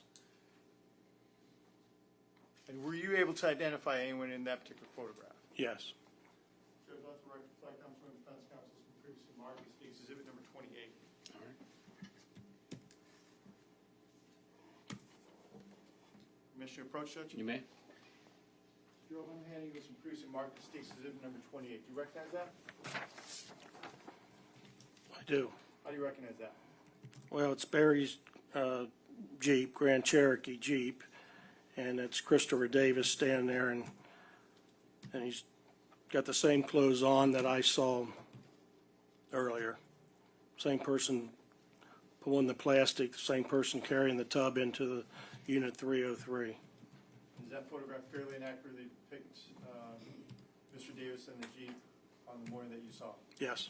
Judge, state would move state's exhibit number 28 into evidence at this time. Any objection? No, not. Be admitted. Commissioner Polish, Judge. You may.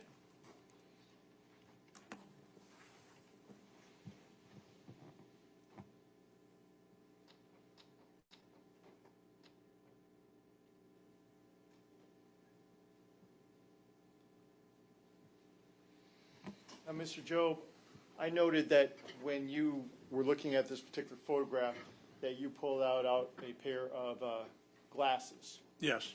Do you have any problems with your sight? No, these are just cheaters that you buy at the drugstore. Okay. So things that allow you to see things up close, is that Correct. Is that correct? Yes.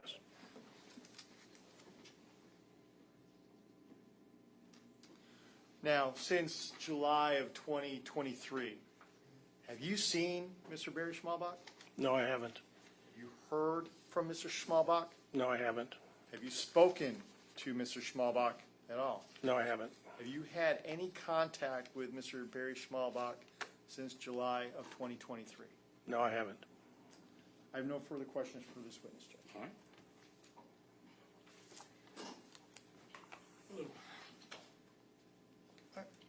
All right, you were on the board of directors there? I was, yes. Is that something you still do or not? No, I'm not currently. Okay, and so, and you mentioned changing the lights out, was that part of your duties there, or is that something extra you did? No, we just, another gentleman on the board, we would do things we could do around the complex to save money, to just help out and get things done. All right, so approximately, when did you guys put those temporary lights there throughout the complex?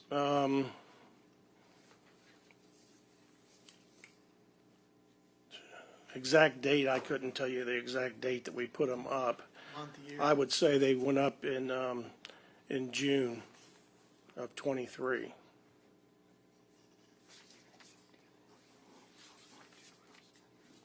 All right, and then you mentioned you took medication to help you sleep. Yes, What kind of medication? it's trazodone. Okay, that, you still would have sleep trouble Yes. after taking the medicine? Yeah, I take trazodone every evening.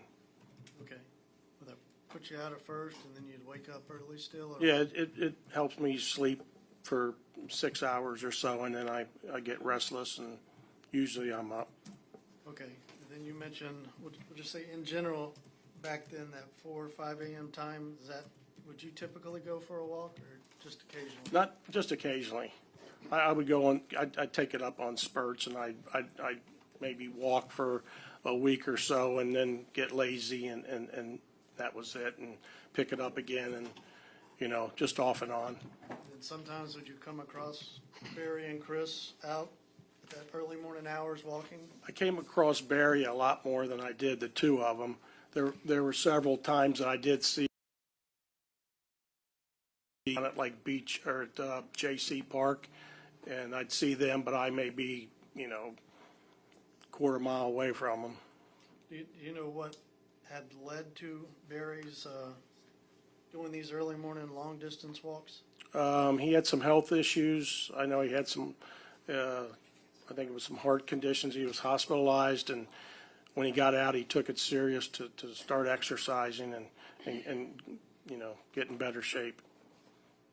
All right. And then you mentioned hearing the noise, the plastic noise, and the light in the stairwell was out. You don't know how it got off? No, it was off when I looked down the very first time, and there was no lights on in the stairwell. Then the individual, you then later saw the individual turning it and fixing the light. Just turn it To real turn it quick. on. Just turned it, it came on, Okay. and up the stairs he went. Okay. All right, and then, let me get this right. You can't definitively say, like, that person is Chris, but you're saying based on the clothing and how the person walked, you believed it to be Chris? Well, yeah, I mean, it being, like I said, with being 3 men in the building, and when I saw this individual and what they were wearing, it was typical of what Chris would wear, his attire. So I instantly thought, this is Chris. Okay. All right, and then you said when you came back in and shut your door, you were kind of scared? Or Yeah, you said frightened. Yeah, I locked the door. Okay, now you didn't go and call the police or 911 or anything? No, I didn't. All right, and then your initial concern, I guess in the first place, when you heard noises was because you said you're on the board of directors and then the place under you was going to be painted or something? Yeah, they were doing construction work, remodeling after the hurricane. You thought to yourself, did I lock that door down there?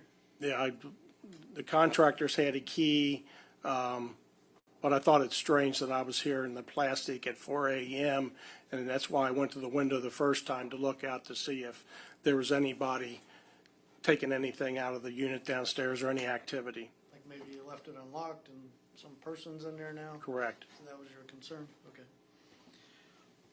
And then later you hear person, you said kind of go under you, and then you look out and you see them carrying what you believe to be your beach chairs.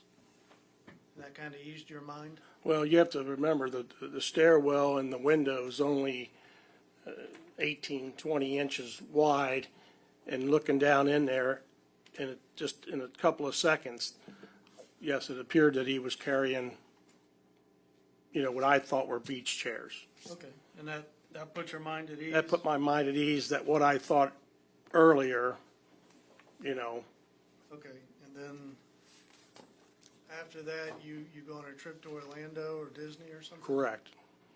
And then you're up there, what, a week? A week, uh-huh. And then at some point after you get back, that's when you talk to a detective or police or somebody? Right, I met with Detective Bearman. Okay. All right, thank you. All right, any redirect? Briefly, Judge. The medication that you utilize that helps you sleep, does that affect your vision at all? No. The individual that you saw carrying the black totes, or the bins, if you will, that individual was one and the same that was dragging that heavy plastic. Correct. And that was one and the same person that was also turning on and off the light bulbs. Correct. And that person's Christopher Davis? Correct. No questions, Judge. Just one question. He said the person turning on and off the light. You said he turned the light on, right? Turned the light on. You never saw him turn it off. I didn't see him turn it off. He just fixed it. Thank you. Anything else? Nothing further, Judge. Thank you. You can step down, sir.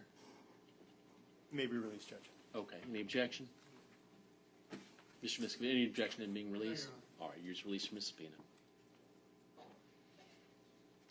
Call your next witness. Yes, Judge. Today we call Mr. Edward Palmer.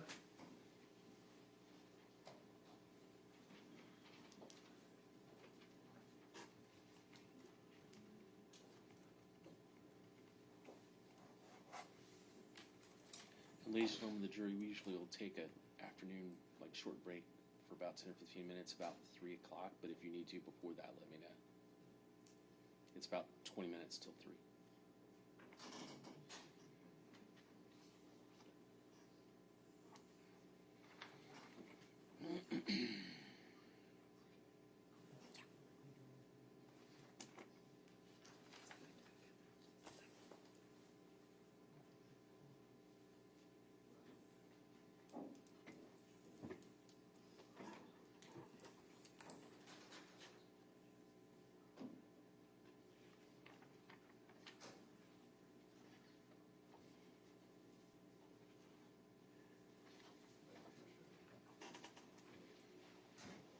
All right, sir, if you'll face the clerk, raise your right hand, she'll swear you in. Do you solemnly swear or affirm that the testimony you give will be the truth, the whole truth, and nothing but the truth? You can take the stand. Watch your step.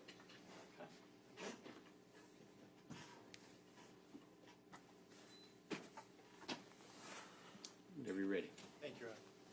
Good afternoon, sir. Hi. Would you please introduce yourself to the ladies and gentlemen of the jury by telling them your name? Yes, Edward Palmer, And sir, where do you reside? North Fort Myers, And what do you do for a living, sir? store manager for Daybreak Market, 76 stations. And how long have you been doing that, sir? 2.5, 3 years, almost 3 years.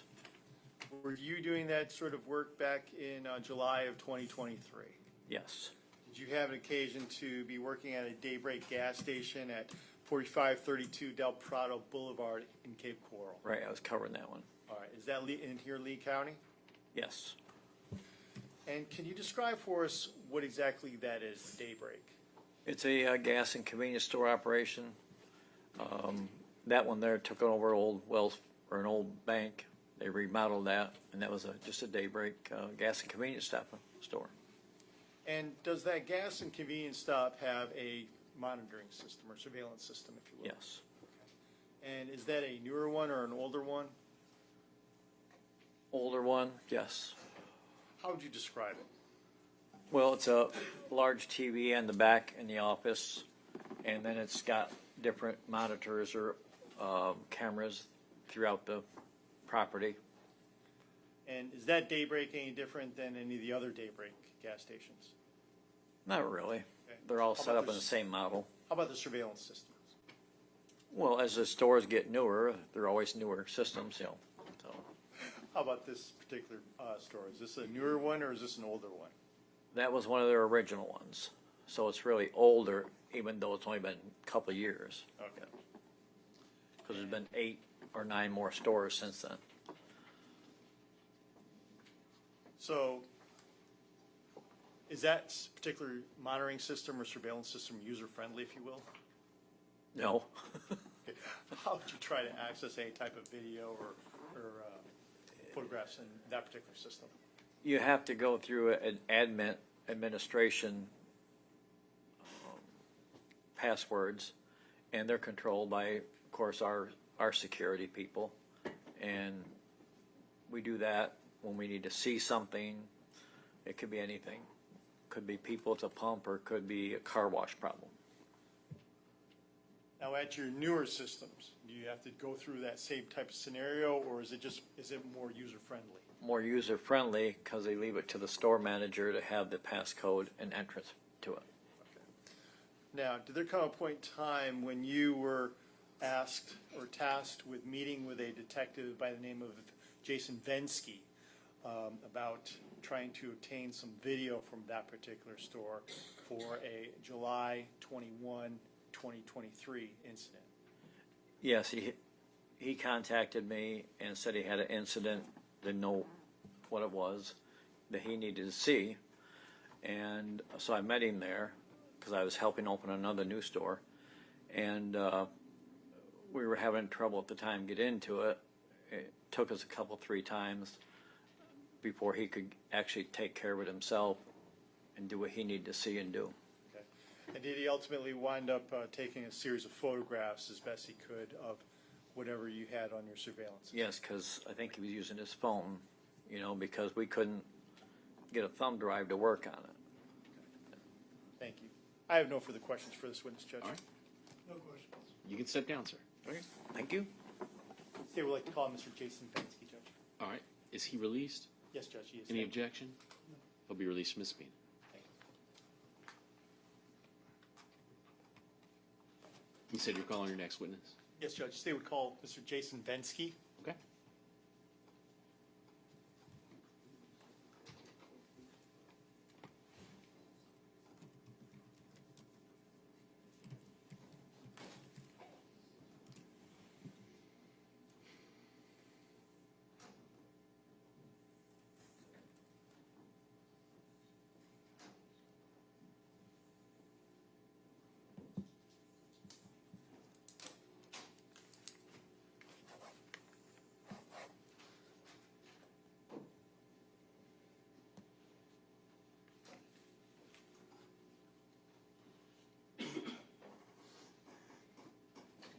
All right, sir. If you'll face the clerk, raise your right hand, she'll swear you in. Do you solemnly swear or affirm that the testimony you give will be the truth, the whole truth, and nothing but the truth? I do. You can take the stand.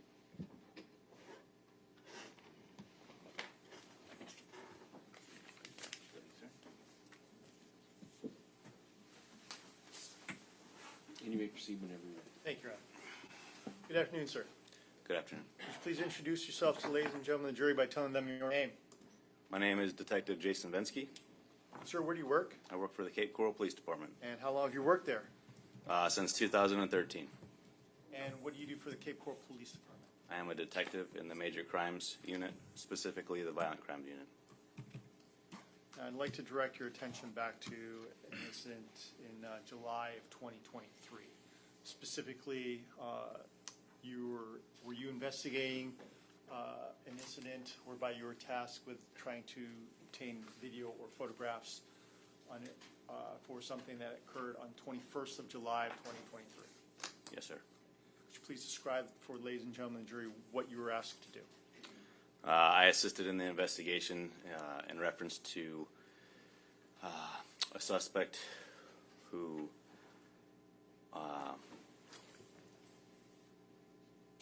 we had a whole bunch of information actually that came in. And so I was tasked with, investigators found some trash at this residence. There was some plastic on the trash that basically described a hand truck, a Milwaukee hand truck. And so I was tasked with trying to find out who sold the Milwaukee hand truck.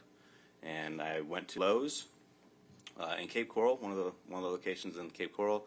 I found this specific model and brand, a Milwaukee hand truck that was sold there, and I went to make contact with a loss prevention agent and asked if they sold that specific truck and when. Were you also thereafter, were you asked to go to a Daybreak gas station? Yes, sir. And would that have been located there at 4532 Del Prado Boulevard in Cape Coral? Yes. And what was the reason for you to go to that particular location? Investigators found a credit card. I believe it was a 76 gas station. That's what the Daybreak is. There was a transaction for a specific date, and so I went to meet with the manager there and ask if I could get video footage from that day. And how would you describe this particular gas station? The gas station was located on Del Prado. You could easily make access to it from the west side and then exit again from the west side. Pumps were very close to the road. Now, as far as the surveillance system goes in this particular gas station, did you become familiar with that? I did, yes. And was it as user-friendly as some of the newer gas stations? It was not. So as a result of it not being as user-friendly, were you then tasked with having to utilize your own phone in order to take photographs of what you were trying to capture from Yes. that particular system? Yes. Judge, let the record reflect, I'm showing defense counsel some previously marked as exhibit number 29, 29A, and 29B.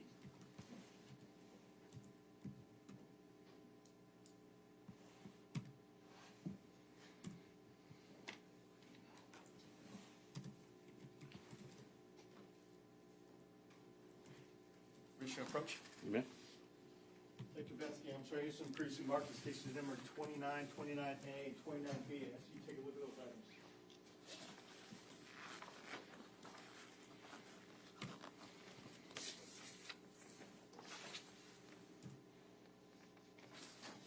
Okay. You recognize those? I do.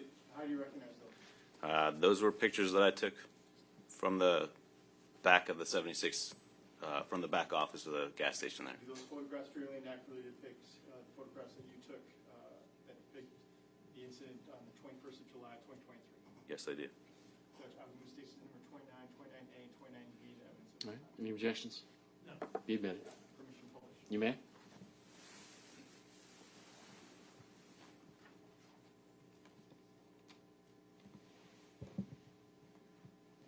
Now, Detective Bensky, when we're looking at this particular photograph, what exactly are we looking at here? This is a dark gray SUV parked on the outside pump closest to Del Prado. So if you were to make entry into this parking lot, it would be the very first pump you could gain access to. Now, you indicated that you had gone to Lowe's and obtained a video from Yes. Lowe's. And were you able to actually review that particular video? I did. And did the person that you observed in the video that you had actually collected from Lowe's, is that similar to the individual that you see in this particular photograph? It's exhibit number 29. The same, the person that was involved in the Lowe's video looks similar to this video, or picture, yes. It's exhibit number 29A.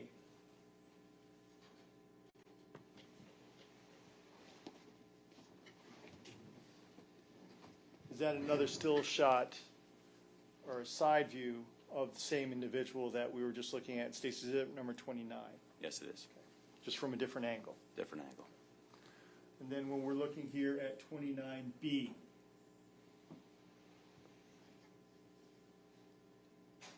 were you able to determine that that was one and the same vehicle that we had observed in 29A and 29?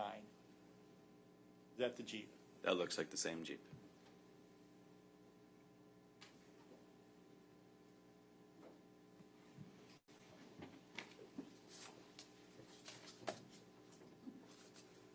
After you obtained these particular photographs, did you provide these to the case agent, Detective Bryson Bearman? Yes, I did. Thank you. I have no further questions for this witness, Judge. All right.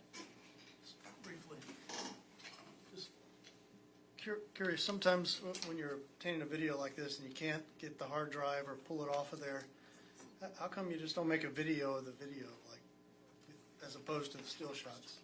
So there, I did actually try to make a video, and for some reason that, I don't know why it didn't save. So I had still shots and I had the video, but the video for some reason didn't save. Okay. And then you had the still shots as backup? Yes. And those were just taken at different points as the video played on the station surveillance system? Okay, thank you. Anything else? No. There you are. Thank you. He may All be right. excused. You may step down. Any objection to being released? All right, so you're released from your subpoena. Is next witness going to be a little longer? Or? Yes, Your Honor. All right. So, ladies and gentlemen, now's a good time to take our afternoon break. It's about 7 minutes to 3 o'clock. Why don't you come back at, we'll be in recess till 10 minutes after 3. All right.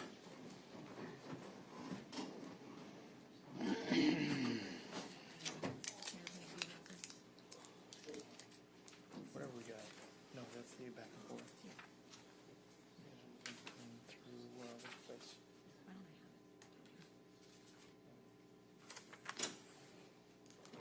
it? All right, let the record reflect the jury has exited the courtroom, being recessed till 10 minutes after 3.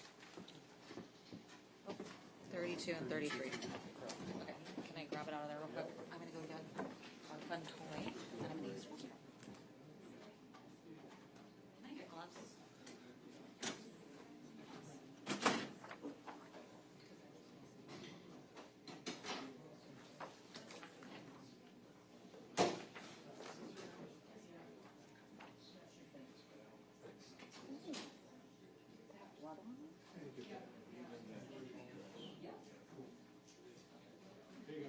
Thanks. You're welcome.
Just get this refilled, you drank the whole thing.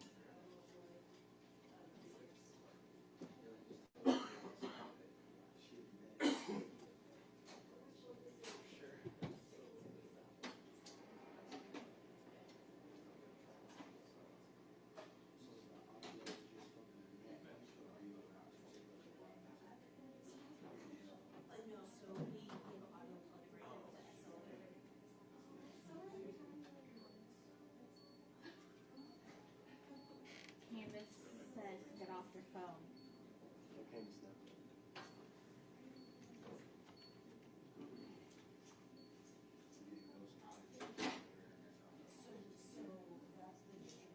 Oh. Right on us. Because they shoot, I think they shoot ProRes and ProRes.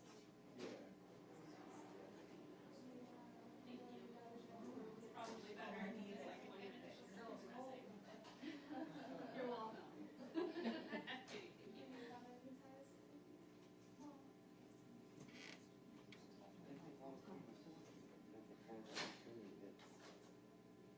Yeah, they did this morning.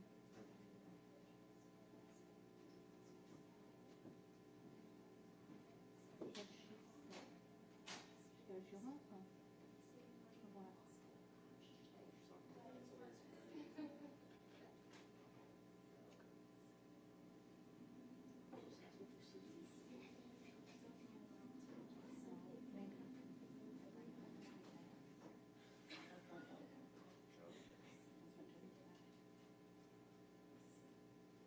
I said, oh, does it have water on it? And she said no.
expecting it to go a little bit faster.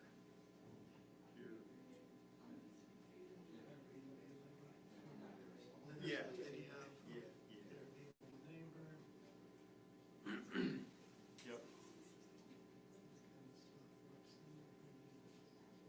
Yeah.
Put water there, and I said, refill for the PM. He drinks it out of those like the coffee cup things, right? Yeah, Has he got another one there? he's got 2 more. Okay.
Okay, so we've got Ventura. Remind me to tell you a funny story in a second. Roxanne shouldn't be too very long, right? No, she's good. And Beltaro, she good too? Yeah, she's good too. Okay. I asked her, I was like, have you ever been out to Ventura, like digging? She like looks at her nails and looks at me. I'm like, that would be my answer as well. Ace Pixel? I don't see, yeah, right? We were doing that. Yeah, we did. Yeah.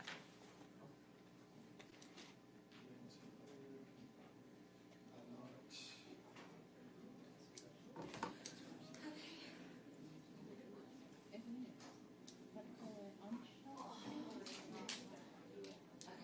he's here too. It's a little early, but whatever. So. All right.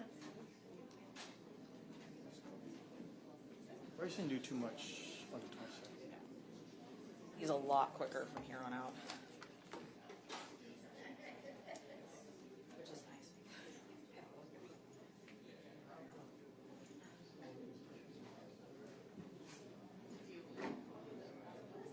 Yeah, no, I was like, Right, peek around the corner.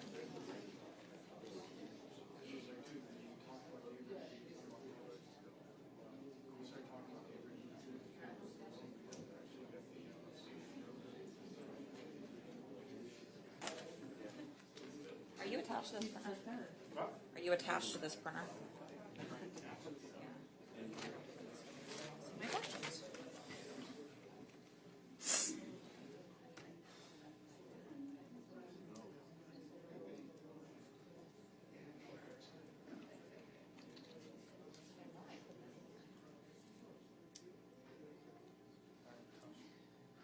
What?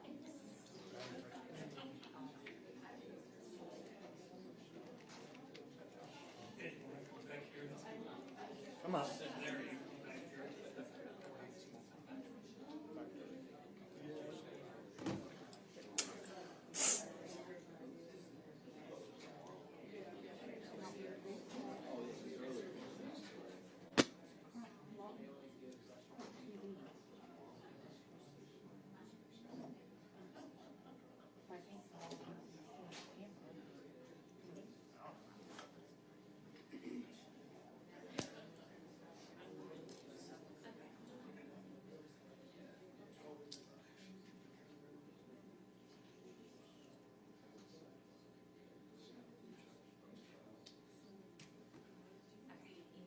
To you. The tag for What? Just see if this one has one. on the outside. This one has more pressure on the butt. I know, that doesn't really do much. Where do you want to put it on that thing?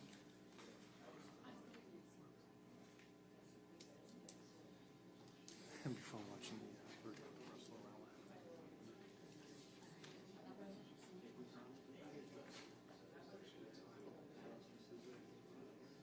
42.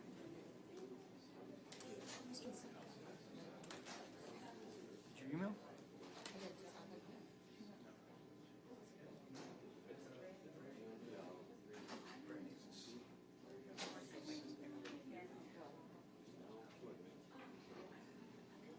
You don't want to write that before. Hi.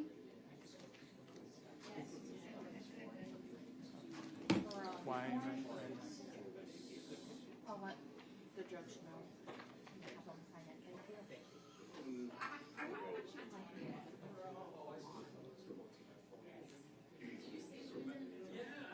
On the outside box. That'd be easiest for you. So then you have to have label. Is the box going to be in the bag? What? To restart my computer. It's okay. Worst case, I'll just get my.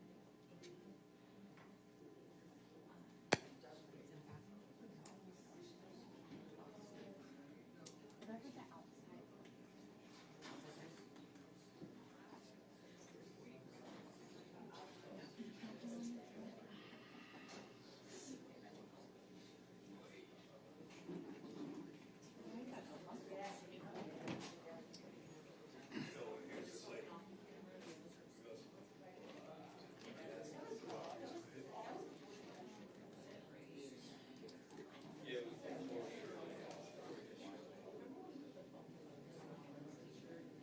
I wonder if you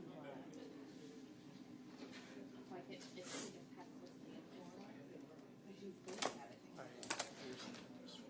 This is the backup thing. Yeah. Oh. Yeah, I can see if I can just.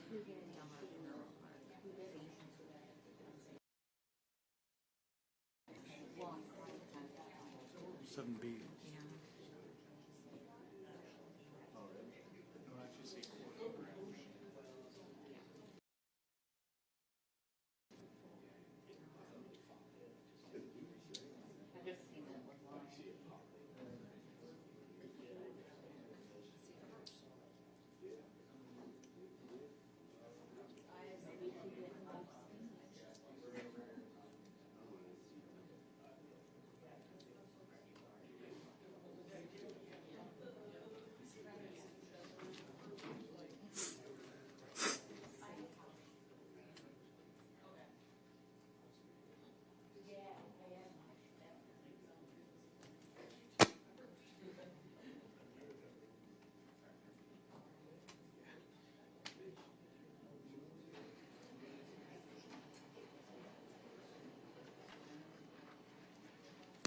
Okay.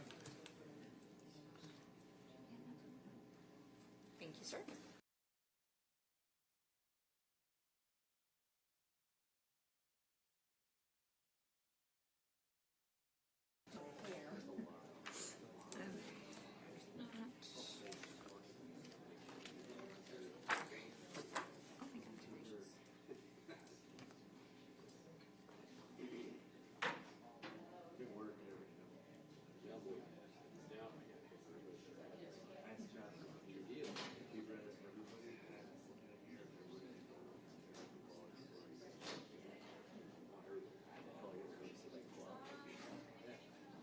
Some people don't look good, Paul. I don't care.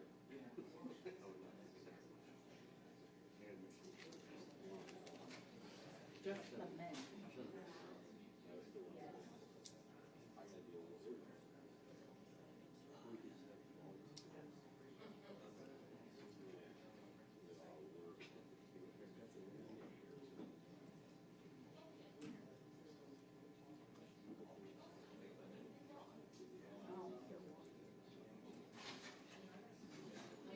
I guess this feds respite.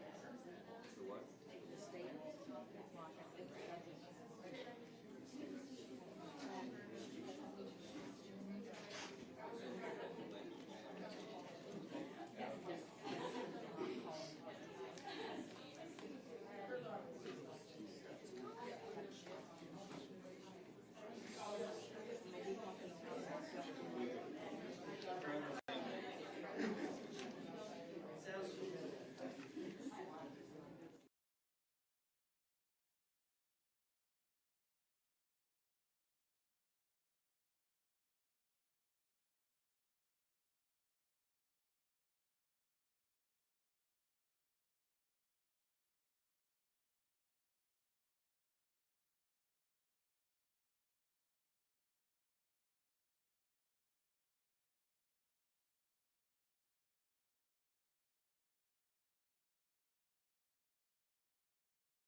All right, please be seated. State and call their next witness. The state would call Roxana Hernandez.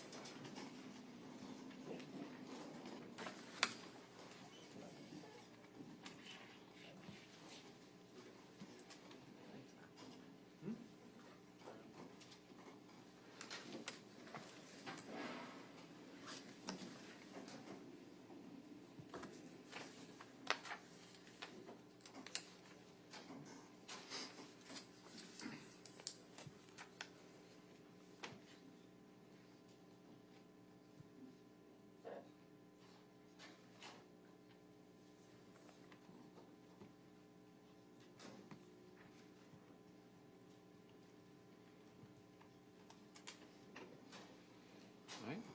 If we face the clerk, raise your right hand. She'll swear you. Do you solemnly swear or affirm that the testimony you give will be the truth, the whole truth, and nothing but the truth? Yes, I do. All right, you can take the stand. Please watch your step.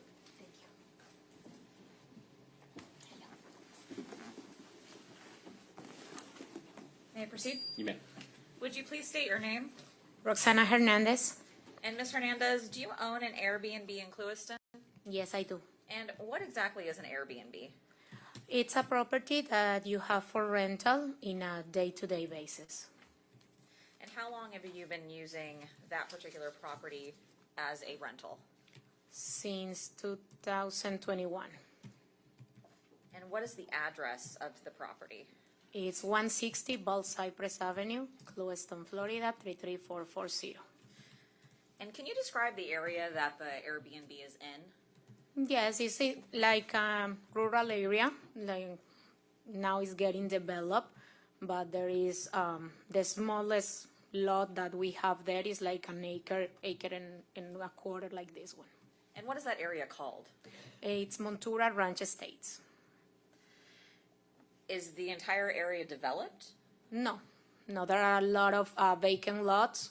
This one, for example, it's a house that has the 1.25 acre. Next is an empty lot. To the other side, it's a house, a mobile home. But in the same street, you can have the mixture of a house and vacant lots still. Can you describe for the jury what the vacant lots look like out there? Are they clear cut? Not necessarily. Most of them are completely raw, so no one has ever touched it as yet. But some others, depending which, because it's like 4,000 lots in total in the area. So basically, it's now when it's getting a little bit developed. So it's a very rural area with not a lot of homes in it. Correct. And the homes that are there are few and far between? Yes. Would you describe the lots in Montura Ranches being, as you said, they were rural and it's kind of raw? Does that mean they're full of palmetto berries, they're full of briars, trees, vines, etc.? Correct. That's exactly what I mean. And with regards to the rental, do you live nearby the Airbnb rental? Yes, my house is just in front of it. And you've rented the property out multiple times? Yes. And you've rented out the property since this incident as well? Yes. And can you describe the property for the jury? Yes. It is 1.25 of an acre. It is completely fenced. We have a mobile home installed there. It's a double wide mobile home, 2021 year from built on 2021. It has 4 bedrooms, 2 bathrooms, and the property has a lot of trees, and as I mentioned, it's a fully fenced property. And how do you describe the property on your Airbnb site? What do you mean? It's the perfect getaway for? The city stress. That's basically a marketing that I have, that it's basically in the middle of the country, the goods, that you can leave the stress from the city. We're really close by from Fort Myers, but we're really close from Miami, Fort Lauderdale as well. So a lot of the clients come from there to have a relaxed time over the weekend or during the week as well. So you're explaining that this is not in the middle of the city, it's a very No. rural area. It's a completely rural area, yes. And with Airbnb, if somebody is going to book it or rent it, could you walk us through the process? Yes, this is an app that we use. As a host, we just create a listing. We describe the property, describe everything that is in the property and around. And the booker make the reservation through this platform using the app. They should have been qualified and verified by Airbnb before they even can contact me with a request of a reservation. So the customer goes in, gets verified, and then they are able to make a reservation and comes directly to me that this day this person made a reservation. And are you able to review both the renter as well as the property?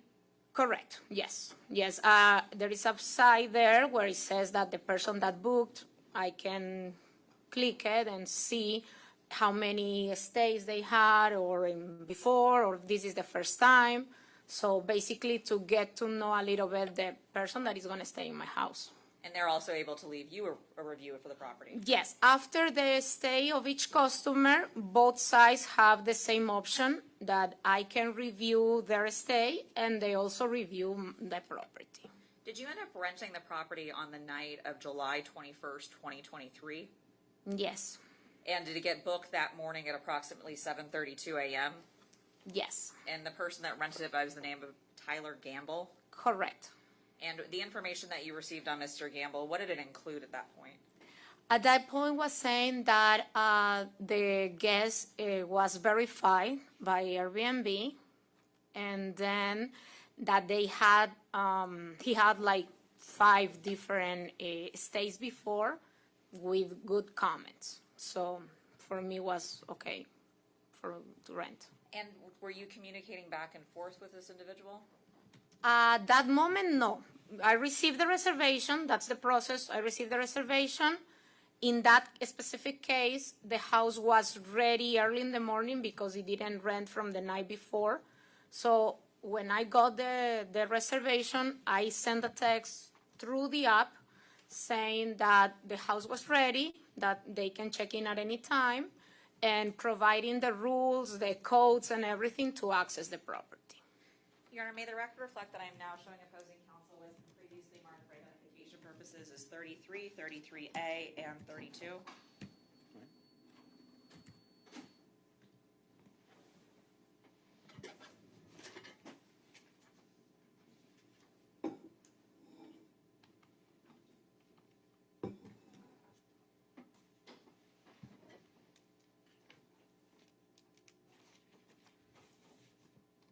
Your Honor, may I approach the witness? May. May the record reflect that I am now approaching the witness with states 33, 33A, and 32.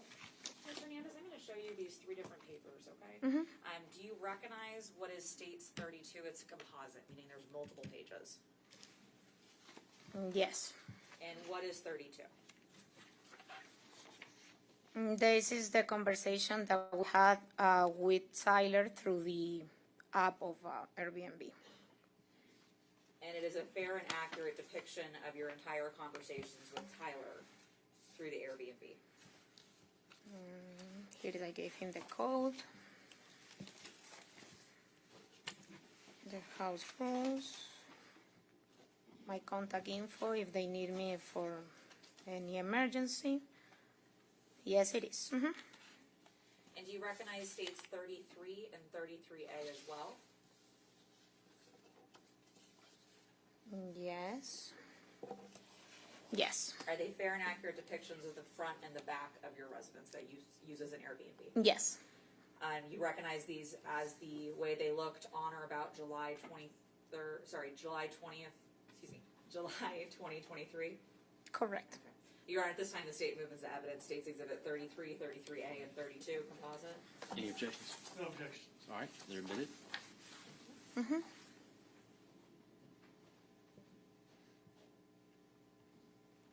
Your Honor, permission to publish 32. It's a composite. You may.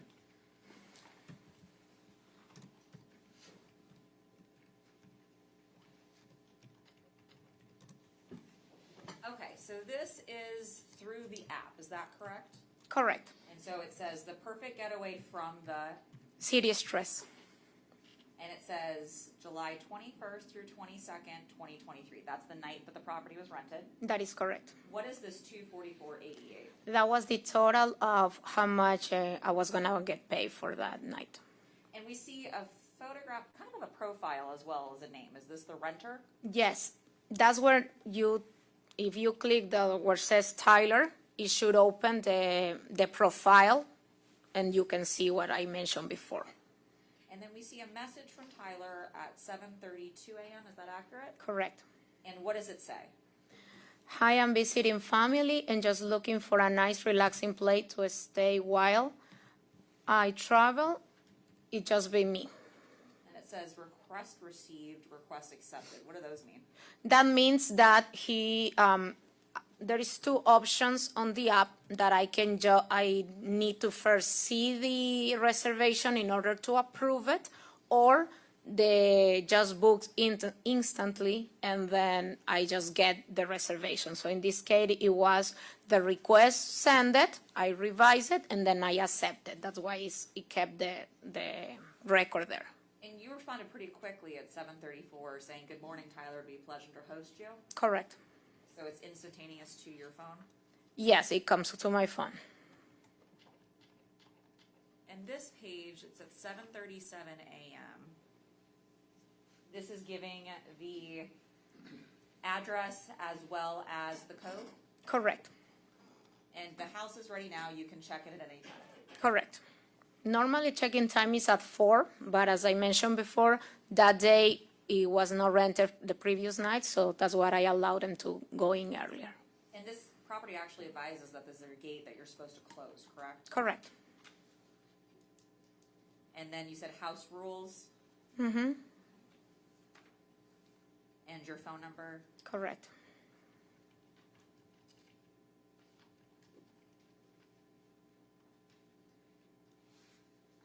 And I'm going to turn to the very last page of States 32. What is this page? That is his profile, the one that I mentioned before. Okay, so this is a picture of this individual named Tyler? Correct. Okay. And it'll say kind of like, hey, prior host, this is what they say? Correct.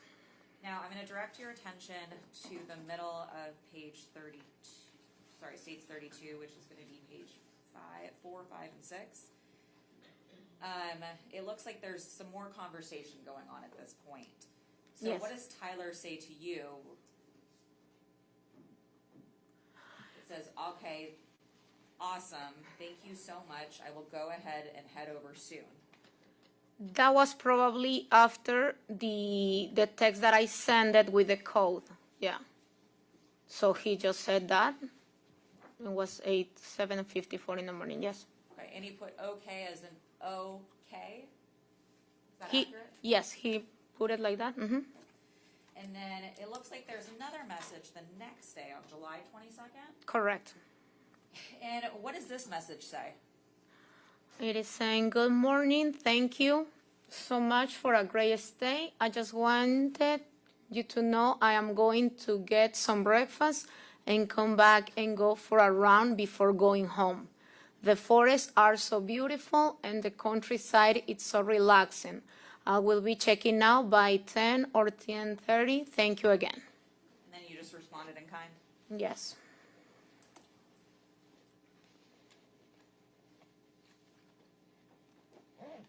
And then it looks like he messages you a little bit later as well. Mm-hmm.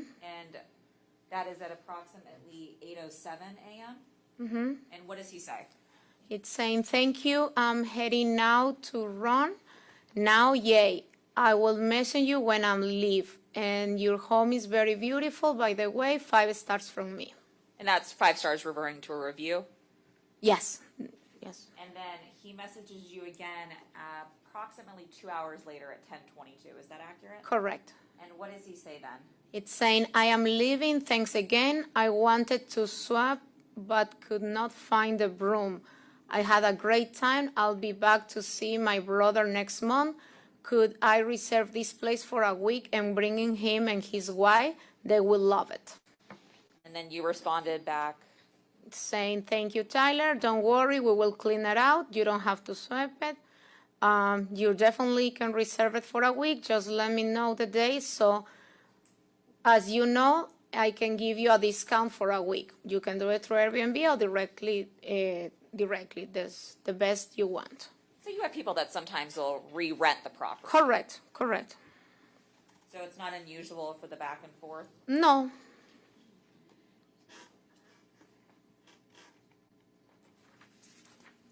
And this last page, you said about the identity. So this is the identity of the individual Tyler, that he's been an Airbnb member since 2017 and he lives in Fort Myers? Yes, that's the information that I received. Okay, and identity verified, That means that Airbnb go through a process to verify that person.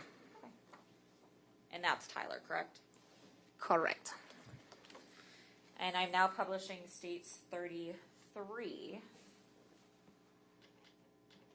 What is this a picture of? This is the front of the house, the mobile home. Okay.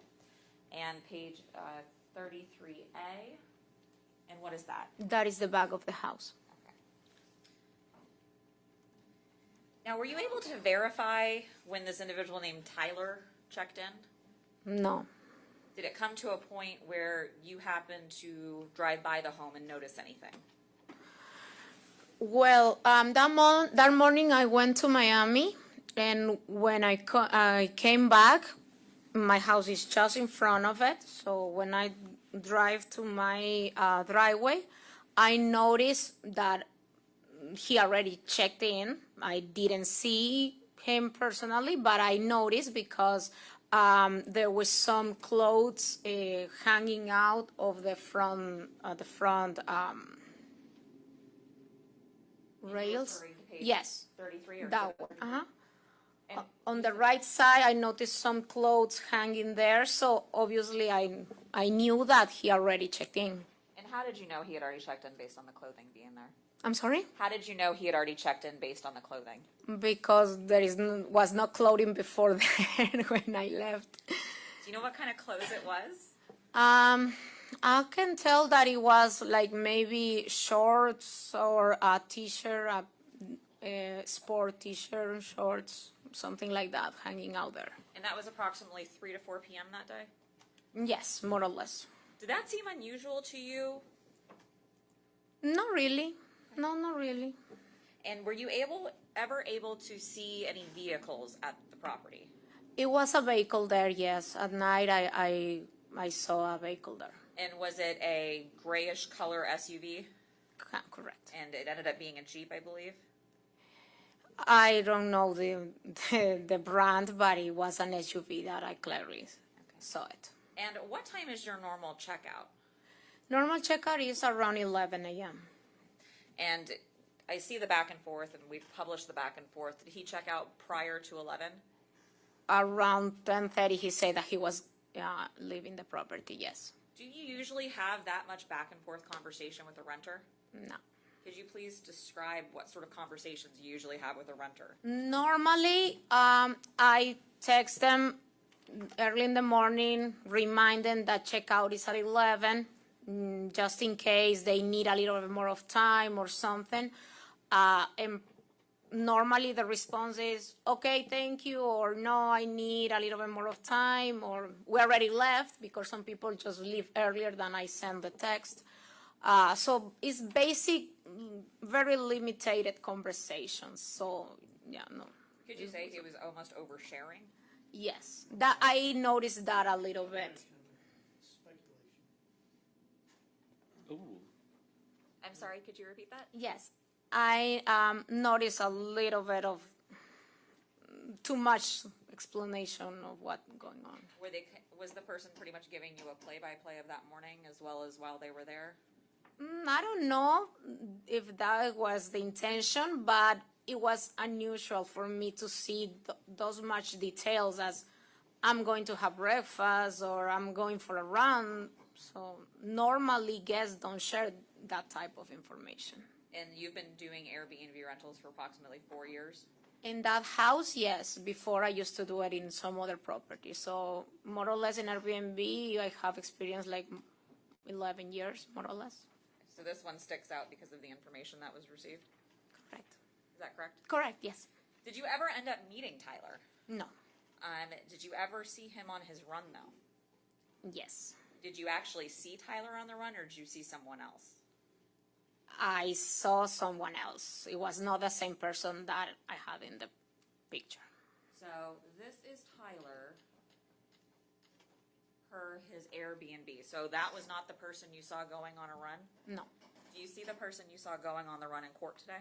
Yes. Would you please point to him and identify him by an article of clothing?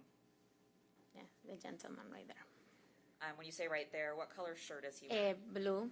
Your Honor, may the record reflect that the witness has identified the defendant? Okay. So that person, Christopher Davis, is not Tyler. No. And did you notice anything else about the property or his stay while he was there? No. When he checked out, what is your normal procedures for checkout? Normally, they just leave the key in the same lockbox that I provided the code at check-in. And when they tell me that they're gone or it's 11 and I see that the property is vacant, we go with my mom. We together clean the house and have it ready for the next stay. So that's the regular procedure that we follow. Did you end up going in to clean the Airbnb? Yes. With your mom? Yes. And can you describe for the jury what you saw inside the Airbnb? Yes, something, as soon as you walk in from that door, to the left side where the 3 windows are, there is a big sofa, 3-seat sofa. The first thing that caught my attention was that the sofa was moved from the wall, away from the wall, and it was a lot of debris and little branches and trees in that side. So that was a little bit strange because it was kind of moved away, the sofa, and all of that debris there that I know it was not from previous stays because we cleaned the house before, so we know that it was not like that. And when you say debris, can you kind of describe what it looked like? Yes, like little leaves and little like branches from the trees. Is it consistent with some of the vegetation that is out in the Monterey Yes, area? yes. And did you notice anything about the area where the couch had been moved? That was a lot of things there. That the debris was there, but other than that, the sofa just was kind of pushed away from the window, and the debris over there, like, I don't know if he put something there or I don't know. Did there was any part that looked like there was something heavy, like imprinted somewhere? No. How did you end up having to clean that whole area? Well, I normally take the vacuum and start cleaning all, but being that it was a lot of debris, I use the vacuum cleaner, but also with the broom, I swap it away. But then my mom calls me because she was already in the bathrooms, cleaning the bathrooms, because she noticed a lot of sand inside of the shower from the main room. So she called me and said, something going on here because this is weird. We've been cleaning and we never seen this. So I went there and saw it was a lot. In the bathroom, you have the combination of a shower and a bathtub. And it was a lot of sand in the shower, in the floor, and also at the bathtub. So, now, how would you describe the amount of sand for the jury? Wow. Very unusual, but a lot. Maybe like when a kid gets a bucket and put it with the sand at the beach, that kind of amount like this maybe inside of the shower, and like the half of it inside of the tub. Now, during the 11 years that you've been an Airbnb host, have you ever had this situation where somebody had sand all over? No. And is this usual for this particular property to have that much debris and sand on the inside? No, never. Even after just one night? Correct, never. And have you rented that particular property to families before? Yes. And small children before? Yes. And you've never had the amount of sand and debris? No.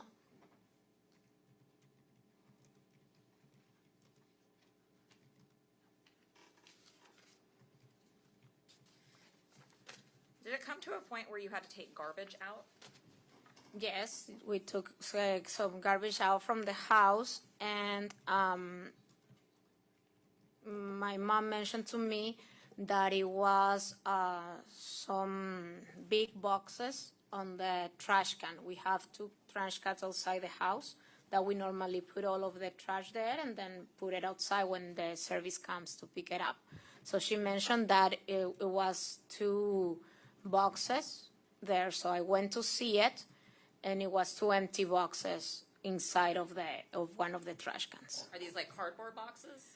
No, those really big plastics that Home Depot, you can get it from Home Depot, that usually put the Christmas decoration and things like that are really big like this. And they're black and yellow in color? Correct, but it was just the box without the lid. And did you do anything with these particular boxes? No, we left it there, and on the next day, I believe it was a Tuesday that the service comes, they took it away with the rest of the garbage. And so at some point, did law enforcement end up contacting you? Yes. And were you able to give them the boxes? No, because the boxes were picked up by the trash service. And when they contacted me, it was like days after they already came, so. And they weren't able to take any of the debris because that had already been thrown away as well? Correct. And did you end up getting a positive review from Mr. Davis on your Airbnb? I believe from Tyler I got one, yes. I'm not sure. And the person that you rented the home to was not the person you saw running? No. May I have one moment, Your Honor? No further questions. All right.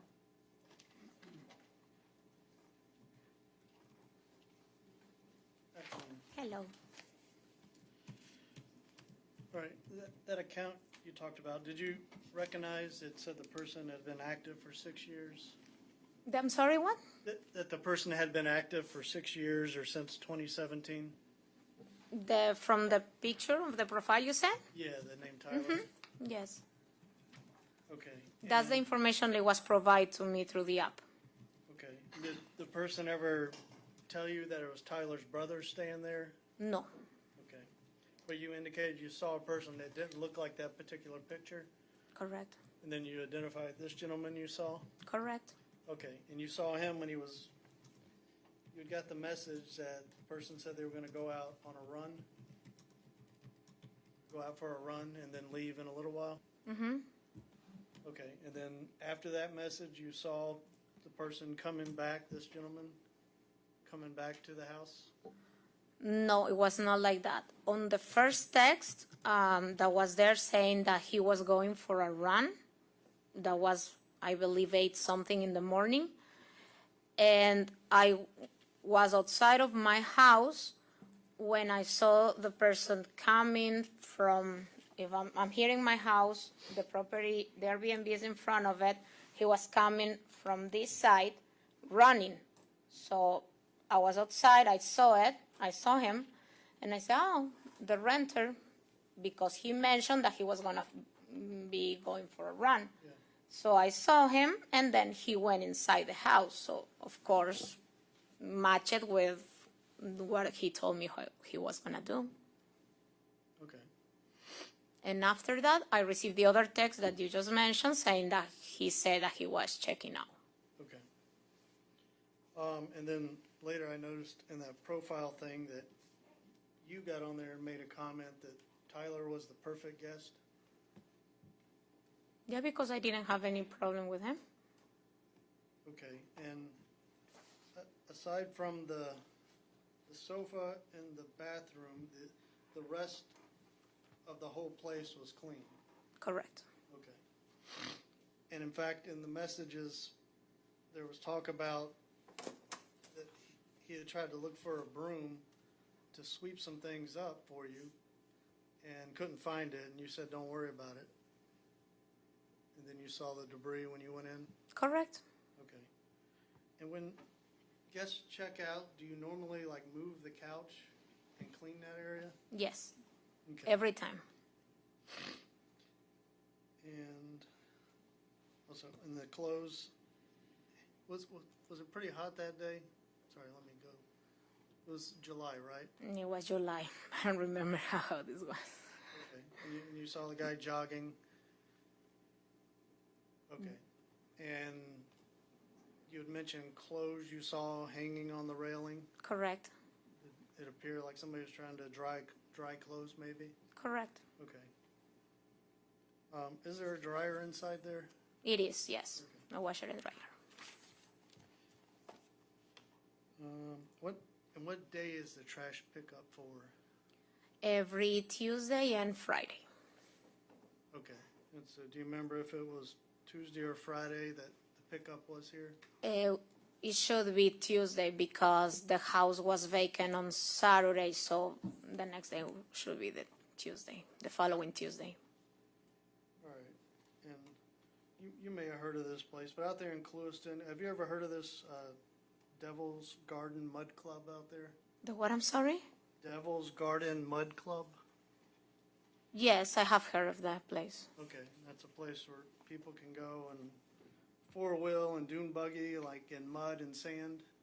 Correct. Okay. And is that close to where you're at? I don't know exactly the address, but I have heard that it's close, yes. Okay, great. Thank you. My pleasure. No further questions for this witness. We'd ask that she be excused and released. All right, any objection? No, Your Honor. All right, you may step down and you're released from your subpoena. Thank you so much. All right, state and call their next witness. State would call Brenda Villatora.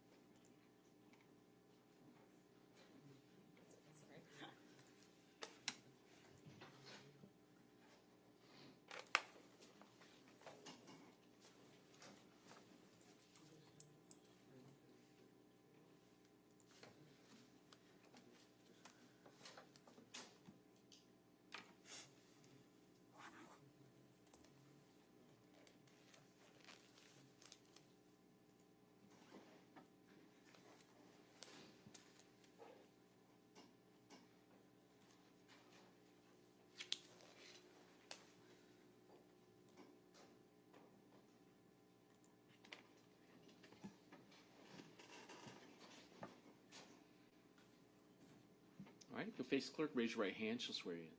Do you solemnly swear or affirm that the testimony you give will be the truth, the whole truth, and nothing but the truth? All right, you can take the stand. What's your step?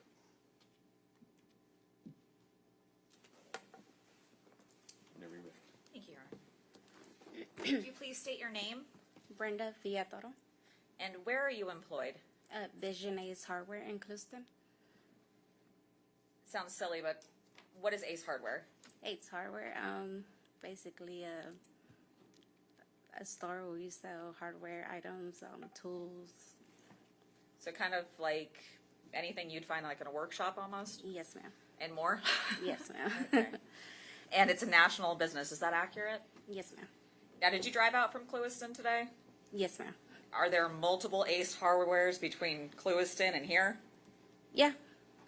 We have actually one in LaBelle. And there's one out in Alva, Buckingham as well? That one, I don't think so. It's okay, Not but at Vision. You're not the only one. Yeah. Okay. And how long have you worked at Ace Hardware? I've been there, I'll be 11 years this month coming up. And what are your duties there? I'm actually the store inventory, manage also the store, and they put me anywhere. So you kind of fill in with whatever job there is? Yes, ma'am. Did it come to a point that you worked as a cashier on July 21st, 2023? Yes, ma'am. Did you come into contact with someone who later became known to you as Christopher Davis? Yes, ma'am. Do you see that person in court today? Yes, ma'am. Would you please point to him and identify him by an article of clothing? And what is he wearing? The blue shirt. Your Honor, may the record reflect that the witness has identified the defendant? All right, Your Honor, permission to publish states 36A. you may. And ma'am, there's a video that we've had you look at, correct, with regards to being at Vision Ace? Yes, ma'am. And there's an individual standing here, it looks like in a pink sort of vest. Mm-hmm. Who is that person? Me. And then the individual standing on the opposite side of the register, who is this person? That would be him. Him as in the defendant? Yes, ma'am. And do you remember him making a purchase for two different items? And Yes. Your Honor, for the record, States Exhibit 37A, which would be a pickaxe as well as a shovel. Yes, ma'am. And how did he pay for those items? I believe with the card. If you looked at the receipt, it says, does it say card or does it say cash? It's cash. Okay, so he paid with Okay. cash? Okay. And with the pickaxe and the shovel being with inventory, you're very familiar with what those items are? Yes, ma'am. Now, with regards to the shovel, is this the shovel that was purchased? Yes, ma'am. Okay. And it's an all steel shovel? Yes. Okay, it says maximum strength. Do you sell ones that aren't as strong, maybe? Yeah, we sell different type of ones. Okay. So is this like the strongest one you can buy? That would be true. Yes. Okay. And then you also said that you sold a pickaxe, correct? Yes, ma'am. And for the record, 36D. And this would be a photocopy of a pickaxe that is sold at your store. Yes, ma'am. And did you have a chance to remember what this is the exact pickaxe brand and model and everything else? Yes, ma'am. Your Honor, at this time, the state would show opposing counsel what's been previously marked.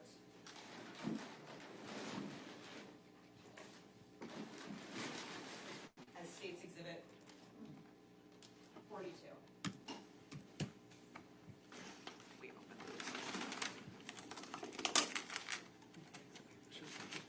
Yep.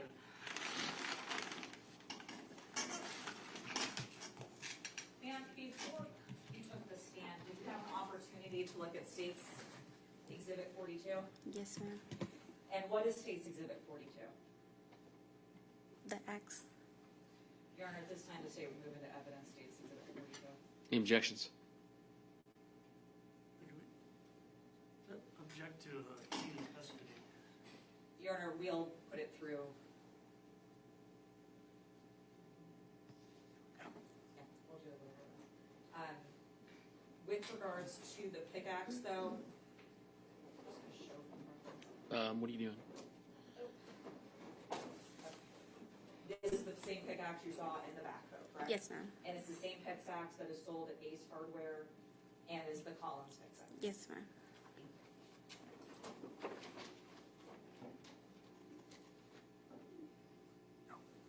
No further questions for this witness? All right. You refer to it as a pickaxe, but it's also, they note Maddox on there. The name Maddox on the receipt. Mm-hmm. Is there a difference between some of the pickaxes you have and then There this is. Maddox thing? There is different ones. We do have on that section, I believe the pickaxe, they have, I don't know what they call them round big things that you hit. Hey, you have to speak up a little louder I'm for me. sorry, them round big things that you hit, I can't remember what they call them. But there are different axes on there too, the small ones, big ones. Is the difference with this one is it has the flat edge part of it. Yes, sir. And then some of the other ones that are called Some of the other ones don't have pickaxes it. just have like a sharp or narrow Yes, sir. side to it? Okay. And then this one here, it looks similar to the one you saw in your store. You don't know if it's the same one or not? I mean, to me, it's the same one. It's the same make and model? Yes, sir. Okay. Had you ever seen that person in your store before? Just that time. Okay, great. Thank you. No further questions for this witness. May she be released and excused? Any objection? No. All right. You may step down.